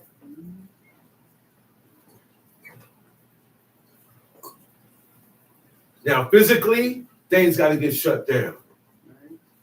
And spiritually, in your head, things got to get shut down. That's why we still talk of other matters that's not pertaining to this day. Because I got whatever's in my head, that's what I'm going to shoot out. That's what I'm going to talk about. Well, man. Verse 4. You shall do my judgments and keep mine ordinances, to walk therein. I am the Lord your God. Do his judgments. If God say kill him, you better kill him. That's what he's telling them. Because see, if you keep these guys alive, right, you're gonna have a bunch of weirdos in Israel. And guess what happened? That did happen. After a while, they stopped doing the commandments. If they stopped doing the commandments, you know they wasn't doing the judgments. So God's judgments was despised. A man wasn't paying back nothing back then. He was taking it from you. He was robbing you. Later on in the book of Hosea, it tell you how the people was getting down with God and each other. Everybody was going for themselves, going for broke. Yeah, man. And I couldn't wait to violate any law I get a chance to. Any law. But I'm wind up doing the opposite. And that's why God kicked them out, man. When you don't do what God say, he kick you out. Right. Right. So. That's right. He evicts you. That's right. Okay? You keep playing. Look. You keep playing. where you went after you got evicted, he gonna make that hot. Rightly so. That's how you get down. He told them, yo, man, these people, the Canaanites, they're cannibals. They eat roadkill. They have sex with dead bodies. He said, look, wipe them out. These people got to go. You cannot live amongst them. Don't marry into them. In order for you to marry into them, you had to save them alive. So I'm telling you, kill all of them. That's right. But nah, we had a better plan. We kept some of them guys alive. Yeah. Judah went in, the tribe of Judah went in and did his thing. But not all the tribes did their thing. Right. Some of the tribes, they said, all right, man, you know what? Y'all Canaanites can stay here. Y'all Canaanites can stay here, but you got to pay up. God didn't say extort them. God didn't say make them pay rent. God did not say tax them. That was their problem. God said kill these people. They didn't want to kill them. Then when God hit them up, right? And he mad at them now. They said, all right, we're going to go kill them. Moses said, don't go nowhere because the ark ain't moving. I'm not moving. The ark ain't moving. I'm staying right here by the tabernacle. And you know they went. He said, God is not going to be with you. Y'all messed that up. You got to sit down, chill, lick your wounds, and get back in good graces with God. That's what you got to do. Okay? The longer you stay out of good graces with God, the harder it's going to be to come back. The longer you stay out there, the longer I stay mad at you, and I'm not talking to you, the harder it's going to be for me to talk to you, because this is becoming easy for me now. I don't look at it as I need to be here. I don't look at it as I might die if I miss what. You understand what I'm saying? You got to do this. We're not looking at it that serious. This is your life and your death you're playing with. We read all over there, but God talking about destroying. He said, yo, man, Moses said, yo, God thought to destroy Aaron. And he listened. I spoke to him and he listened to me. And I looked the word up. It means destroy. God don't play. You see how hard he is with his servants? It wasn't no buddy thing. Yeah, God got it. No. Because one slip up, and you could bring your whole house down. One slip up, and your descendant stop. You have a kid, your kid have a kid. Then after that, that's it. You empty your name out on the earth and write your name in the earth. You know what that means? You have a reservation. Meaning that when you die, your spirit going down in a certain part you not gonna like. I can say that because you see where Samuel came from when he died. He didn't come from the pit. Did he come out of hell? No. Did he come out there and say, man, it's looking all messed up? He said, yo, man, why are you messing with me? Why did you disturb my peace? That's what disquieted me. Disturbing my peace. What are you calling me up for? You ain't supposed to be doing this. Nobody in Israel's spirit is supposed to get called up in this fashion. Why are you messing with me? They said, yo, man, the Philistines, I don't know what to do. God won't answer me, so I need an answer from you. He said, man, you just like digging a hole deep. That's what we do. We dig a hole deeper in ourselves. We come up with a bright idea to correct things, but that's not the way God say correct. We do things our way too much. Stop being stubborn. Think of why you're being stubborn against God's commandments. Think of why. Why am I bucking it? Why I don't jump on it? Why don't you ask yourself that? Why do I break laws? Yeah. Wait, it's so easy. And it's nothing. It's nothing. Matter of fact, I forgot about that. Matter of fact, He asked me about it, I'm gonna say I didn't do it. That's how quick I forgot that I sinned. And then I sinned when I said I didn't do it. Because I lied. Come shit. You shall therefore keep my statutes and my judgments, which if a man do, he shall live in them. I am the Lord. None of you shall approach to any that is near kin to him, to uncover their nakedness. I am the Lord. The nakedness of thy father. He said, none of you. Now, these specific laws in Leviticus 18, the Canaanites did all of this.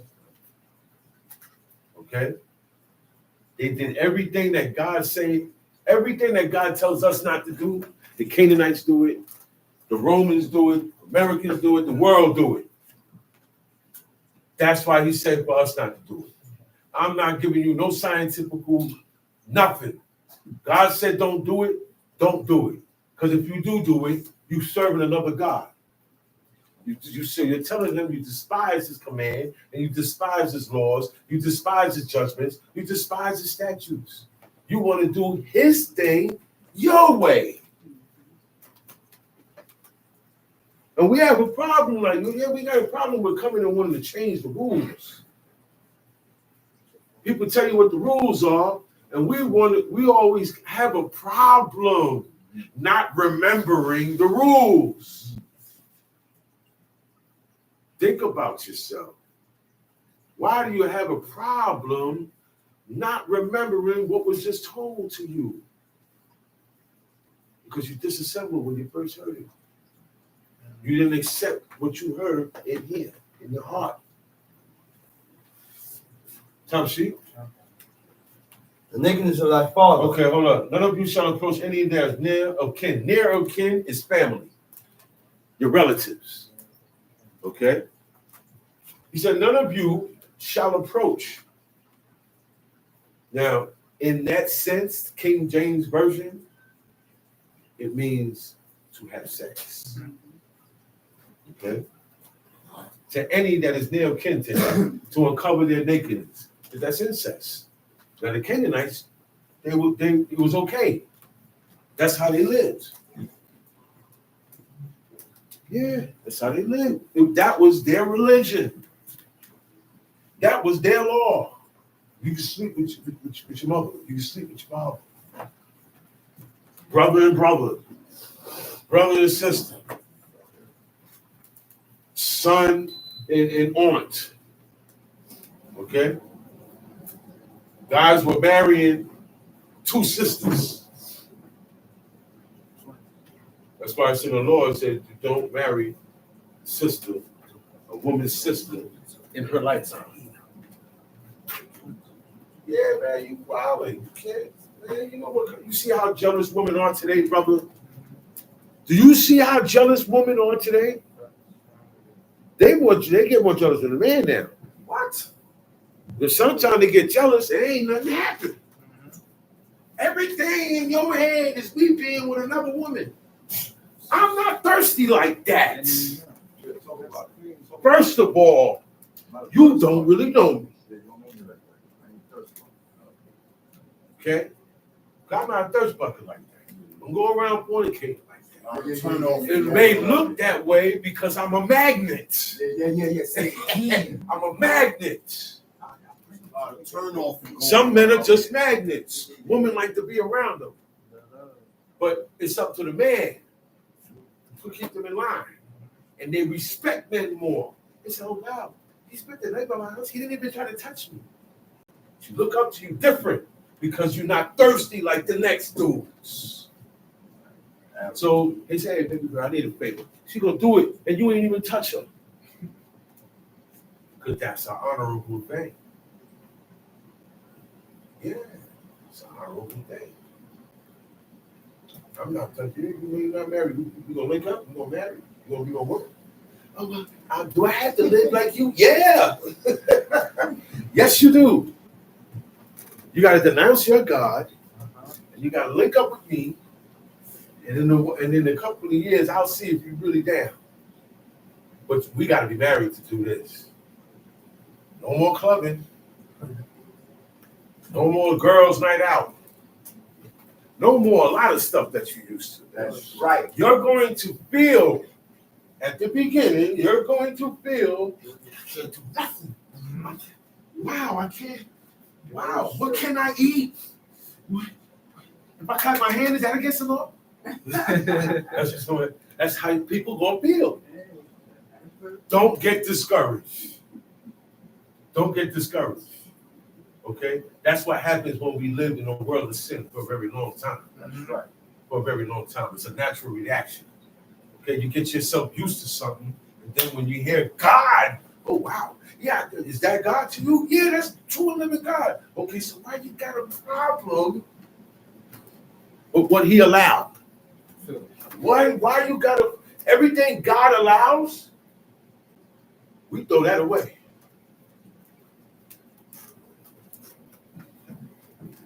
God said, the beetle, the grasshopper, you can eat that. You can eat the beetle and the grasshopper. I ain't yet heard an Israelite eat a grasshopper or a beetle yet, but I bet you they eat crab legs and oysters and fish cakes, frog legs. Oh, they chicken. No, that's been there. They ain't never gonna stop eating chicken. No. They not gonna stop eating chicken. It's an Israelite that don't stick to these laws. You know what he is? They say he's just a nigga in funny clothes. Yeah. That's what they say. He's just a nigga in funny clothes. Yeah. You're still a nigga because you still eat what they eat. Yeah. You still go to the same restaurants they go to. Yeah. You get the same dish they get. But look, you know what they say about black people in this country from slave days? Two things they ain't never gonna give up. This is what the slave master used to say. You know what those two things are? Yeah, my man, how you know that? Chicken and watermelon. See, my man. We ain't talking about my man. He said, yo, that's what the slave master Negroes love. They sit down and watch the Negroes. Look at these. Give one watermelon. They want to kill each other. They kill each other over that. Watermelon and chicken. That's what the slaves ate. Yeah, that was their main dish. You know why? You know why? Because they got oxtails. They got oxtails and pig feet, pig ears. What's the other one? Stewed beef, stewed chicken. All these dishes are slave dishes. These are dishes that the slaves were forced to eat because they couldn't eat nothing else. You ain't getting none of this ox, you get the tail. Scrappily. That's the number one dish in Jamaica. Jamaica took that. That's the number one dish in Jamaica. How much they gonna give you? You gonna say it ain't enough. Oxtail ain't got nothing but fat in it. The tail is fat. Sit, man. You know what my Abba used to say? Before he found out about the Most High, he said, that tastes good. Fat. He said, most of the time when you walk past a restaurant, that smell, that meat, that smell good, that's fat. That's not the meat. That's why God said, don't eat the fats, burn it on the altar. I like the way it smells. Fat was made to burn to God, not for you to eat it. I like the way it smells. God, yeah, he liked the way it smelled. It's pleasing to him. And they did that. That was part of the offering.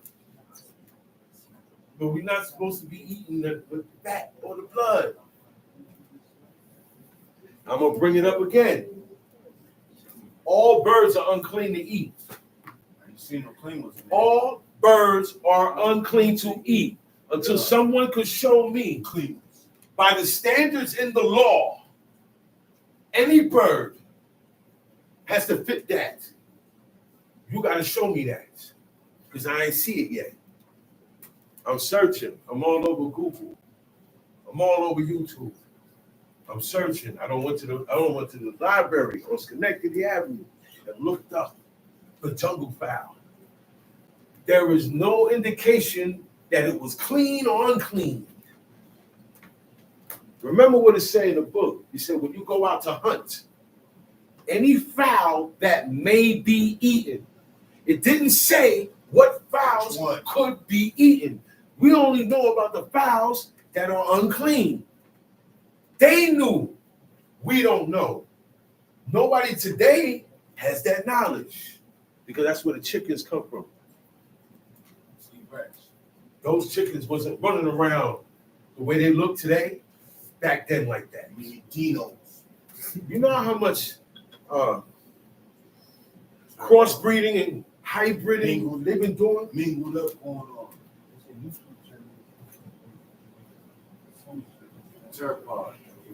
Chicken didn't enter into the coast of Israel until after the Indian captivity, after the Persian.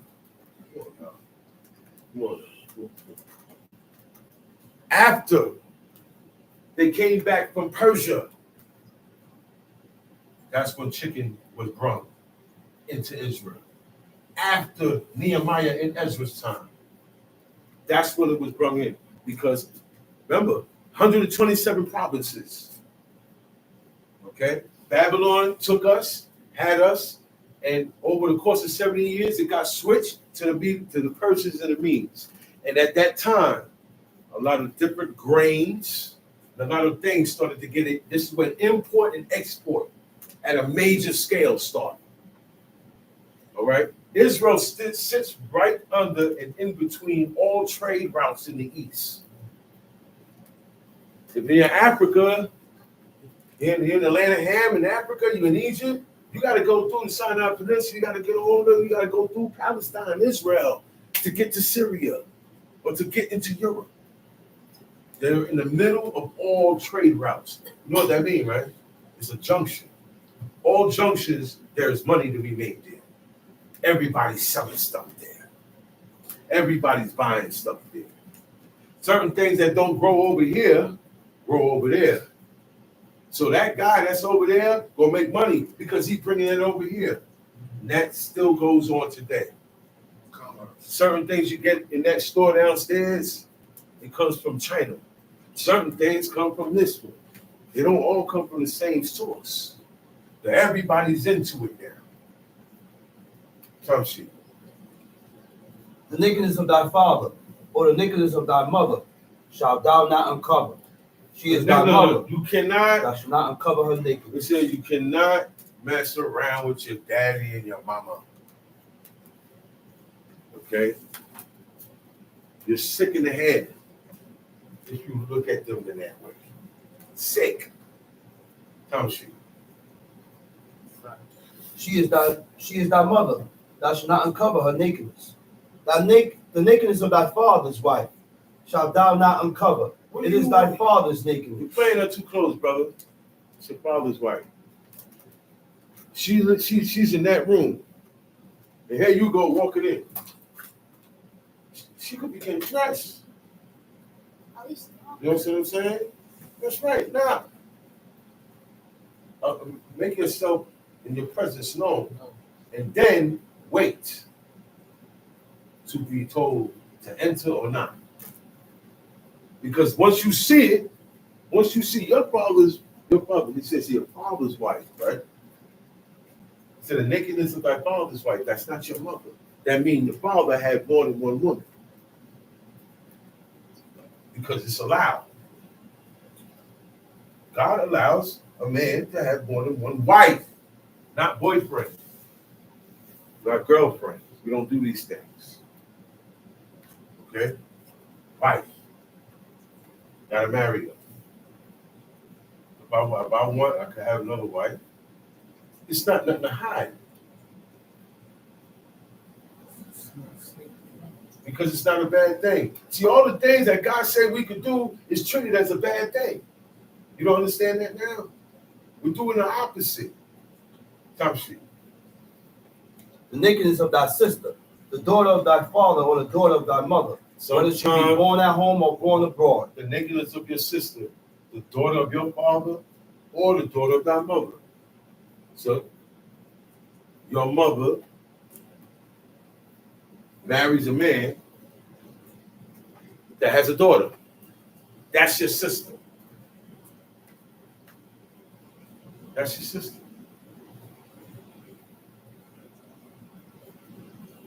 There's no such thing as stepchild, stepsister, half brother, because that's an excuse to do them dirty.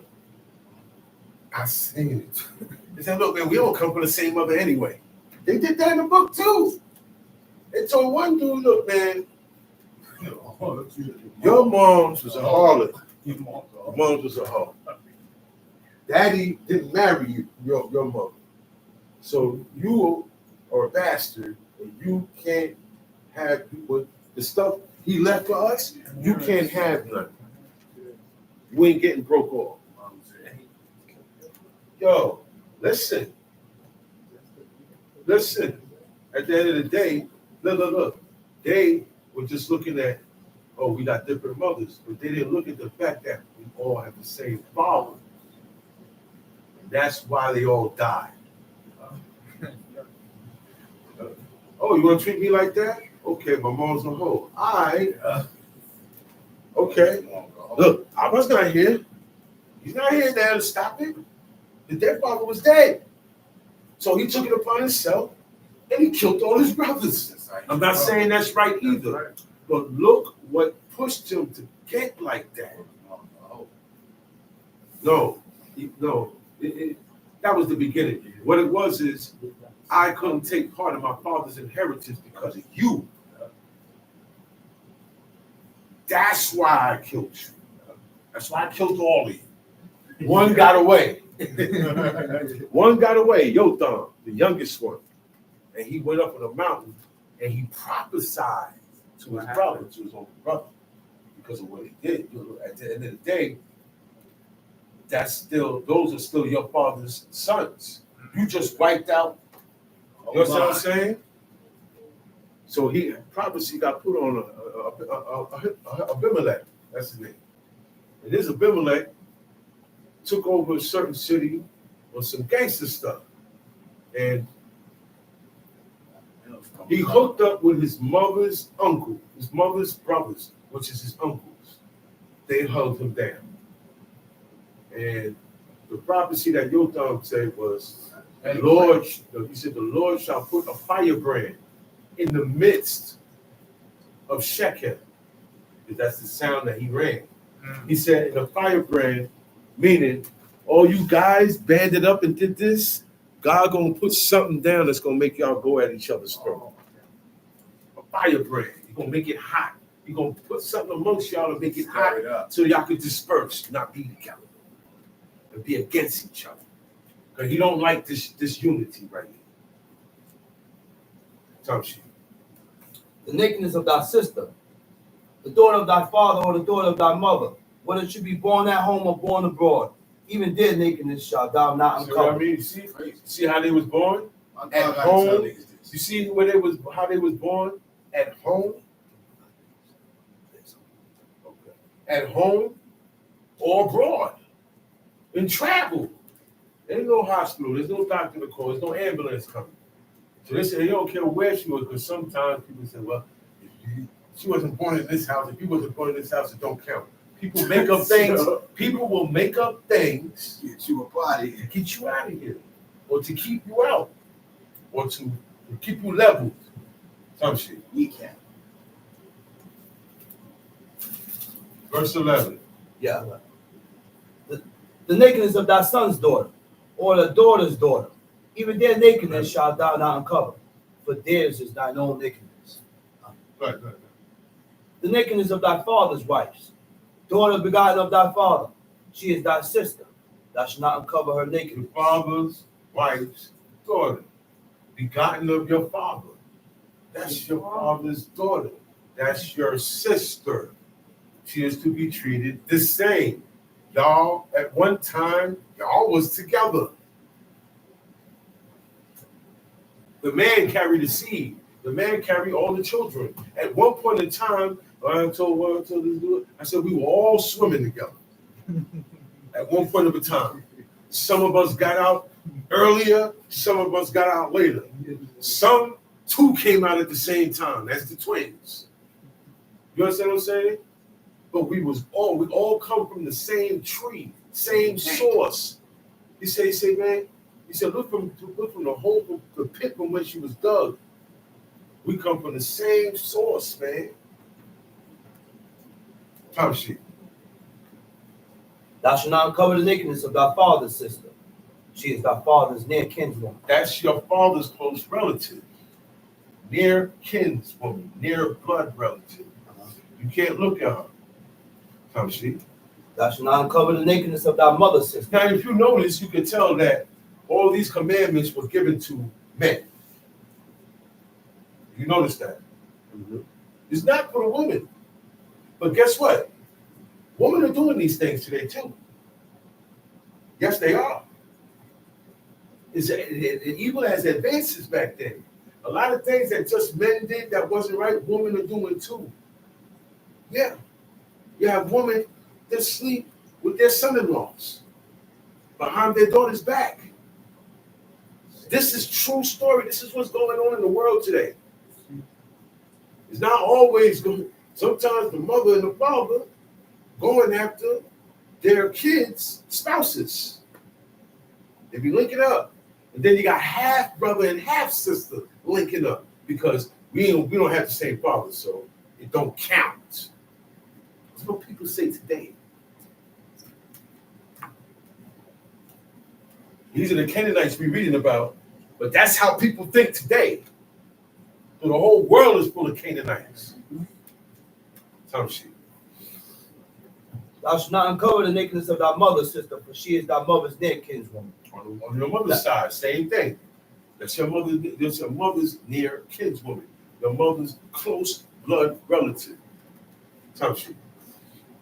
Thou shalt not uncover the nakedness of thy father's brother. Thou shalt not approach to his wife, she is thine aunt. That's your father's, whoever your uncle married, that's your aunt.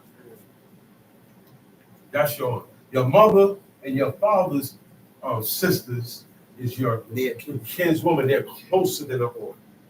They're closer than an auntie. They're closer than a tia. That's them. That's your father's brother or your father's sister or your mother's brother. That's their siblings. That's who they came up in the house with. That's who they grew up with. That's who they have an affinity that they ain't never gonna have with nobody else. That closeness. So you can't be doing that because that's the closest ones to them. They came from the same source. Time sheet. Thou shalt not uncover the nakedness of thy daughter-in-law. Daughter-in-law. She is thy son's that wife. Happens too. You got a lot of dudes sneaking around with their daughter-in-law. Yeah. He's sugar daddy and his daughter-in-law. You'll be surprised how dudes is operating out here, man. And you're gonna have some woman that gonna come and give you propositions. Don't take it. You say, the songs that talk about that type of woman. He said her man is gone on a long journey. So now he's gone. Now she's bringing Joey in. And that chapter is talking to the young man. It said, don't get caught up. Don't get caught up and go commit adultery and get destroyed. Because that's what's going to wind up happening.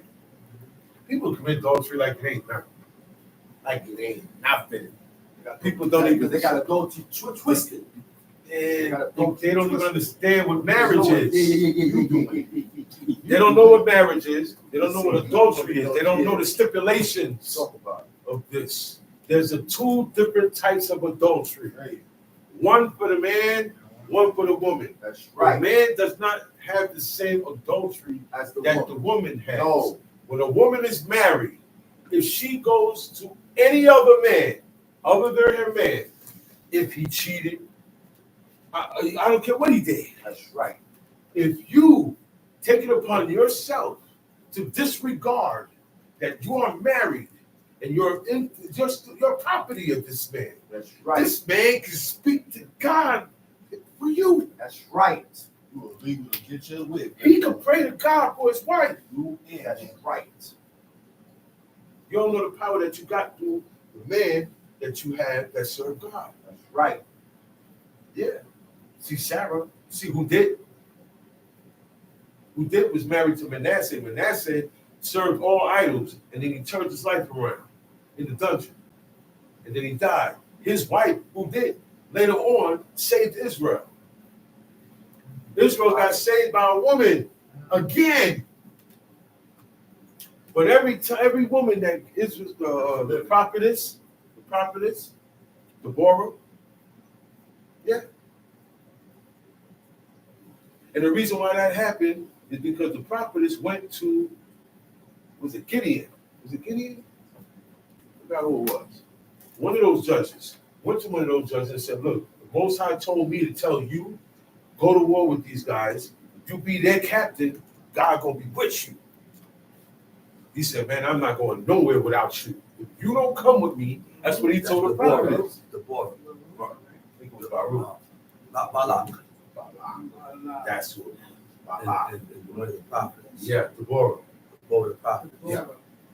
She said, yo, listen, God told me to tell you, if you be a captain to these people, he gonna be with you, he gonna fight for you. He said, I'm not going nowhere unless you come with me. So you know what she said? She said, well then the nation gonna be saved by the hand of a woman. You ain't gonna get the glory. That's what that means. Meaning that since you want me to come with you, you're not going to be able to do what you're supposed to do 100%. You ain't going to get the kill. Who got to kill that king? Tamar. Woman. What was his name? One of them kings, one of them Syrian kings. And he was running from the Israelites, and he ran up in her tent, and she said, Yael. Sisera. That was his name. Smoke with a pit. Sisera. You know why I remember it? Because it said his mother. It said his mother, when Sisera went, the king, to take them to war, right? He out there, he 1,000 miles away. His mother is at the king's mother. The fearless king's mother is at the window, looking at the gates of the city, waiting to see her son come back in. Because when you go to war, there's no guarantee. Because God's not with you like he was with these people. When God is with you, nobody dies. Y'all know that? Y'all never heard of nothing like that before. People go to war and one side win, but nobody died. Even today, the winning side, people die.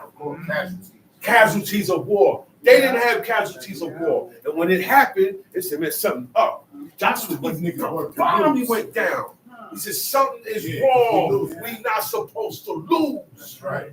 We're not supposed to run. There's iniquity in the midst. He said, man, they turned their backs on their enemies. He said, that was a shameful thing.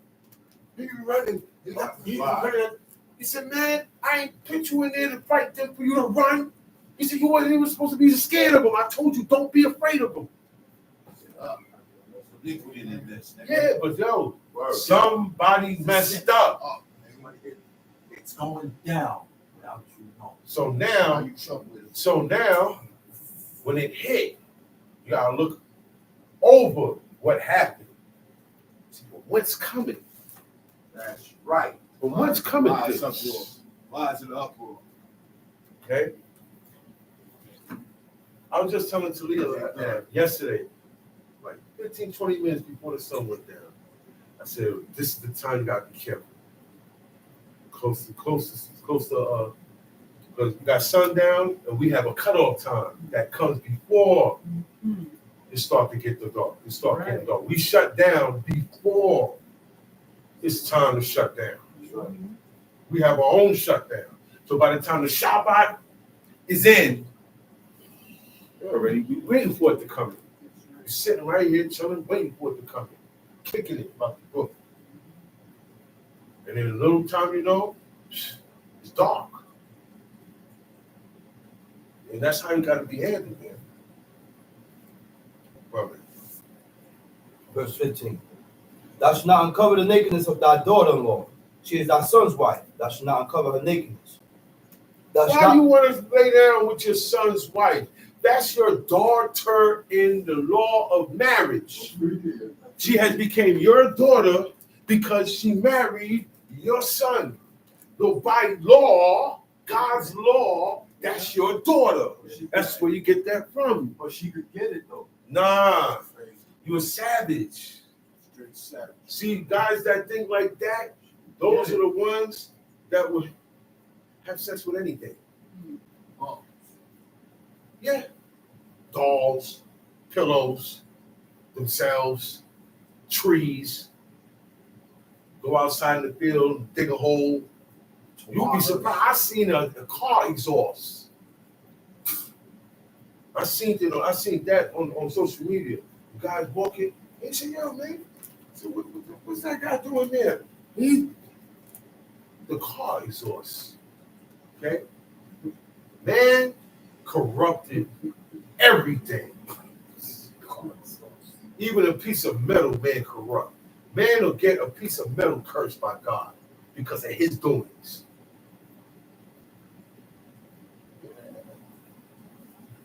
You're responsible for all of this, man.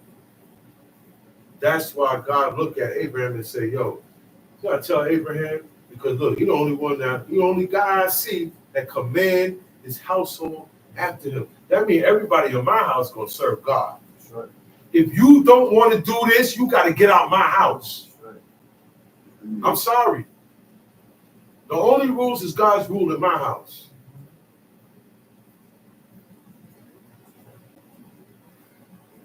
Oh, but you got your son or your daughter. They're not thinking about me being their father or their mother. They don't have hearts. And you can't allow someone to be living in your house, living how they want to live. When you leave to go to Shabbat, they stay there. They stay home. They stay home, or they go somewhere else. All these things can't be done because it shows no loyalty at all. No loyalty at all. No consideration for God's laws at all. I'm ready. Thou shalt not uncover the nakedness of thy brother's wife.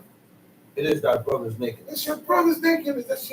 Her nakedness belongs to your brother. That's what it means when it says that's your father's nakedness. That's what it means when it says that's your brother's nakedness. Because that is her nakedness is only for me. So that's my nakedness. Her nakedness belongs. That's why it said that. Okay? Well, a lot of people read this and they will get it. They won't understand it. That's what that term means. Okay? You don't uncover the nakedness of your brother's wife. It is thy brother's nakedness. You might as well look at your brother. It's the same as you might as well uncover and you understand what I'm saying? And approach your brother. It's the same thing because they are one. Thank you, brother. They are one. Tom sheet. Thou shalt not uncover the nakedness of a woman and her daughter. Neither shalt thou take her son's You can't do daughter. that, man. What are you doing?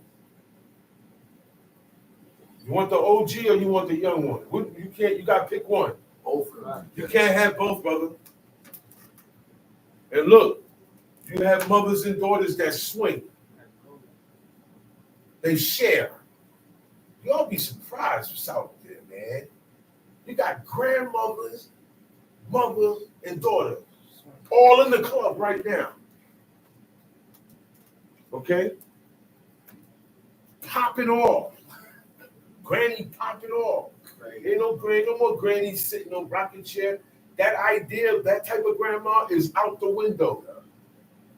Granny's is dating. Grandma's pools. They putting on short skirts. Pools. Right. Everybody is into whoredom. Everybody, man. That's it, man. Everybody's into whoredom. It's an accepted thing. Yeah. It's an accepted standard. Yeah, it's a normal thing, man.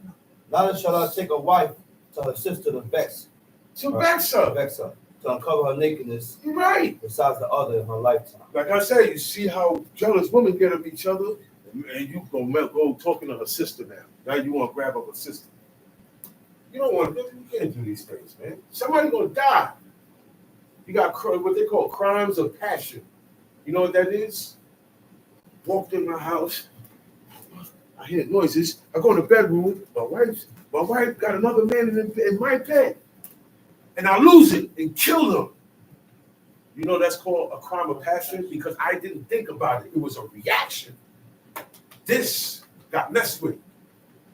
And do you know people get off? They don't get no jail time. Do you know that? Right now in this country, if it's proven that it was a crime of passion, that man walking, because it happens. It happens. You don't know what you're going to do. You walk in and another man is in your bed, in your house with your wife. And she's happy. Okay? Things happen. I've seen women bust their man. Yeah. Do it in the bathtub with the next chick. And she threw the radio in there. Or dude. That happens. No. It gets worse as we go along. After that, it's going to be animals. Animals is up next. When gays get tired of being gays, when men get tired of being with men, they're going to be with dogs. That's what's coming next, y'all. Bestiality. And all of this is what everything we talk about, that's what the Canaanites did. Thompson. Also, thou shalt not approach unto a woman to uncover her nakedness, as long as she is put apart from her uncleanness. You can't touch her, even if that's your wife. She's on her nidata. She's on her period, her menstrual cycle. The first thing you got to do when you get your woman, know her menstrual cycle. You got to know it too. It's best you know it too. Because today, their cycle misbehaves. Okay? Am I correct?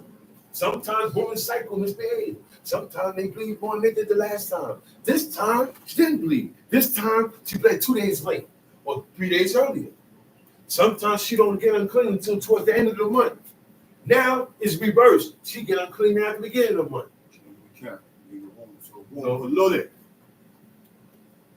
So it's good for you to know and be on point. That way, you don't go around her when it's around that time. She can catch a period tomorrow, and you go and having sex with her, you will bring it down. And when you get the blood on you, you are unclean. Like her. You might as well say you bleeding too. Everything where you sit, lay, will be unclean and separated. Touch you. Or thou shalt not lie carnally with thy neighbor's wife. Now, to one more thing. To have sex with a woman on her period is also devil worship. Yep. Yeah, they're worshipers. They wait for that time. Okay? It has to be on her menstrual. Okay? It's the total opposite of everything God said not to do. Tell you. And thou shalt not let any of thy seed pass through the fire to Molech. Neither shalt thou profane the name of thy God. People would throw their newborn kids, most of the time their firstborn son, into the fire, to a fire deity. They would praise fire. Now the sun is the first form of fire that they started praising to. And after that, they would make a fire. And all right, you see John F. Kennedy? John F. Kennedy is buried, right? Where he's buried at, they got a thing called an eternal flame. All right? When it rains, that fire don't go out. I don't know what kind of chemical they put in there, what ritual, I don't know what it is. Okay? But that fire is still there, and it's been burning from the time they buried him. In the 60s he died, right? Okay. Now, that eternal fire is the same fire that's on the Statue of Liberty. That's the same fire that they carry in the Olympics. All right? When they finish, they travel. They'll be traveling in different countries, running with that thing, that fire. They get to that altar. They go up all them stairs. See those stairs at the Olympics? That is an altar. When the guy got the gold, the bronze, and the brass, no, the silver, right? The one with the gold is on up, and the other two is there. No, that's an altar. Yeah. That's also in commemoration of the triad, which is the 3-in-1 God. Most deities are 3-in-1 deities. It takes a woman who was a virgin that got pregnant without lying with a man, right? It takes a spirit that died and came back and then died again. And don't know if we want to stay alive or go back. Okay? And then you got the Father. So you know the Father, all that stuff. All of that come from Nimrod. All those are altars of the old games in honor of Jupiter and Zeus. That's what the Olympics is in commemoration of. The games itself is in honor of those deities. In Rome and in Greek, they would have festivals and they would play games. In the Apocrypha, they talk about those games. Shalom Aleichem. Shalom Aleichem. Shalom. Oh, Shemo.